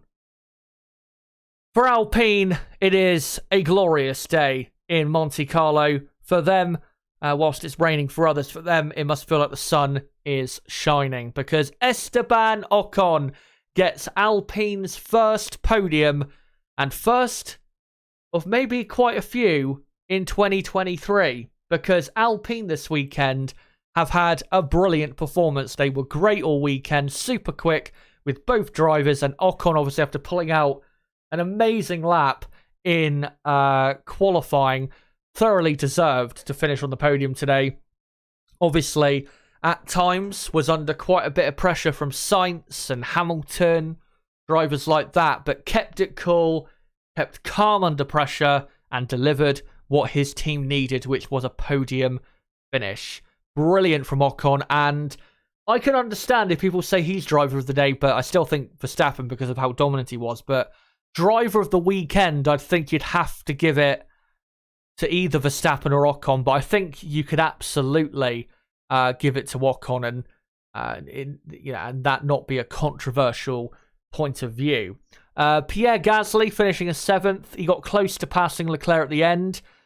With Gasly, though, really cost himself what could have been a bit of a better result this weekend with what he did in qualifying, where, of course, he was, I think he was 2 or 3 tenths of a second slower than Ocon in qualifying. If he was just behind Ocon in qualifying on lap time, then Gasly probably could have finished in, say, 5th place today.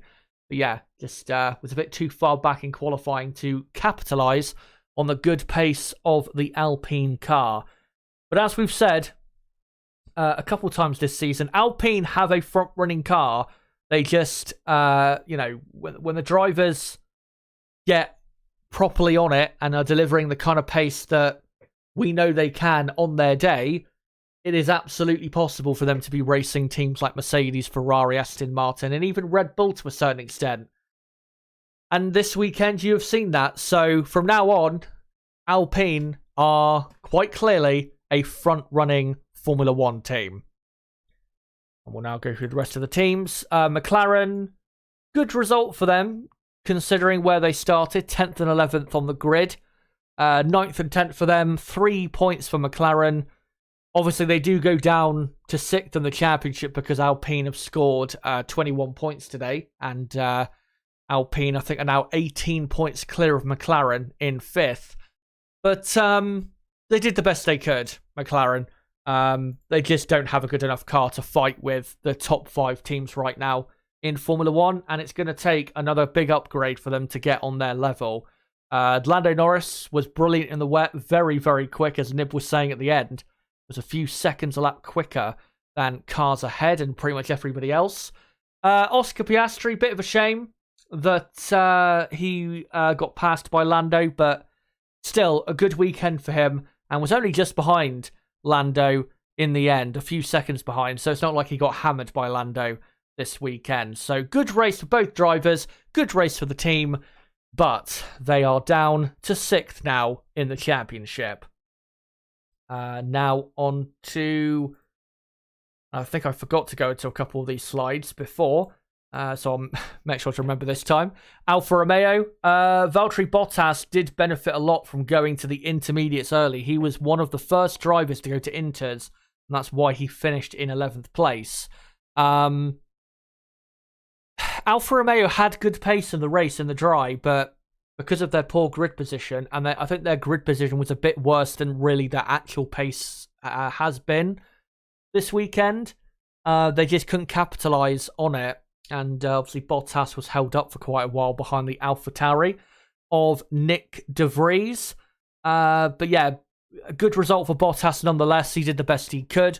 For Zhou Guanyu, 13th, quite a bit better than what he did yesterday, but still a poor performance this weekend because Bottas has been very far ahead of him in terms of pace, position, well, not necessarily in the race, but yeah, Zhou has had a pretty poor weekend, to be honest. But Alfa Romeo just about miss out on a point, unfortunately.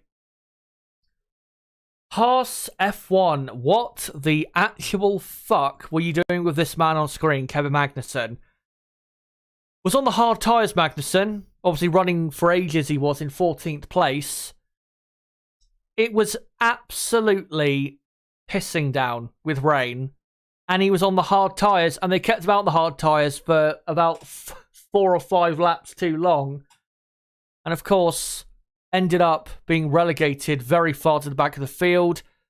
Barely got back to the pits, because obviously he did have a moment at Raskas. Again, cannot wait to hear Haas's reasoning for leaving Magnussen out on track on hard tyres on a wet track. Just, yeah, the most silly decision I've seen. Nico Hulkenberg finishing in 17th. Obviously, Hulkenberg had a couple penalties through the race. I think 15 seconds worth of penalties. So, yeah. Terrible race weekend for Haas. They will be better in Spain, no doubt about it. They've always been pretty decent around that track. And obviously, Kevin Magnussen has always been pretty quick in Barcelona. He was last year, Magnussen, where he was, I think, 8th on the grid. I remember, I think 2018 or 19, he was in like 6th on the grid or 7th or something like that. So, yeah, we will see better performance in Barcelona. But yeah, what a terrible weekend for Haas F1.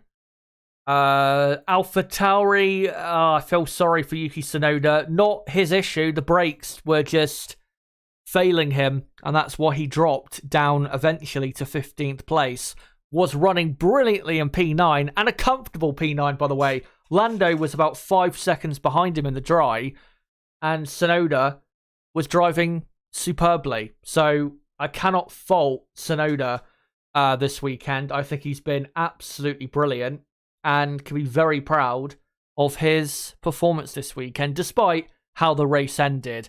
Good to see, though, Nick De Vries finishing 12th and having a clean weekend and had a pretty good race.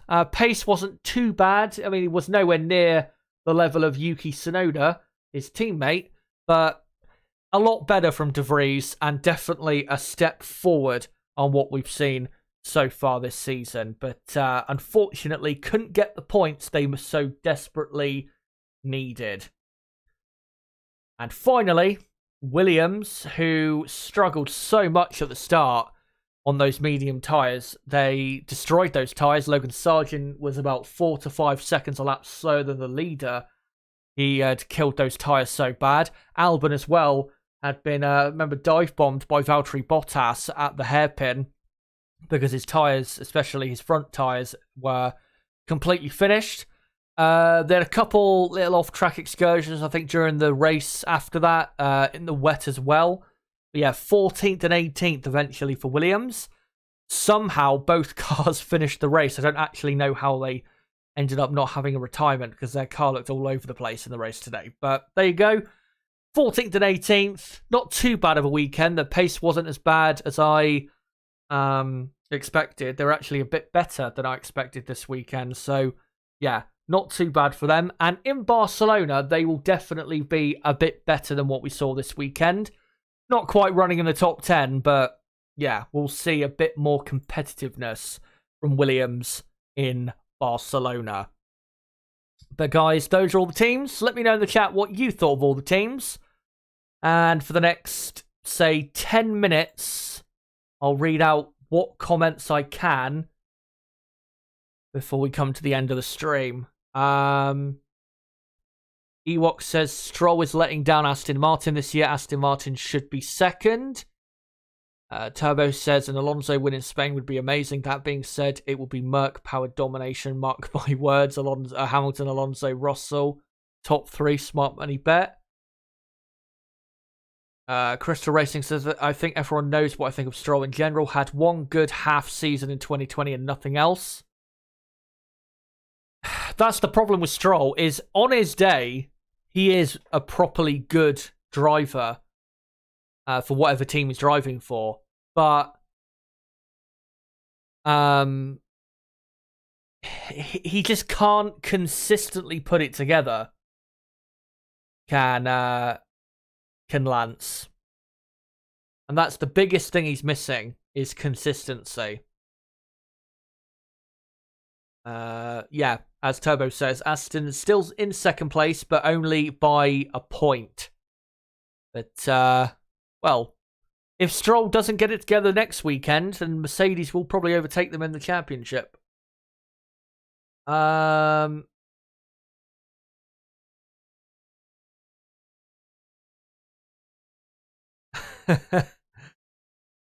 Just seeing a couple things on Twitter. And thankfully, PC running a lot better now. But, yeah. Anyway.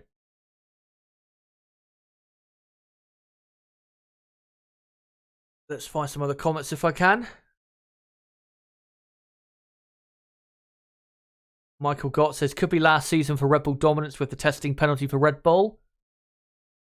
The thing is, which people need to remember, I mean, of course, in the second half of this season, Aston Martin, Mercedes, Ferrari, Alpine, McLaren, everyone will close the gap to Red Bull because they'll be able to develop their car a lot more. Of course, if they've got any money left in the budget cap, then, they'll be able to close that gap. But Red Bull, their last proper upgrade will probably be at their, not their home race, but obviously their closest race to their home base at Silverstone. That'll probably be the last track where we see a big Red Bull upgrade, or any Red Bull upgrade possibly. From then on, I don't think we'll see Red Bull bring any new parts to the car. But the thing is, what that gives Red Bull time to do is not develop 2024, the 2024 car, but they can start focusing early on the 2024 car when other teams will be trying to develop their 2023 car for another, say, 2-3 months longer, rather than focusing on 2024. So Red Bull will get that advantage of being able to look at their car and be like, right, 2024, where can we improve? And they'll, get to work on that. So, yeah, gap between them and the rest will close in the second half of the season, but doesn't mean that at the start of next season, the gap will remain close. Red Bull could easily be miles clear at the start of next season as well. Ewok says it's not like Stroll is inexperienced. He's been around a few years now. He's not a top driver like Max. Wild Live says Aston Martin poor decision bailed them out. As also he says, I think Red Bull left Max out on the mediums for too long. Yeah, Aston Martin just blew that opportunity. The chance presented itself, and they didn't go for it.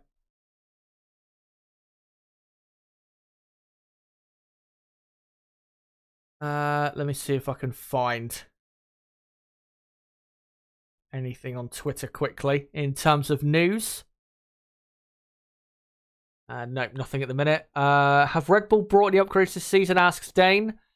Yeah, they brought a small one in Melbourne, I think, to the... Was it the front wing? Yeah, I think it was the front wing. It was only a small upgrade, and then they brought a couple small upgrades to Baku. I think they are bringing something for Spain, but then after that, the only upgrade I can see then is what do you call it? Is probably either the home race in Austria or the British Grand Prix, which is in terms of closeness to their base, their real home race. Henkamp says June teams will get aero time from World Championship standings that moment. Important to remind you guys of that. So obviously at the minute, the aero time that everyone is allowed in the wind tunnel is determined based on last year's championship standing. So that's why Aston Martin have had a lot of time extra compared to Red Bull, Ferrari, and Mercedes to develop their car in the first half of this season. But from July 1st, it will be the teams that are allowed to develop their car in the wind tunnel and do aero testing. It will depend, or it will be done based on the constructor standings. When whatever the constructor standings are on June the 30th, which will probably be Red Bull first, and then Aston Martin second, Mercedes third, Ferrari fourth, Alpine fifth, McLaren sixth. Say for the top six, and then the rest maybe it will change around. Who knows? But Aston Martin will still get a bit more development time than Red Bull will have for the second half of the season. If Ferrari, though, can muster up some improvements for the car, then it would be good if they could in the second half of the season, with them having a bit more time in the wind tunnel allowed than other teams. But, look with Alpine. They're fifth in the championship. They'll probably be in fifth at the end of June. If they're performing like this now, imagine with an extra 2 to 3 months of development compared to Red Bull and Aston Martin, what they could be doing towards the end of this season. They could be one of the top 3 teams on the grid in the final, say, third of the season. It is possible.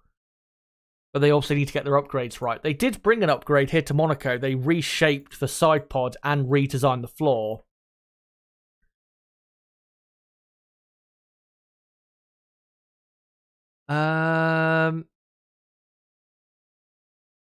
Turbo GSI says, the thing is, Verstappen pace on those worn-out mediums was still so good. Verstappen was also on the radio wanting to keep going. Verstappen at the moment, it's just too good. And also, Verstappen only lost time lapping back markers in the end. Yeah, he was just on another planet in the end. And Turbo's saying, I think during the race coverage, they said Pirelli said the medium could only do 40-ish laps maximum, and Verstappen went over 50. Yeah, Max did, I think, 55 laps on the mediums, which is super impressive. Really, really is. And impressive, as Nib said, I remember, that he relatively kept it out of the wall. I know he did touch the wall, I think, on the entry to Portier on that final lap before he pitted for Inters. But yeah, did very well not to properly bin it into the wall. But, right, I'll read out one final comment and then we'll come to the end here. Ewok asks, do Red Bull have more of an advantage now than what they'll lose due to the cost cap penalty? I'm trying to think what you mean. I think what you're trying to say is, are Red Bull, are they too far ahead essentially to really lose that much with the cost cap penalty? I guess that's what you're trying to say. The thing is, let's say we get to September and Aston Martin, Mercedes, Ferrari, they've closed the gap maybe by 2 to 3 tenths of a second. Still doesn't mean they'll be able to be faster than Red Bull, because Red Bull are, especially in a race situation, Red Bull are incredibly quick and are by far the best team on race pace throughout the field. They are regularly at least half a second per lap quicker than any other car out there. So even with that extra development, it's still going to take quite a bit to stop Red Bull in 2023 winning every single race. Yes, I mean every single race. Anyway, I will end the poll in chat. Thank you guys for voting. I asked you guys who you thought driver of the day was for the Monaco Grand Prix. And you guys, with 103 votes in total, 44% of the vote went to Max Verstappen as your driver of the day. Second, Esteban Ocon on 33% of the vote.